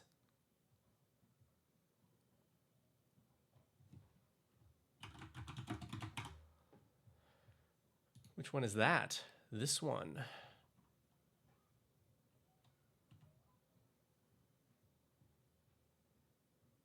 I think that is fine. Not great. I know. That's the whole thing, right? Is like, at a certain point, I'm gonna have to probably accept that I have to play these cards.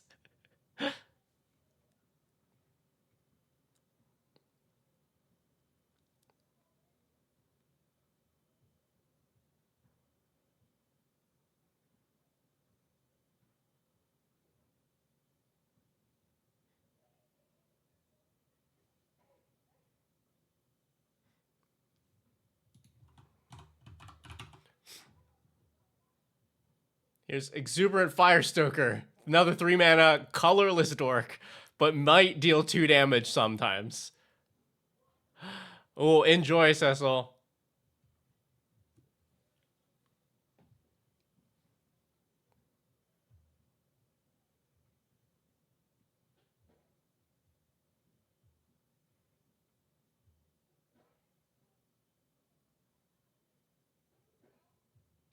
Oh, yeah. Look at this guy. Juwari. You can, so now we can turn all of that firebending mana into target a creature, and can be an instant speed channel board wipe.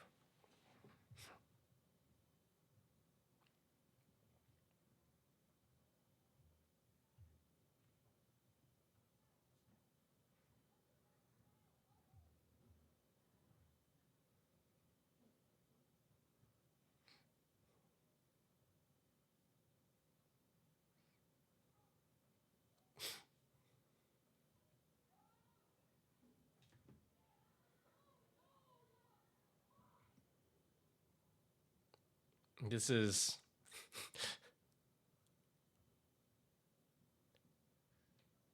it's definitely something.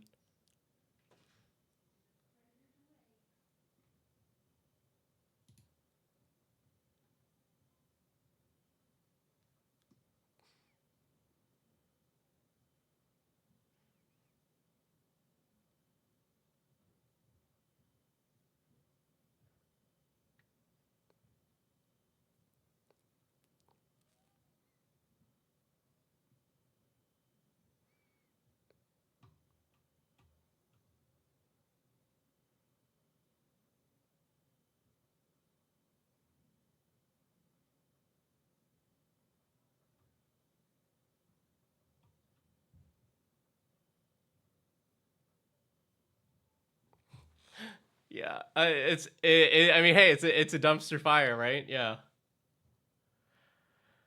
Huh.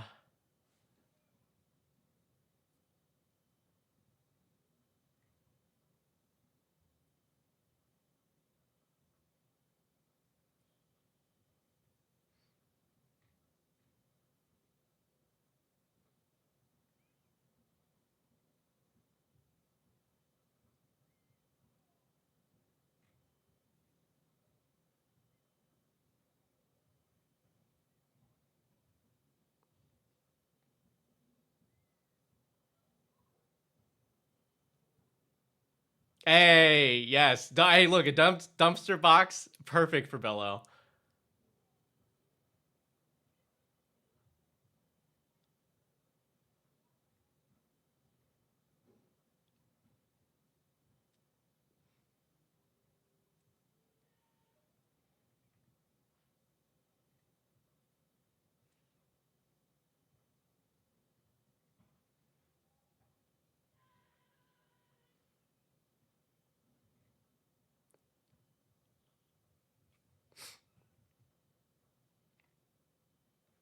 Yeah, dumpster box fits for any deck with green. Yeah, is it because the deck is trash, or is it because you because you get dumpstered by them?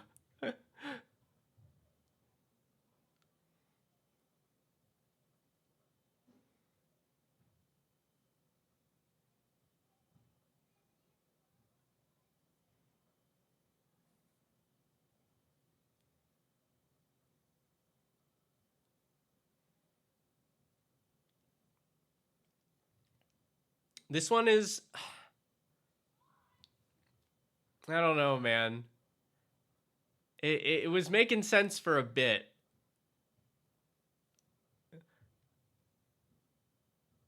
but I'm running out of steam on like if this can actually.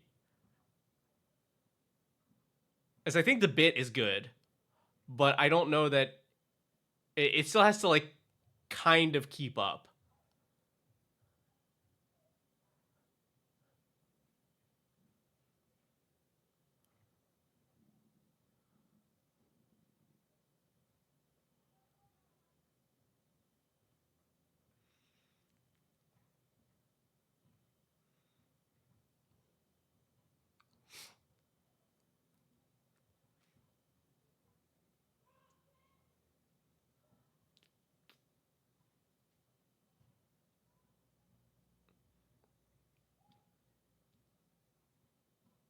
Yeah, yeah.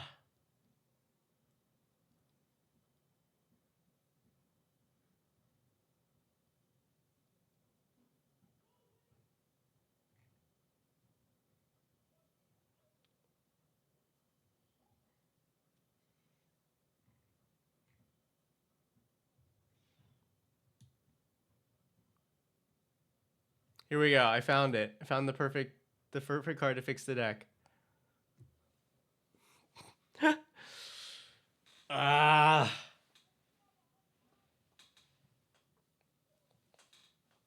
I don't know. Corned beef and cat. Oh, I'm very jealous. I love a good corned beef and cabbage.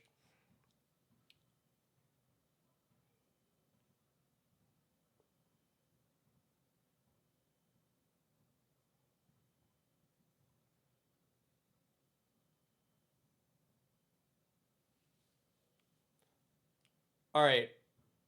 Is there one more F word that we can add to this? So we have fire, flame, and something else to include our flare. Flare. Let's see how many more cards we get from that. Okay, hold on.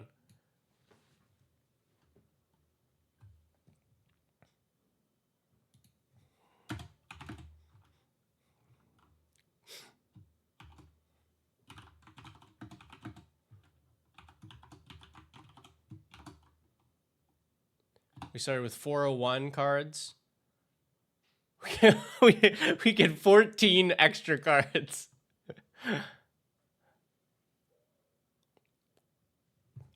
Um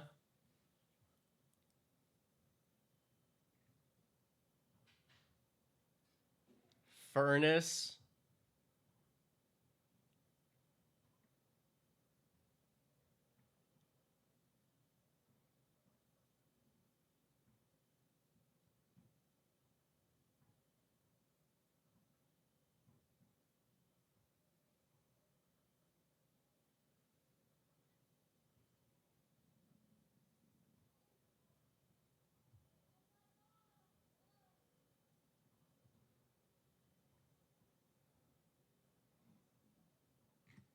Oh, you know what? I'm cutting out some cards here because what about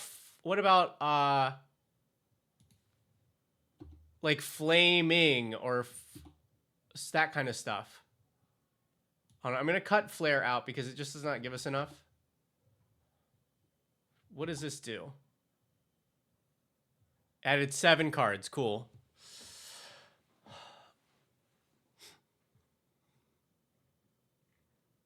This like almost worked.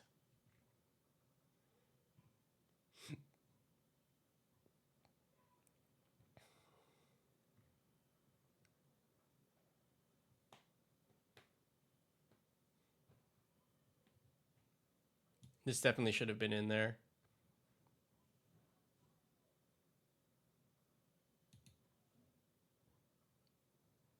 Cards that I don't like. Yeah.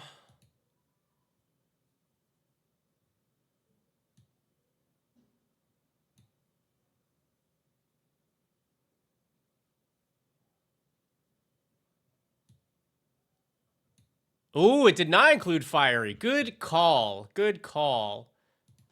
Let me add that.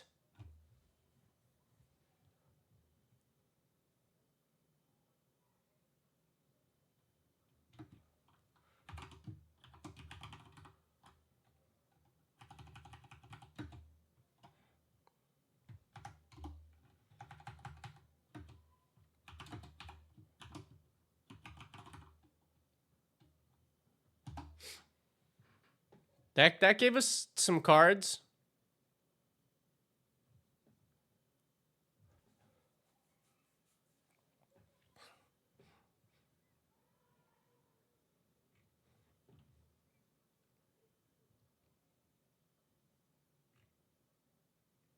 That actually gave us some pretty relevant cards, though. A lot of the firies are playable.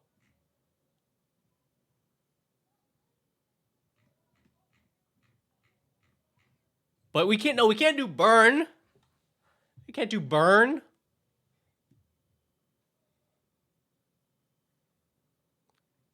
How dare you?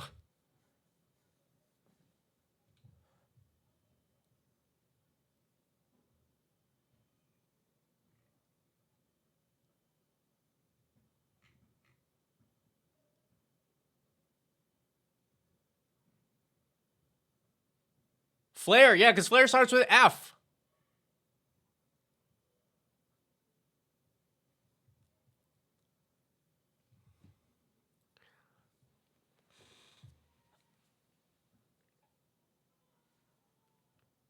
Definitely thought this would be easier. I definitely thought we would have more.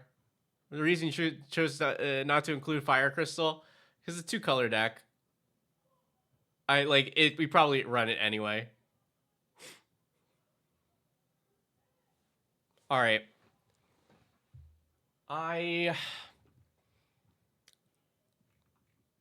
Like, at what point do I say this is just not doing it?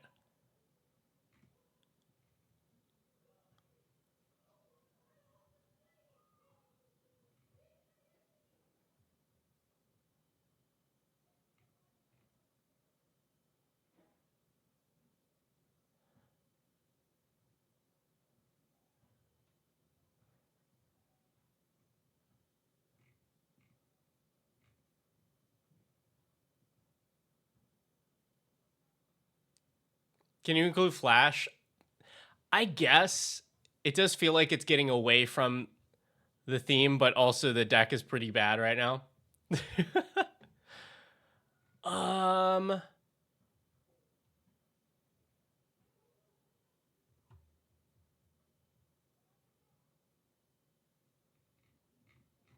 Fogs and frogs. All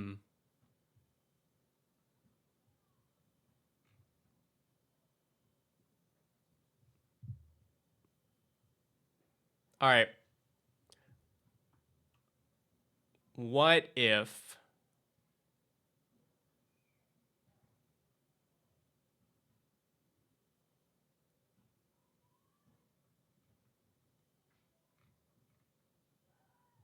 we can go Spellslinger here? I can't do flubs. We get one flubs deck on the show. It's already been recorded. So we can do Fiery Inscription, Firebrand Archer, Kessick Flame Breather, Erebor Flamesmith.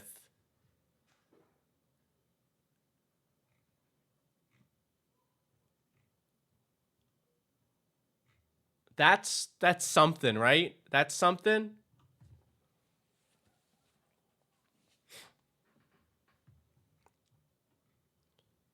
Fire Spitter Whelp.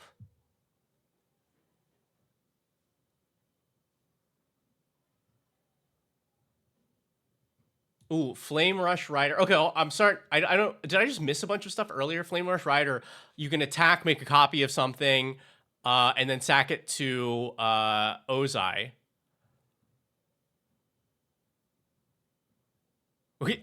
Absolutely not Worldfire. It's not that it's not even a matter of bracket. It's a matter of content.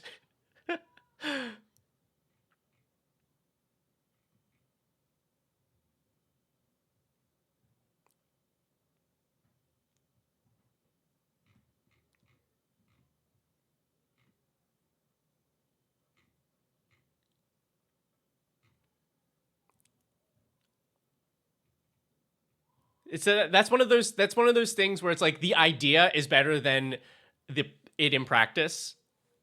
Like Worldfire deck, hilarious. We're playing the Worldfire deck, not hilarious.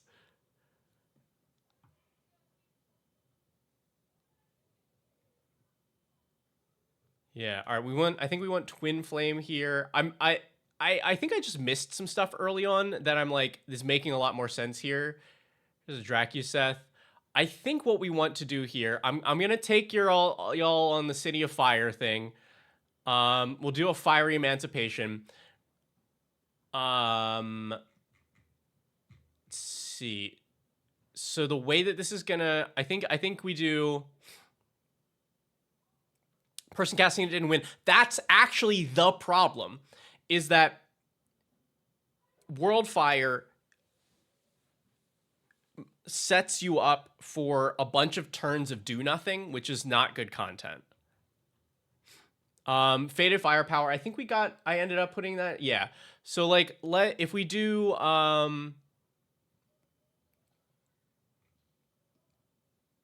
yeah, here Fire Crystal in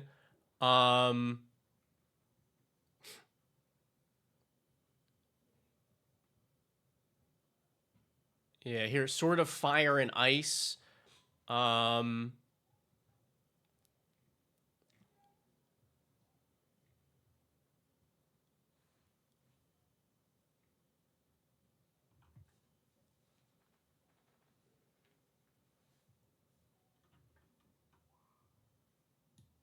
Ooh, Flaming Tyrannosaurus. So when you cast a spell from anywhere other than your hand, like the spells that you grab with Ozai, you do stuff.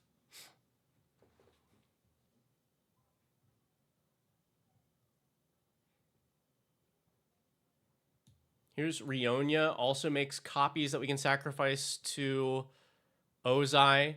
Wildfire. Also not good. Doesn't that only hit one player too?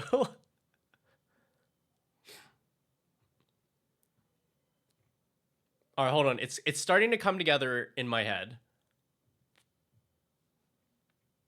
So I think the two things that we want are ways to make copies, and then we have stuff to sacrifice to Ozai for free, and ways like spells like instants that we can cast, and then little bits of payoffs. Everybody sacks 4 lands and all creatures take 4? Yeah. Yeah, not why. Yeah. Oh my god. All right, let's see. Yeah, here's a Cast into the Fire.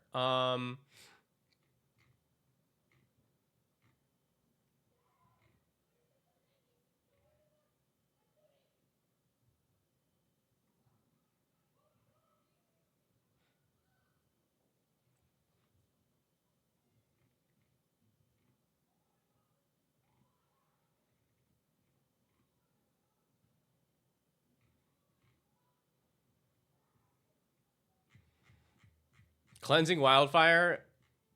I mean, I don't think that does much for us, right?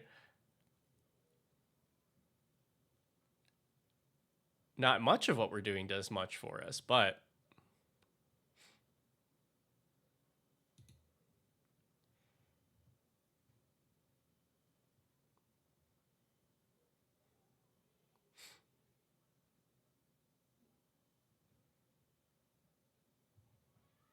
see, Wildfire Devils certainly playable.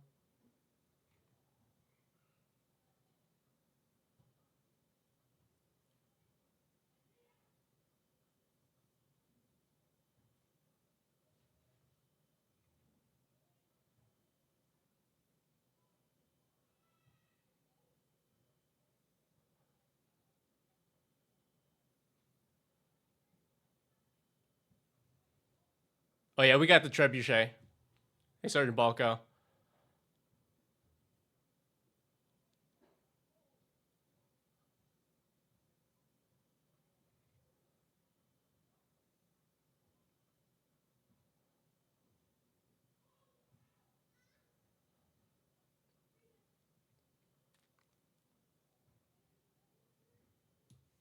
Sure. Firebending Lesson. Commander is Firelord Ozai, but only cards that have fire, flame, yeah, fire, or flame in the name, or in the text somewhere.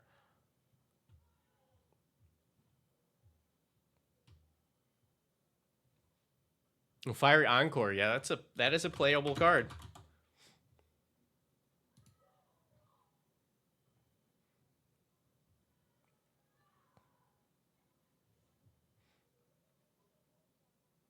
We're going deep in the restriction. Yeah, I don't know that we can actually make it out alive, but we're gonna try.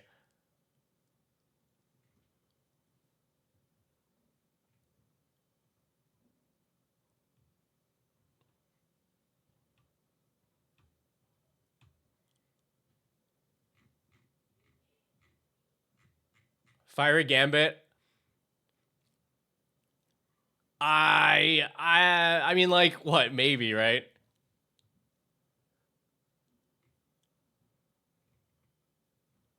I mean, it's a fun card. It's a good content card.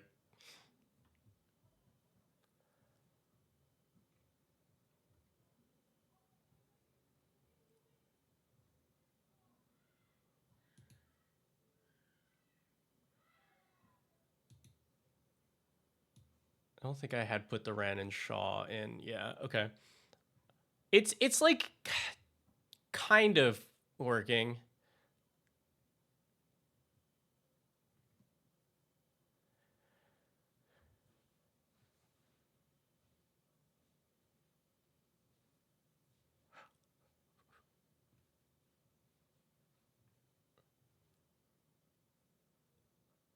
Here's Flame Cash Gecko.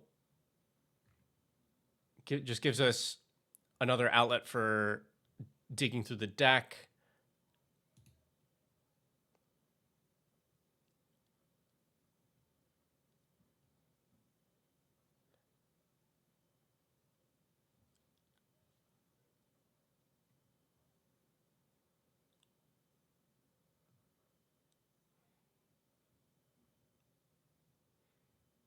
Ooh, I like this guy. Vindictive Flamestoker. Just like totally reasonable for a 1-drop, and then it gets counters, and then you can spend your firebending mana to get a new hand.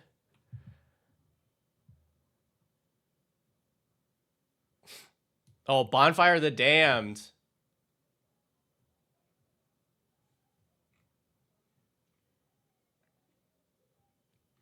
Actually, this is bad, isn't it? Hold on. It's sorcery. It's sorcery. Not good.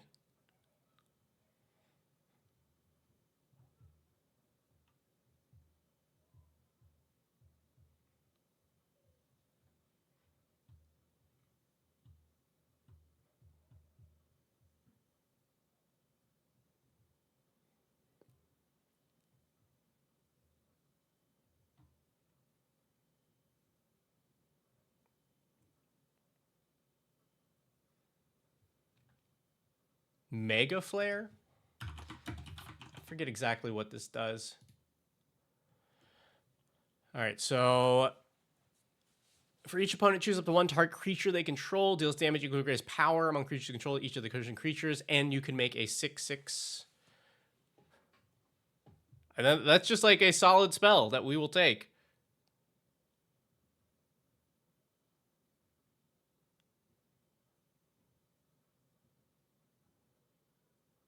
Burn down the house. Does it say fire or flare in flame or flare in the name?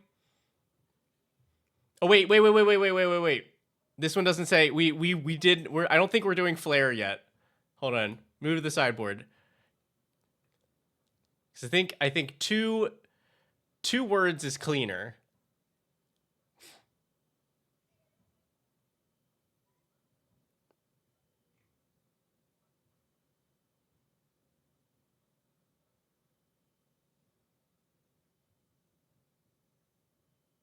What is Fire Screamer?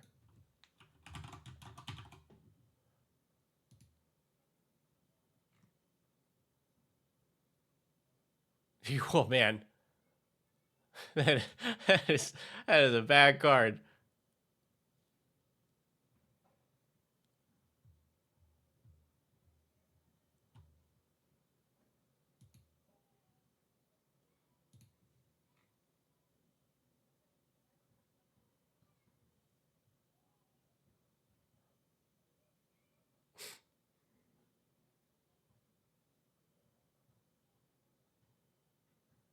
Slave pivot. I mean, we are on fire and flames already, right?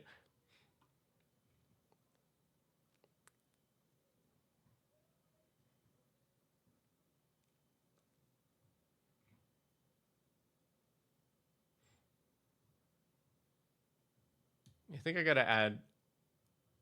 Oh, I already had Fire Sage in here. This is difficult.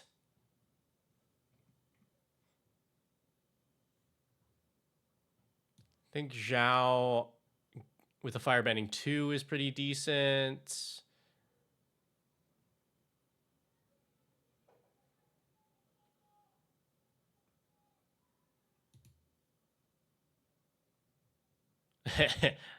Fire, fire, fire.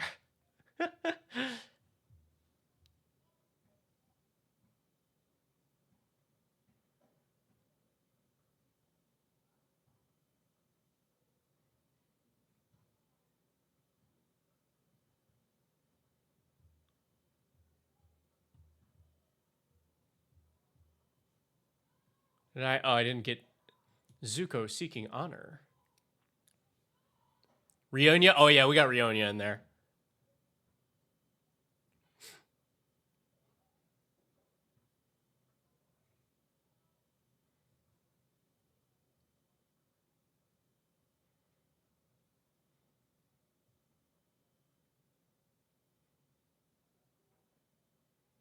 Ooh, Geist Flame Reservoir. Definitely helps out if we're trying to do this instant and sorcery thing.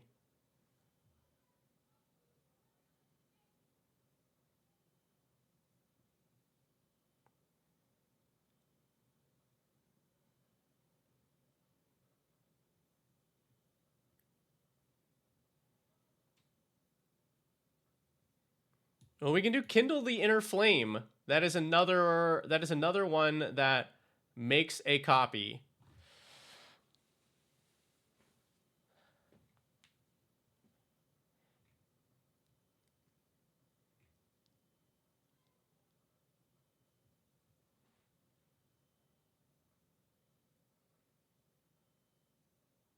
Yeah, we got Wildfire Devils.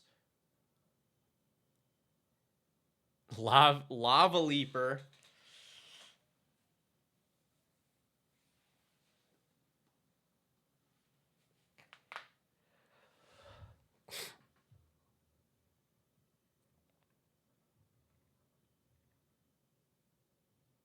I think I don't want to help out the other decks at all. Especially, it's like both of them I think do better than us with a bunch of mana.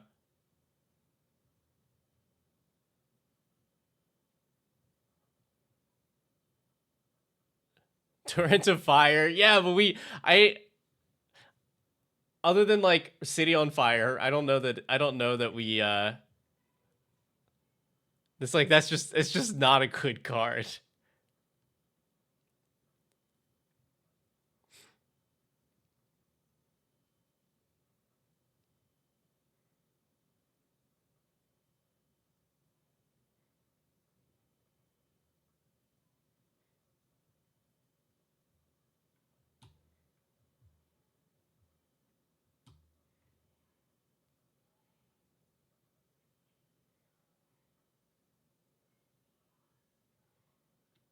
Torment of Hailfire. I mean, well, we probably have to, right?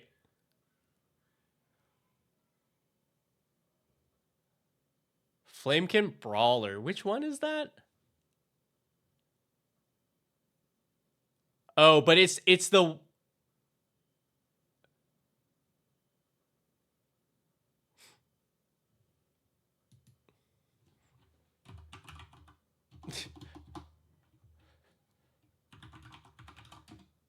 but this is like it's not actually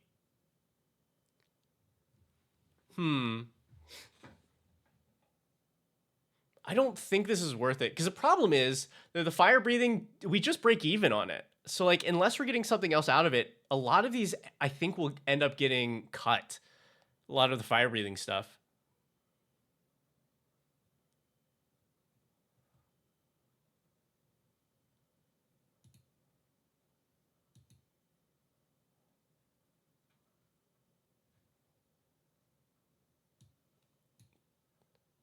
There's a Tundra tank.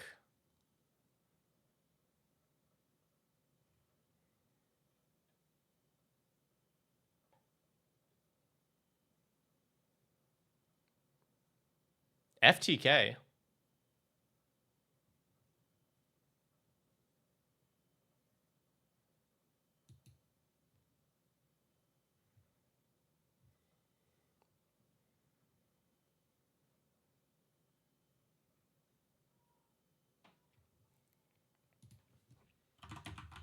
Yeah, Cavalier Flame seems like a good idea.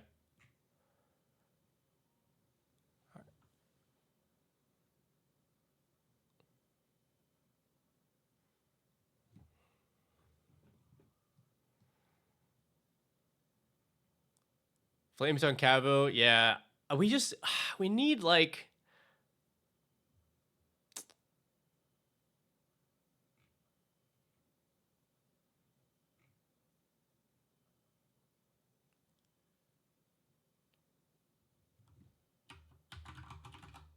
I just don't I don't think it does much for the deck other than being cool.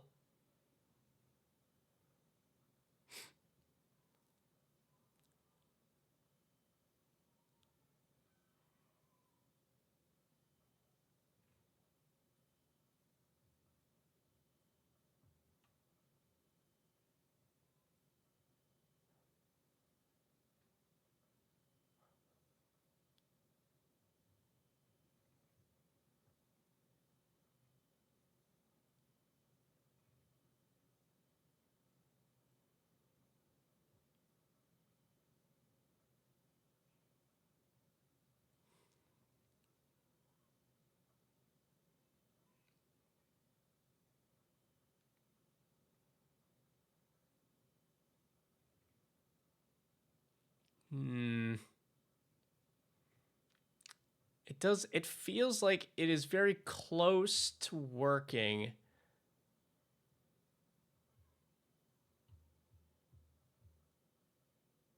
Without working.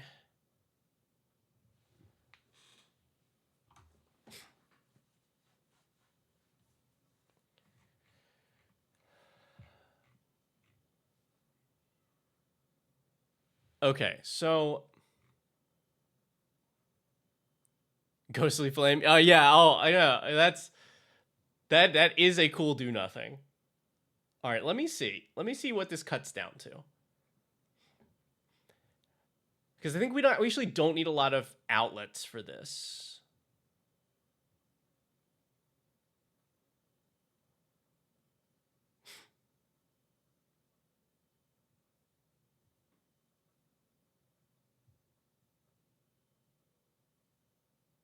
Yeah, so because I don't think like Flamekin does anything for us.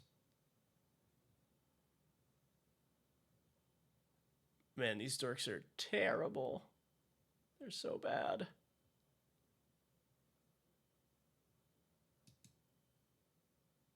I don't think this is worth it. At least this one makes red mana.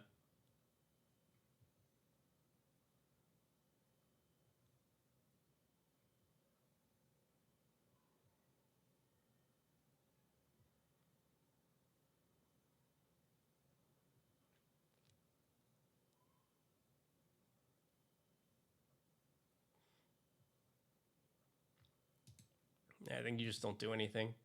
Not for us.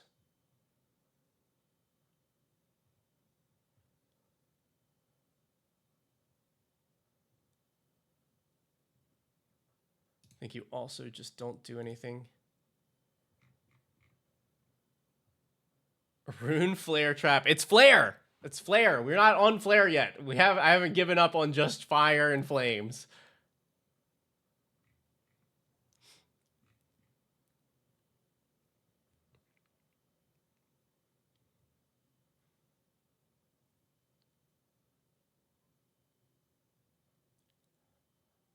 Man, I think this deck works if I have more instants and sorceries that aren't garbage.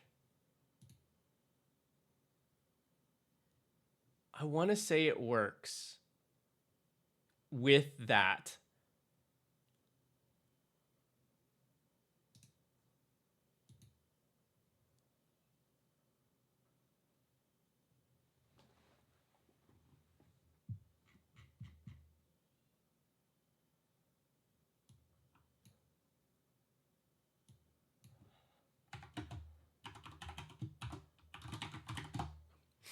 I'm sorting to just instants.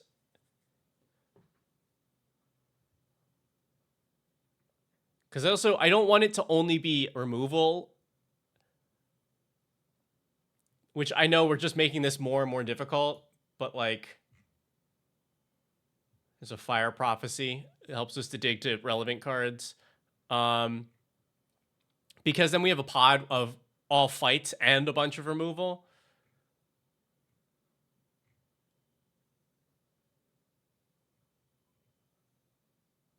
I know it's getting more and more difficult.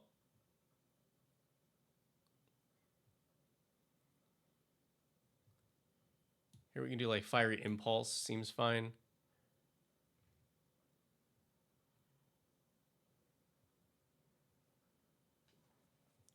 Firecat Blitz, baby. No, we like our mountains.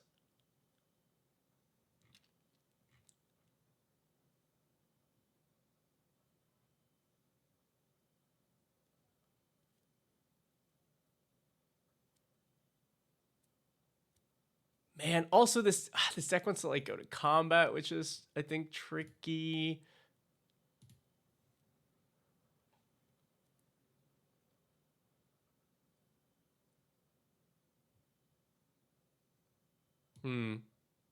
Hearts on Fire is like efficient, I guess, because you can go to combat, stack your triggers, get your firebending mana, buff a creature, sack the creature to Ozai, and then you've essentially gotten a +2/+1 for free because the boost already pays for it.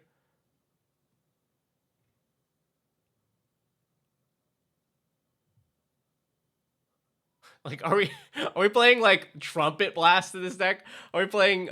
Oh god, Path of Anger's Flame. I think we're turning the corner. I think this works. Oh my god, Friendly Fire. There we go. Target creature's controller reveals a card at random from their hand. It deals damage to that creature and the player equal to the card's mana cost, which does play very well into the F-Bombs deck that has a bunch of high cost stuff, and decently into the fight deck.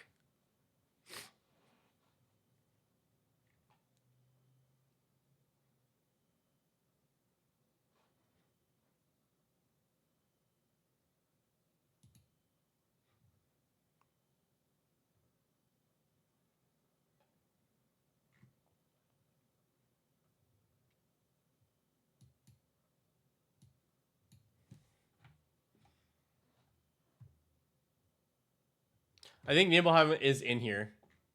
Yeah. Okay. It's slowly I'm slowly figuring it out.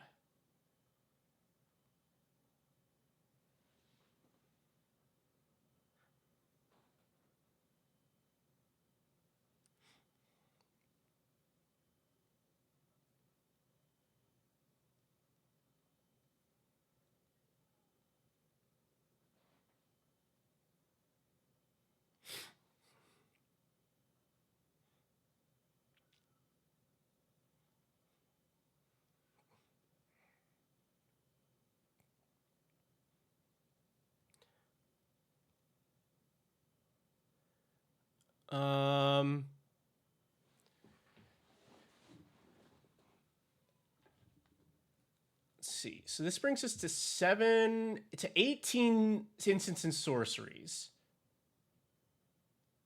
I think we just add Mega Flare because it's good. No, wait, no, it's Flare. It's Flare. You almost got me again.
Okay.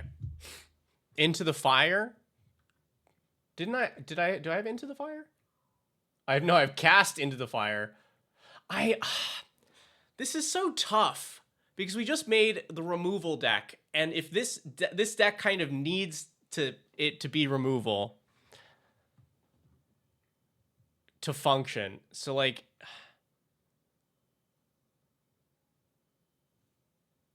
all right, I might be at least giving into Flare. What do we get with Flare? Because we don't get a lot of cards, but I don't think at this point we actually need a lot of cards for this for us to get there.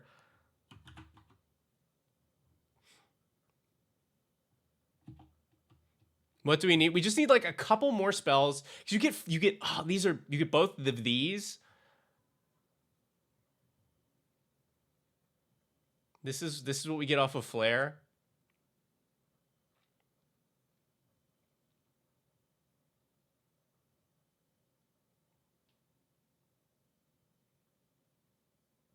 Wow, the Binding Flare is kind of hot. Into the Fire, but Into the Fire is just a board wipe, isn't it? It's like a little board wipe. I don't want any more little board wipes. What's the other mode? I don't remember what the other mode is. 2 to each creature, or put a number of cards from your hand on the bottom. Okay, all right. You got me on that one. You got me on that one.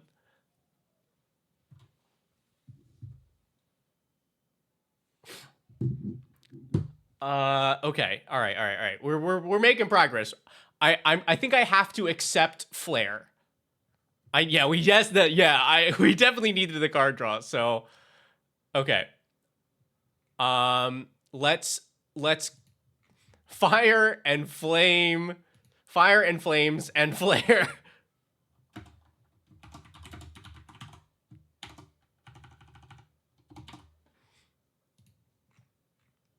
So that means we get the stupid Mega Flare. Okay. I'm adding Flare of Duplication, Flare of Malice.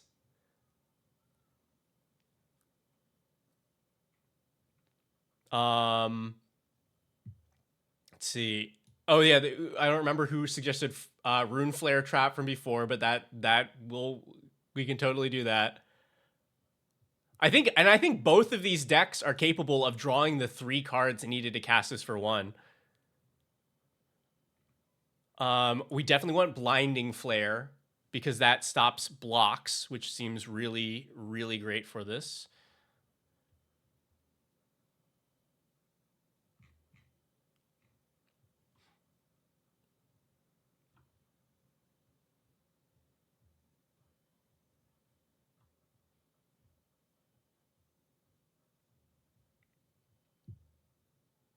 The deck just needs to kill Nurgle. There's not a chance that this does that.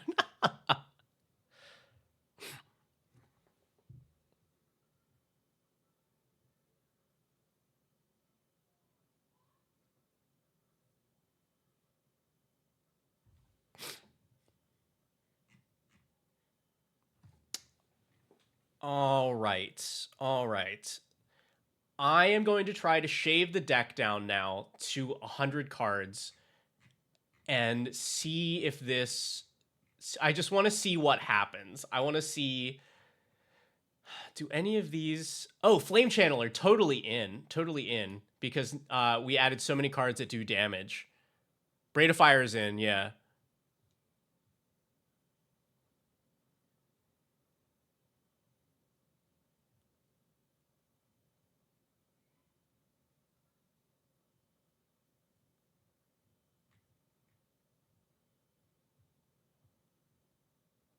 This deck is so bad. This deck is so bad. All right. Yeah, where do our cuts? Our cuts I think have to be in creatures.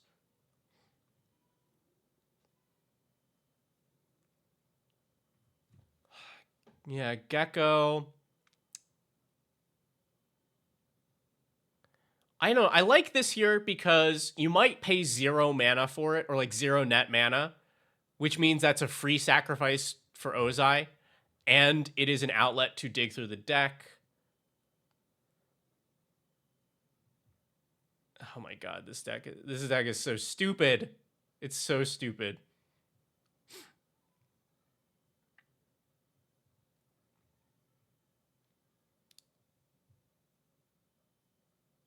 All right. Sorry, Flametongue Kavu. I don't think you're what we need here.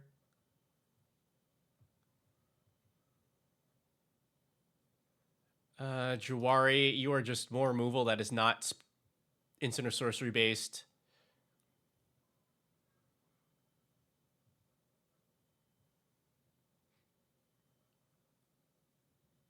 This is just removal.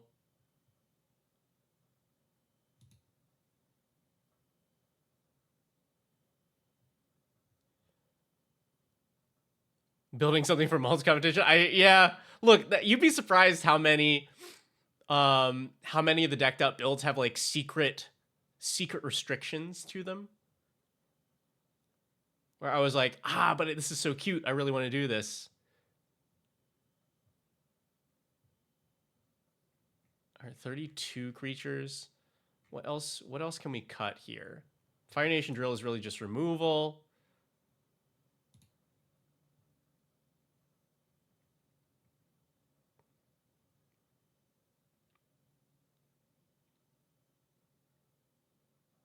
Oh, this is card advantage. Yeah, we keep that.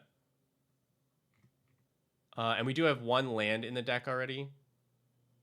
How are we at 79? Did I definitely thought we got more than that. How important is Garna? I mean, it flashes in. It allows you to make a big swing without worries. And because like flash you can cast off of firebending mana. And I think the haste is actually pretty solid too for a lot of our stuff. I think it's actually pretty good here. Sisters of the Flame might just be too bad. Am I on only basics? No. No, I will definitely make an exception for all of the lands. I think this is just too... It's just not worth it.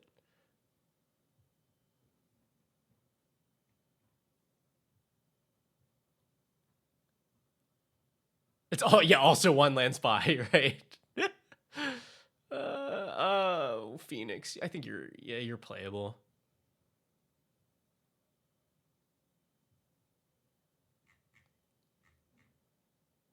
All right, I think I can start cutting some of the worst instant sorceries because we do have quite a few now.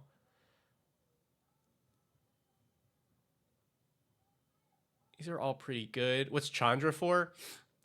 Chandra can make copies of your creatures, which are then free sacrifices into Ozai. It also provides card advantage.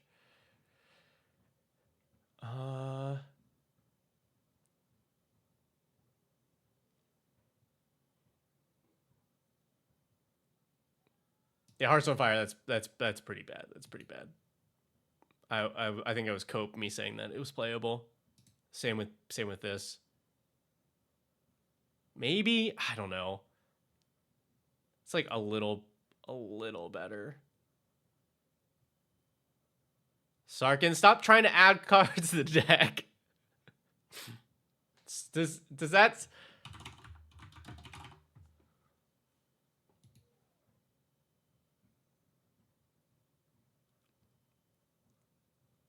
Nah, this isn't quite do what I want.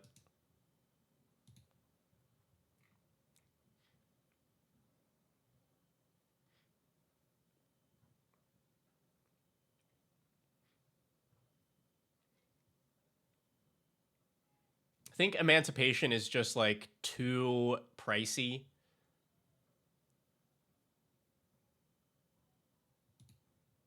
Because we have Firepower, which we can flash in, and we have City on Fire, which convokes. I think those are just better options here. Lakecraft, we're building a Firelord Ozai deck with only cards that have Fire, Flame, or Flare in the text somewhere.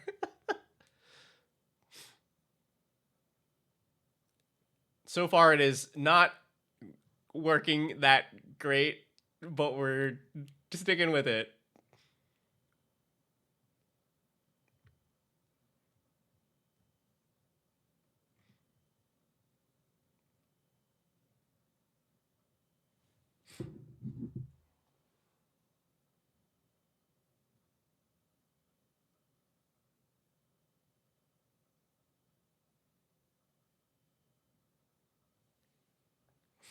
All right.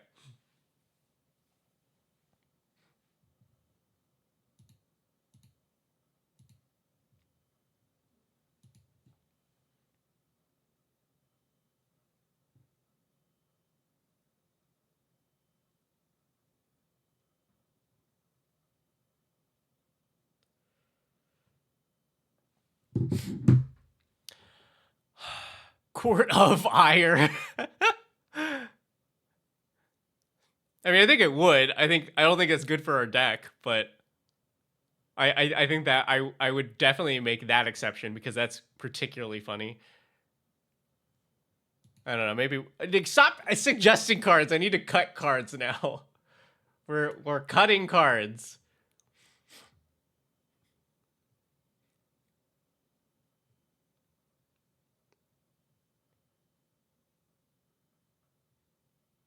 Yeah, I think these are all good.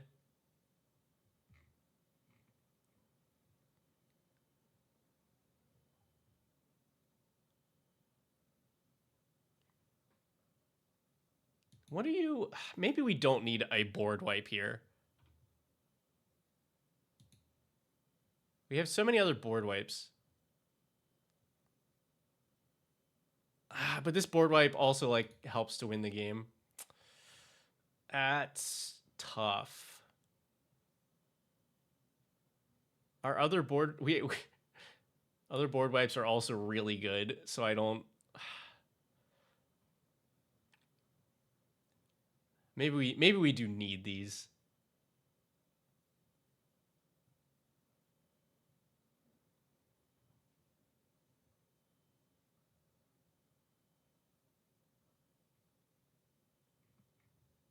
This deck is so bad.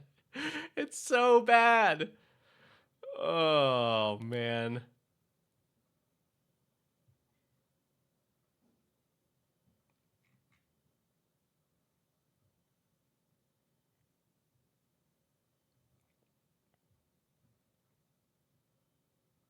Oh, Flaming Tyrannosaurus. Yeah, it made the cut.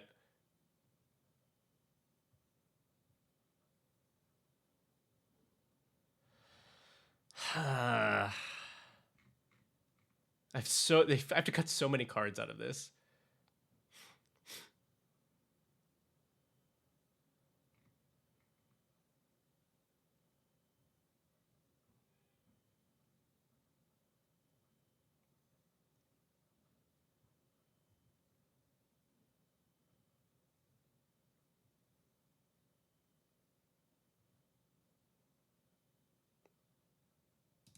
I think this is too slow for us for actually getting the cool thing out of it.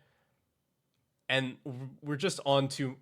The pot has so much kill power.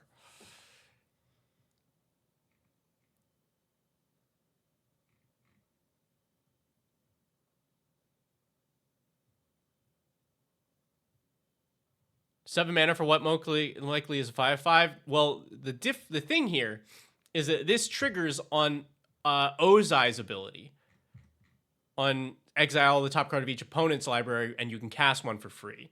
So we are getting that out of it, and it is big old creature that at minimum deals 5 to each opponent. We also have like Zuko who can cast allow us to cast from exile. It's not the prettiest, but it does function.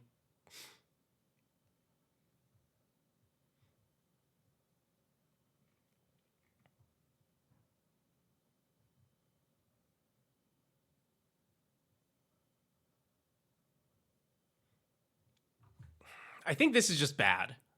I think this is just like not worth it.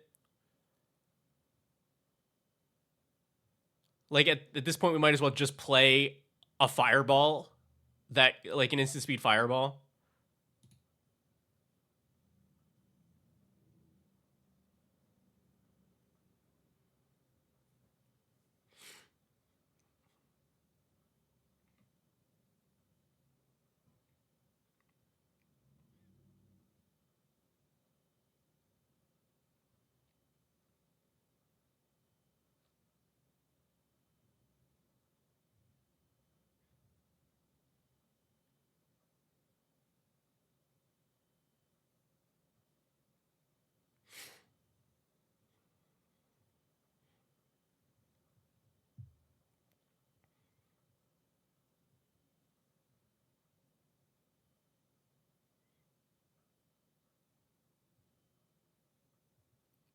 I will say though, I think we made it to a functional deck. I think we actually made it to a functional deck. The fact that we're struggling now to cut things, I think, is a really good sign.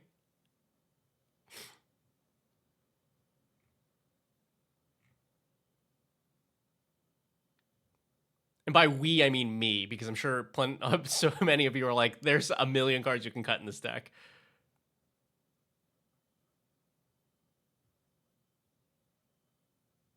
Let's see. I think this is pretty bad if we can't flash it back.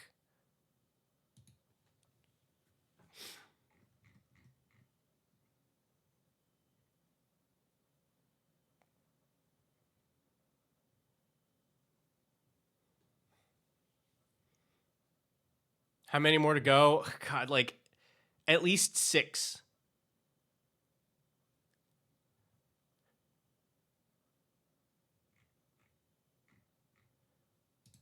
I'll retire the Chandra. Like 7 mana is a lot. And Angrath does a better version of what we want to do, which is steal opponent's stuff and then sack it to Firelord. Trap is a trap, you think? I don't know.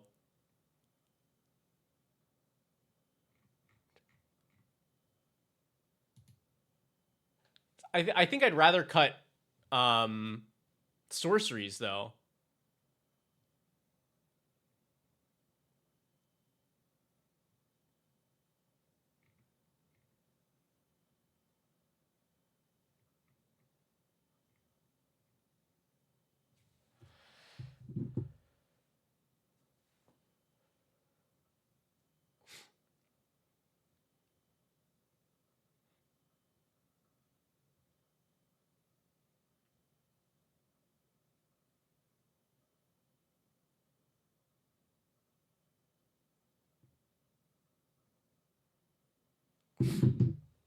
Firebrand Archers just ping 1? Yes.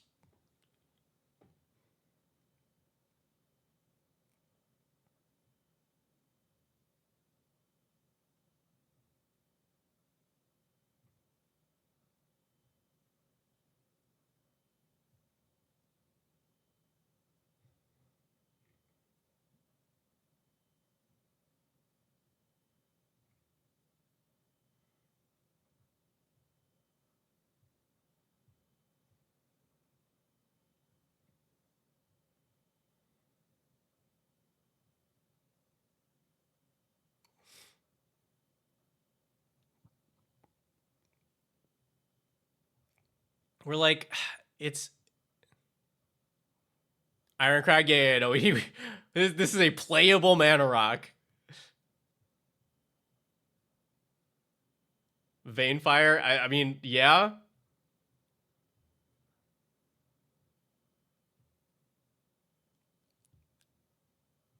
What are we short on? I don't think we're short on anything. I think we just need to cut cards.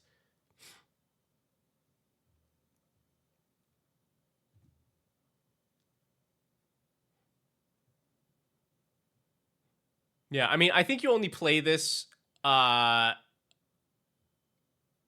think you only play this like for the straight up cost, and then like a 3 mana a 3 mana tapped rock is pretty bad.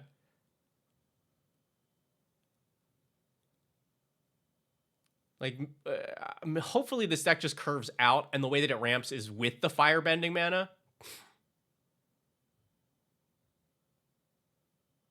A station deck used border post really effectively. How?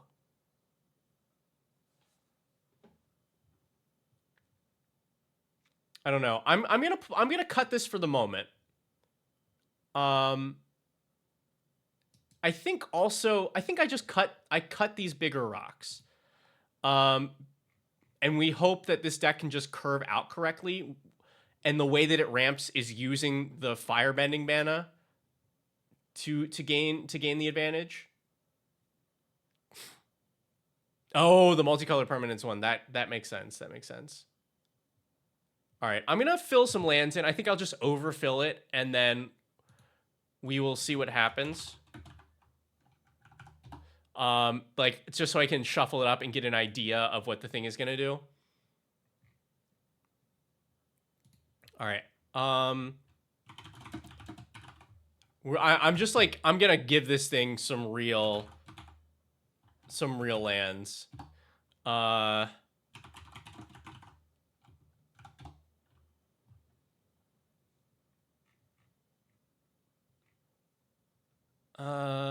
What can we work with here? Does Urza Saga do anything for us? Not a thing. We can't run Soul Ring in this deck. Wait, is there a Soul Ring that has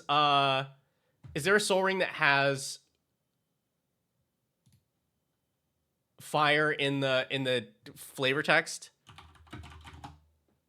Because I bet there is.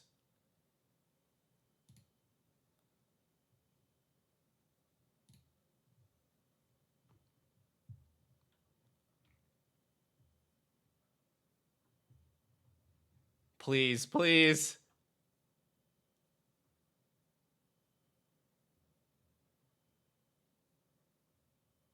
Please.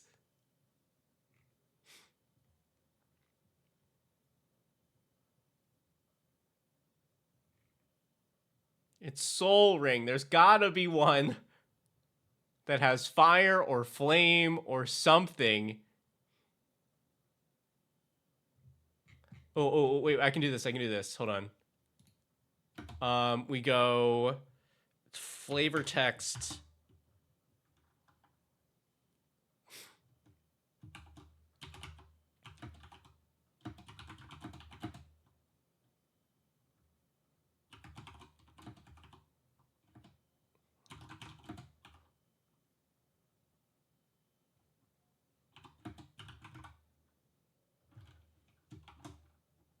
Please, please, please, please, please, please, please. No!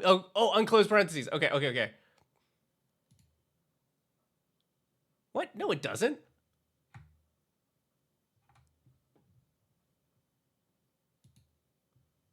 Wait, the Lord of the Rings one does? Oh, okay.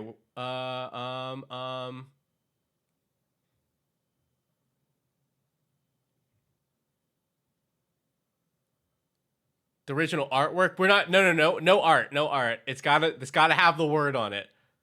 Otherwise, like half of all red cards, period, have fire or flames on them.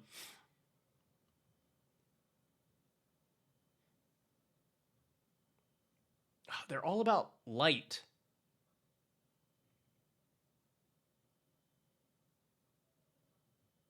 The heck is wrong with your question mark? Oh, is like the button not functioning right?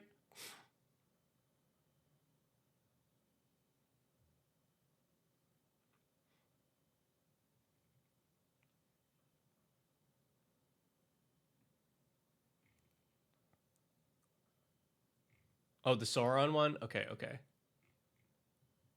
Second Age.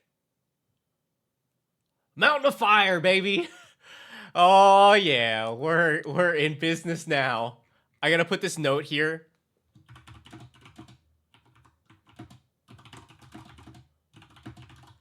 Because when we go to pull cards, we usually don't care about the versions, but we need it to be that one.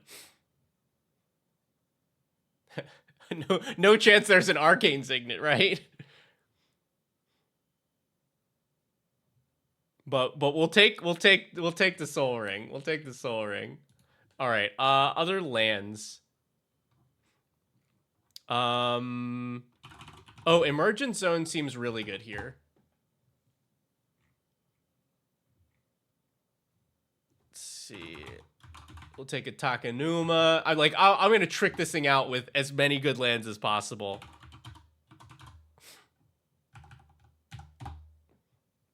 Because that's the one thing that it should be able to get.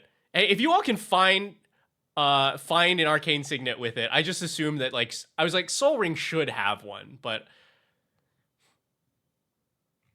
I was like I don't think the other ones do.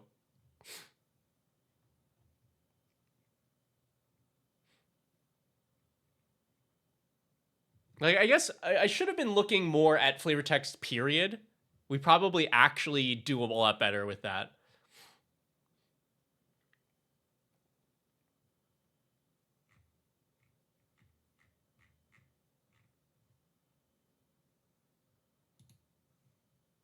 Oh, blank balls of fire. We're not. But maybe.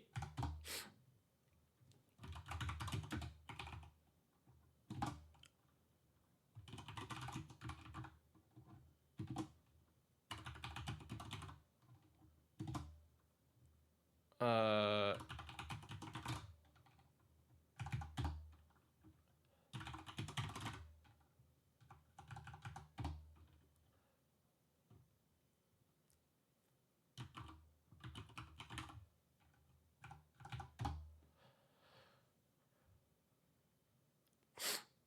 Flavor text. Oh, okay.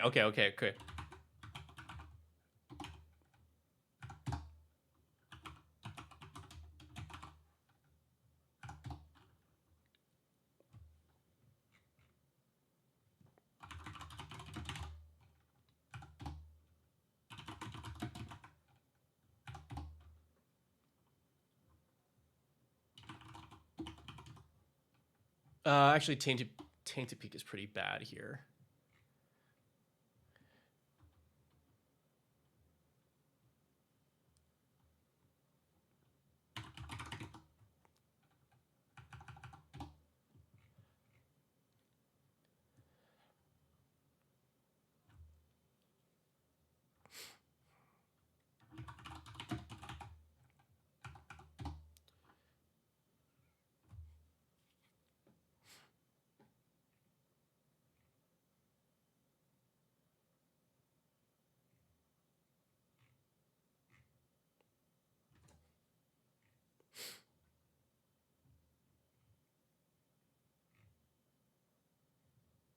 Field of the Dead. I think I'm not gonna break a bracket for it.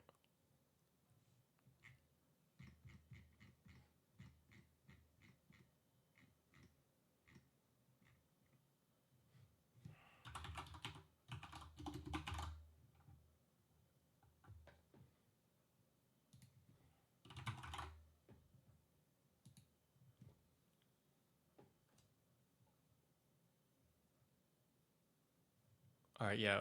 Okay, hold on. Where was my search?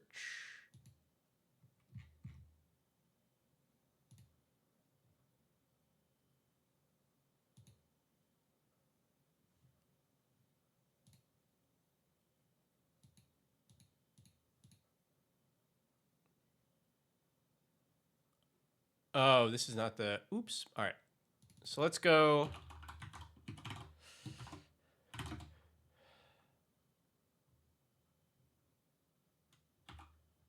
We need flavor text, fire, or flame, or flare, or fiery. It does not contain unclosed parentheses. Can I do this? That's definitely, yeah, that definitely doesn't work. Do I have to do it this way? This is very annoying.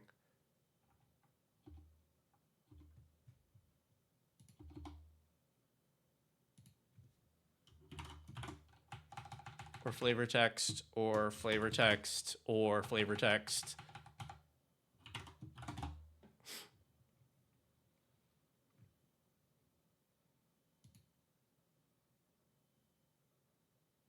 What? Is this broken? This is Commander, black, red.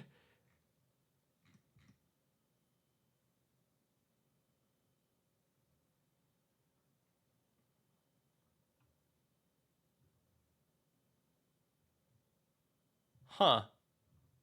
Matthias, thank you. Did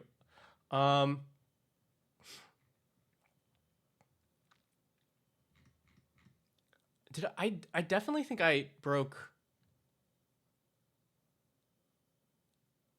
why is it giving me these cards? Oh, I see. This is what hold on. There we go. This should work. Got it. Also, let's remove these digital cards.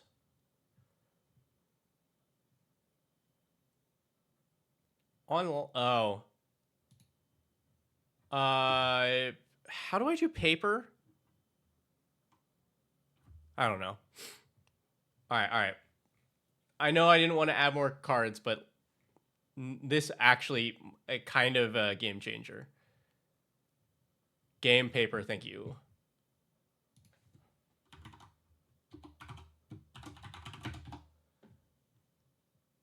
Oh, that just exact same number. Just switched to this. Okay.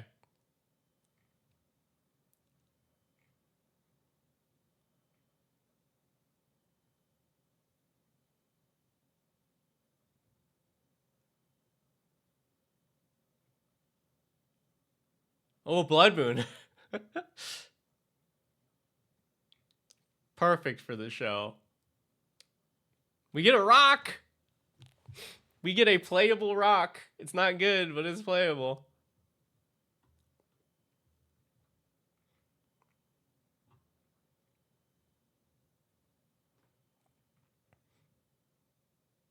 You're definitely not playing Blood Moon.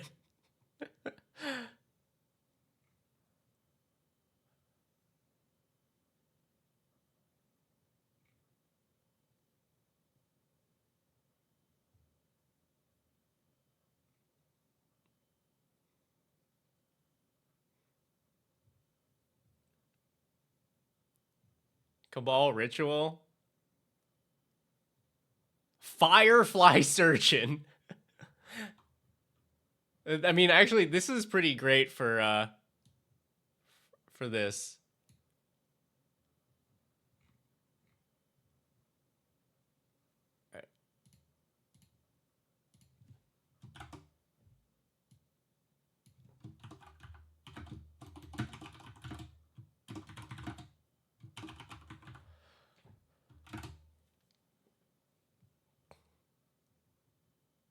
Good night, Sergeant Balco.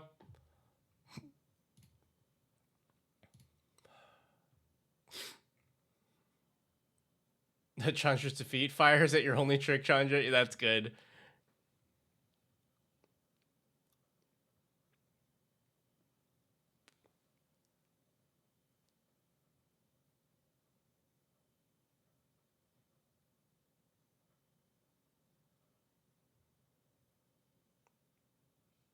I'm gonna run Chromatic Lantern.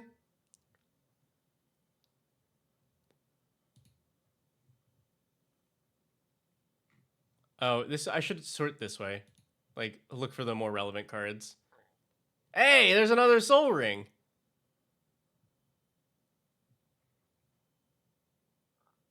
Impact Tremors.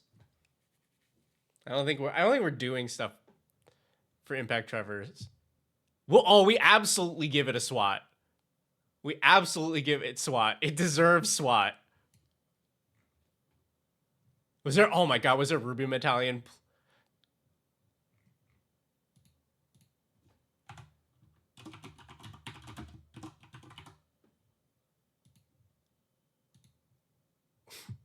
Ruby Medallion. Like Ruby Medallion. See, oh my god. Why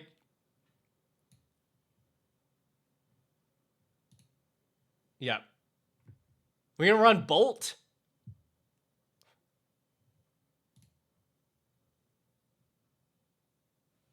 Oh my god, this is a real deck now. This is a real deck now.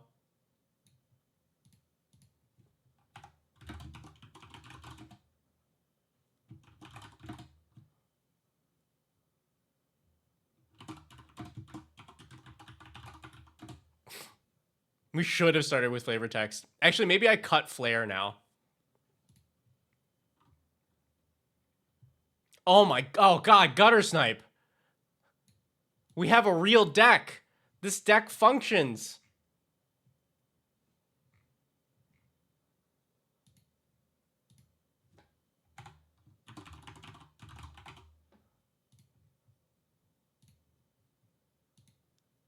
We could have saved an hour. Yeah, but you know, we had a good time hanging out, right? Yeah, we had a great time hanging out. We Simian Spirit Guide. This is a real deck. This is a real deck. Oh my god. You can diabolic tutor. I'm absolutely diabolic tutoring here.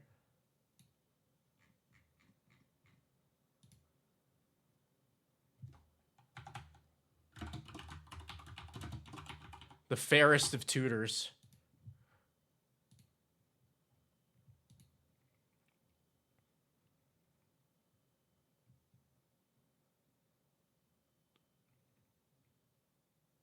Peasy, incredible. Yeah, Flare of Duplication is in there already, but I think I am actually cutting Flare because that makes it so much easier for me now. I think it's just cleaner. We only added like a couple cards for Flare.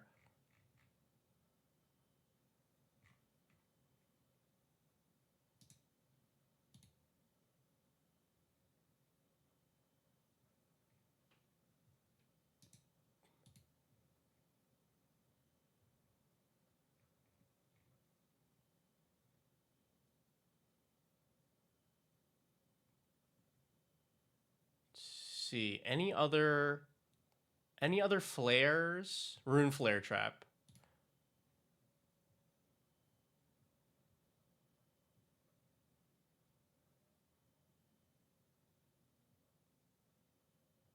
Okay.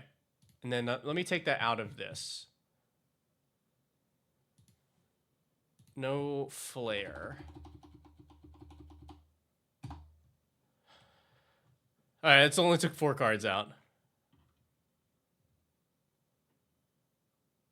Having fire, flame, flare, and the name more. Yeah, but we had already moved to name and text. I think it's more of a fun like game of every time somebody plays a card, being like, all right, where's the fire? Where's the flame?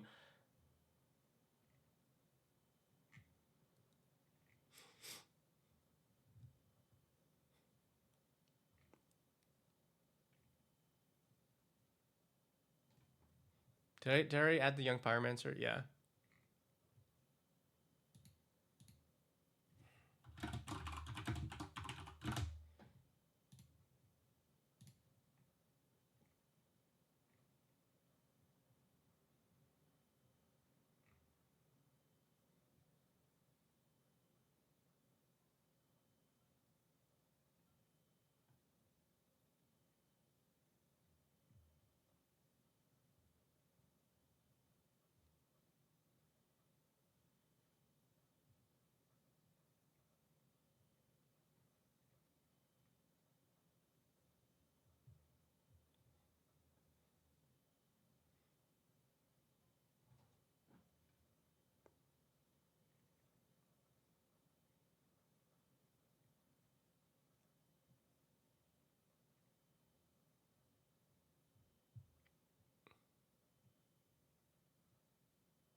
Yeah, I think this is because like before the deck sat in this spot that I was kind of worried about, where it's like this is too bad to actually keep up, I think.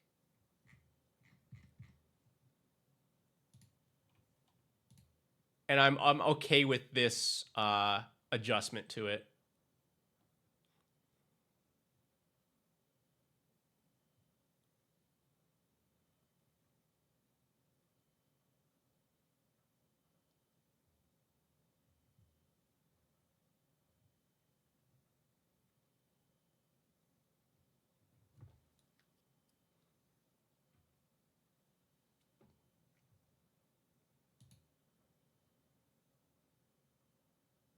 Oh, that's funny. That Clive has it hidden on the back in the flavor text.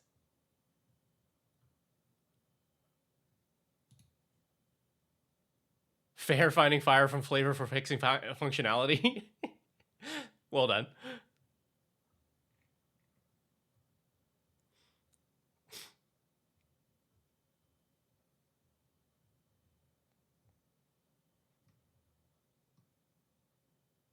Definitely take a highway robbery.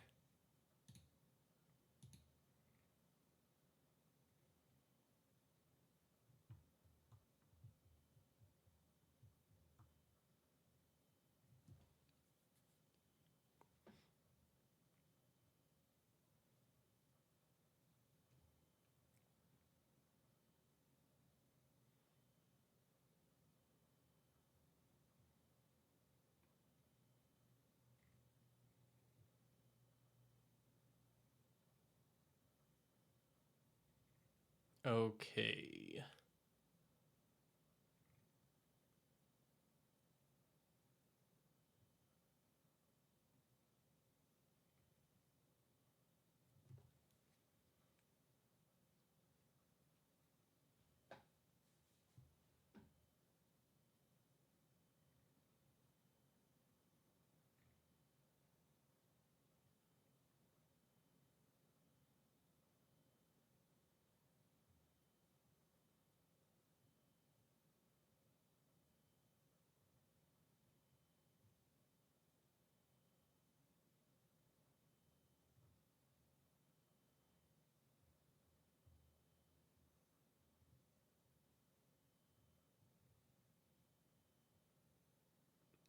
I don't think I need too much more of this.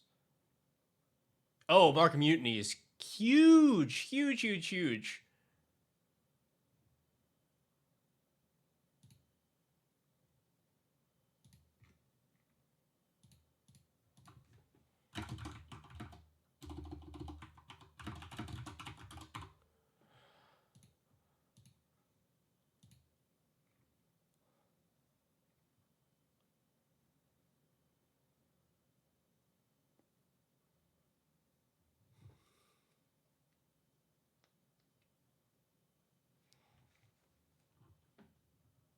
Oh, Livon actually, that's very good here.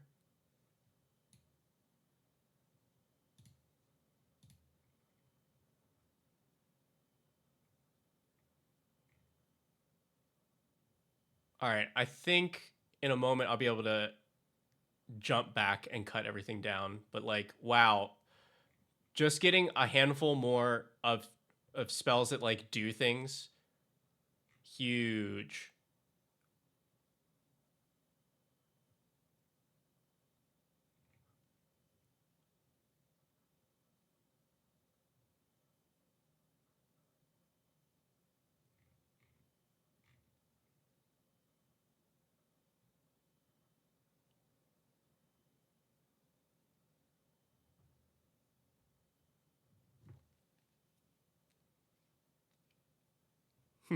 Double find the fire for fleeing a friend's fiends. uh,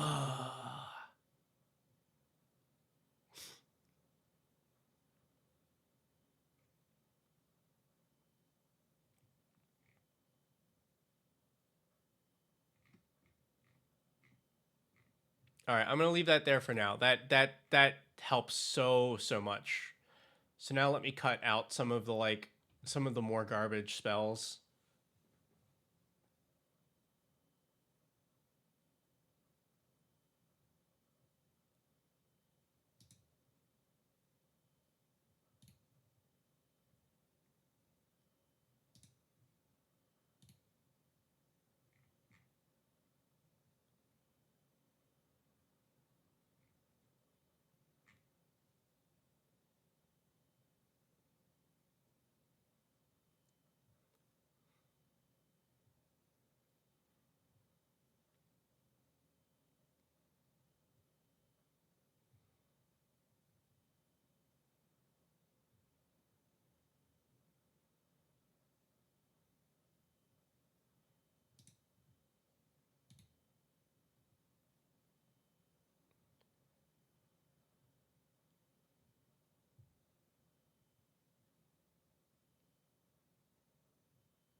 Yeah, I think this is pretty bad here.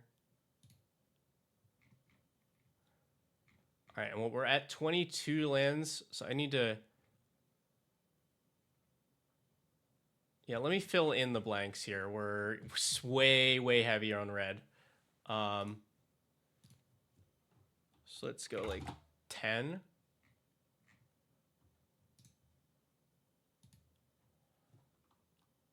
Yeah, like 3 of those. 35 lands.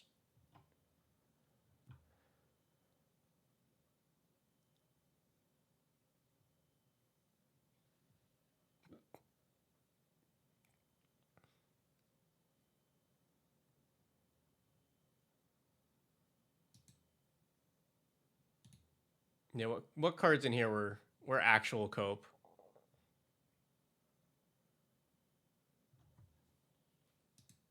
I think the Phoenix is actually not great.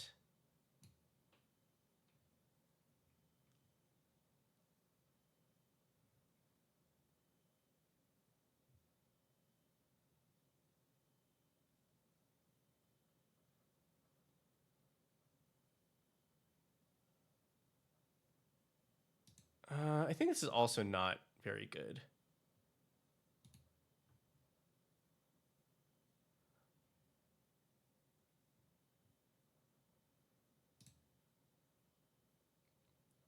I don't know. I like the Tundra Tank because it gives you a free Ozai swing.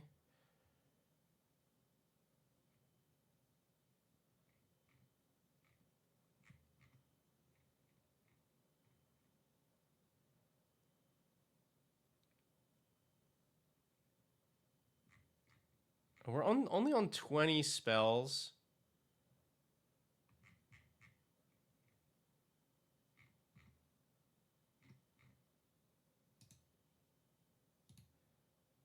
All right, let me just roll this with 104. I just want to see what like does. I might just be wrong that this is not good. All right.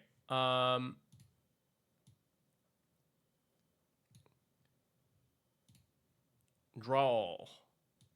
Command Tower. Flamestoker. Draw. Here's a Firebender Ascension. We get a counter. We make... Oops.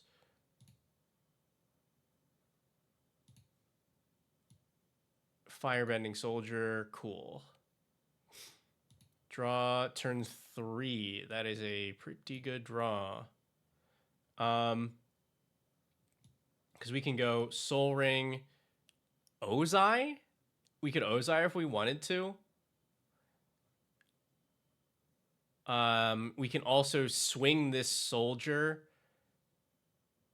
put a counter here, cast Fire Nation attacks, get 2 more soldiers, which means that we can... that Firebender Ascension is online on the next turn.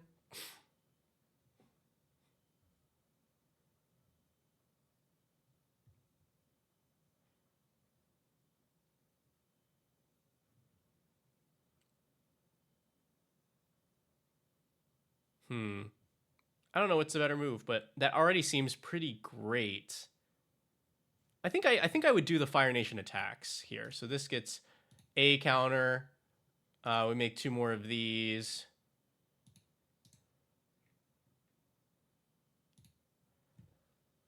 Because then we untap on turn 4 with a ton of mana.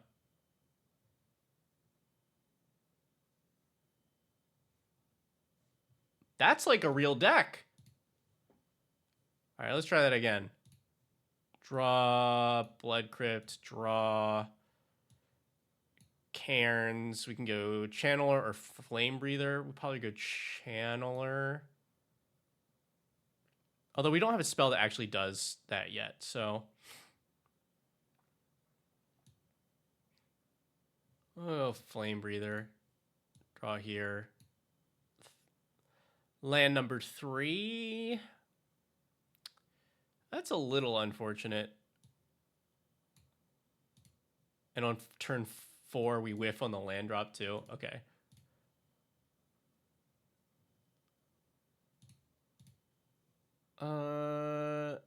I just want 2 lands. I guess this will be less of a problem when I actually cut down to 100.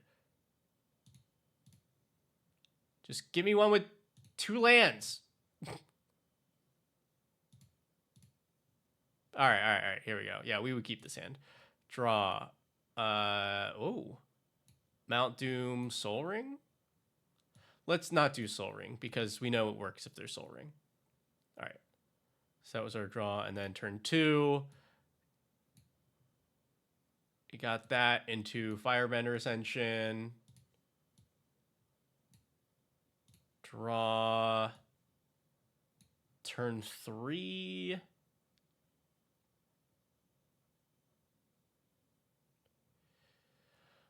We can swing this, use mana, 1 mana for cast into the fire, and play a Firebrand Archer. So we play a Firebrand Archer, go to combat, swing this, play this.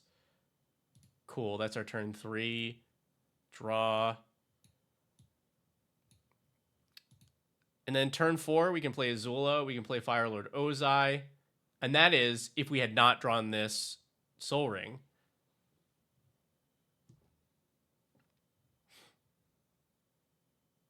Okay. I think this now is functional.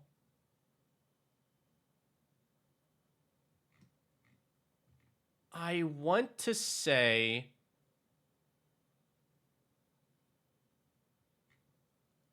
we maybe cut a little too hard on spells, but maybe that just means we cut down on payoffs for spells.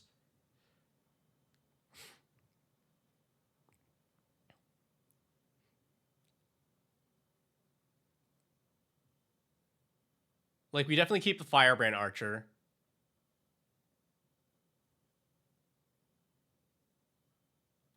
Keep the Flame Breather. So I think we cut Flamesmith since it only cares about instants and sorceries.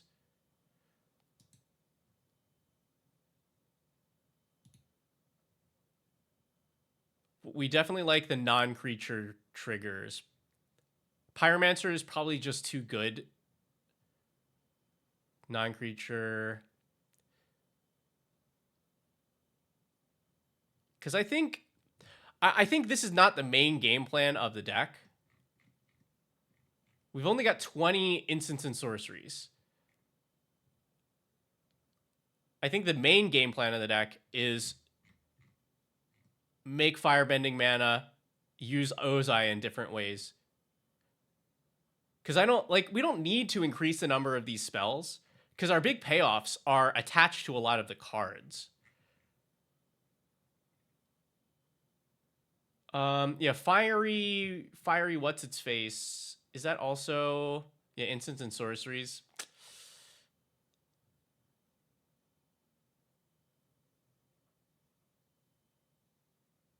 Other decks, yeah, will also have instant sorceries that we could, that's true. That's true, but I don't think I need an extra like point of damage. I don't think it's essential to the game plan here.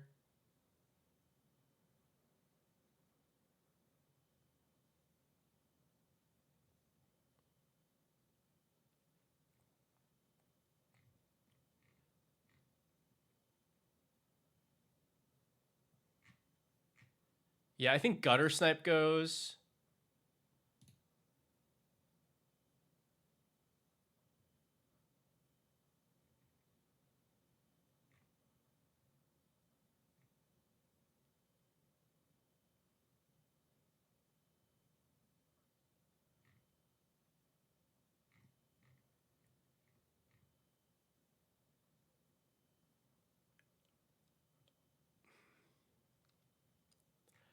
And then I think also City on Fire gets cut.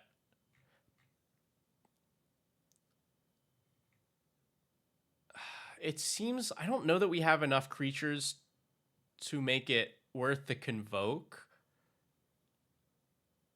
Especially since a bunch of our creatures want to go to combat.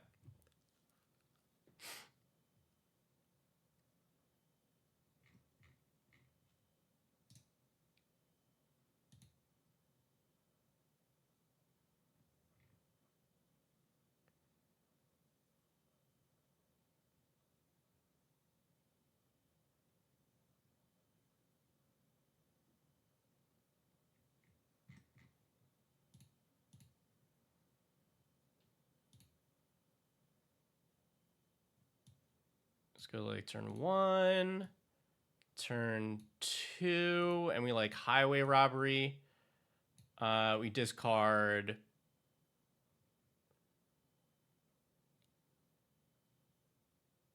Let's discard War Room, draw 2. Cool. On turn 3. Man, our turn 3 is a little gummed up too. We just like shoot something. Turn 4.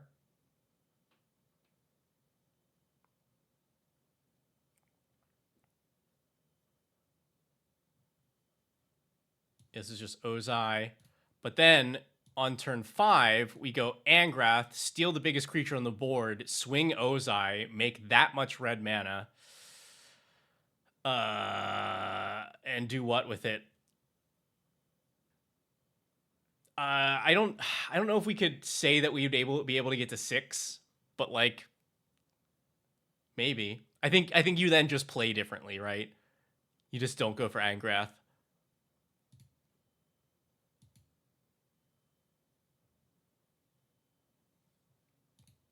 I think this is now functional. I'm okay with it.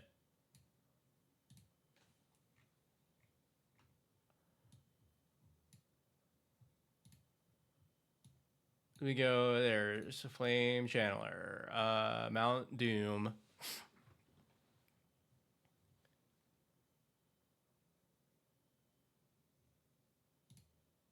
Dead turn 3. Don't love that, but on 4 we have Iroh or Ozai.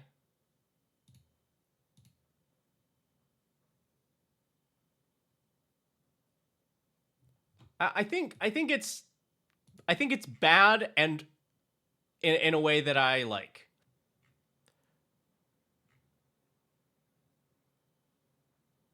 And I think we take that. Oh, Geistflame Reservoir should go. We just don't. I don't think we have the amount of spells for that to be worth it either, and we don't need it for the card advantage. I don't think.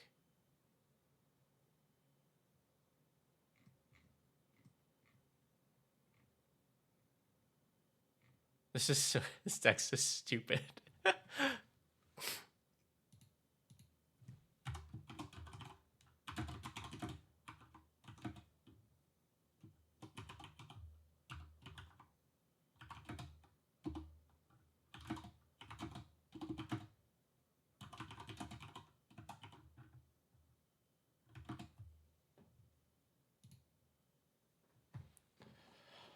All right. Well, I mean, thanks everybody. We have a deck. We've done it. I think this deck is capable of being entertaining on the show.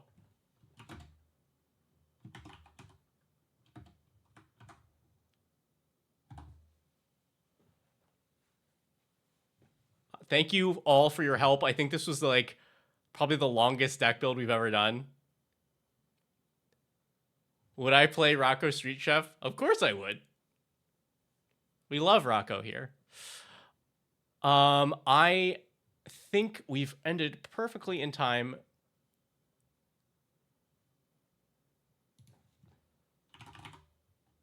This is normally where we end the stream. So let's see what magic-y stuff is happening.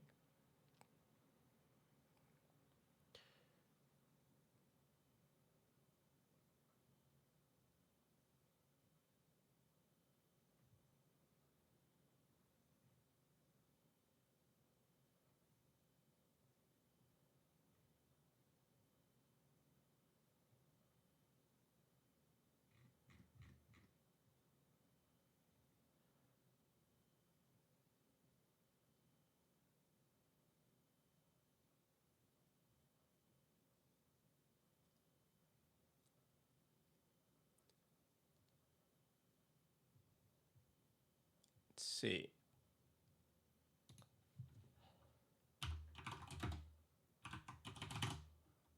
Our good friend Jaffer is playing some good magic So we'll send you over to him. All right. Thank you so much, everybody. You know the drill. I'm here every Wednesday doing builds for the show and doing deck techs for your submitted decks.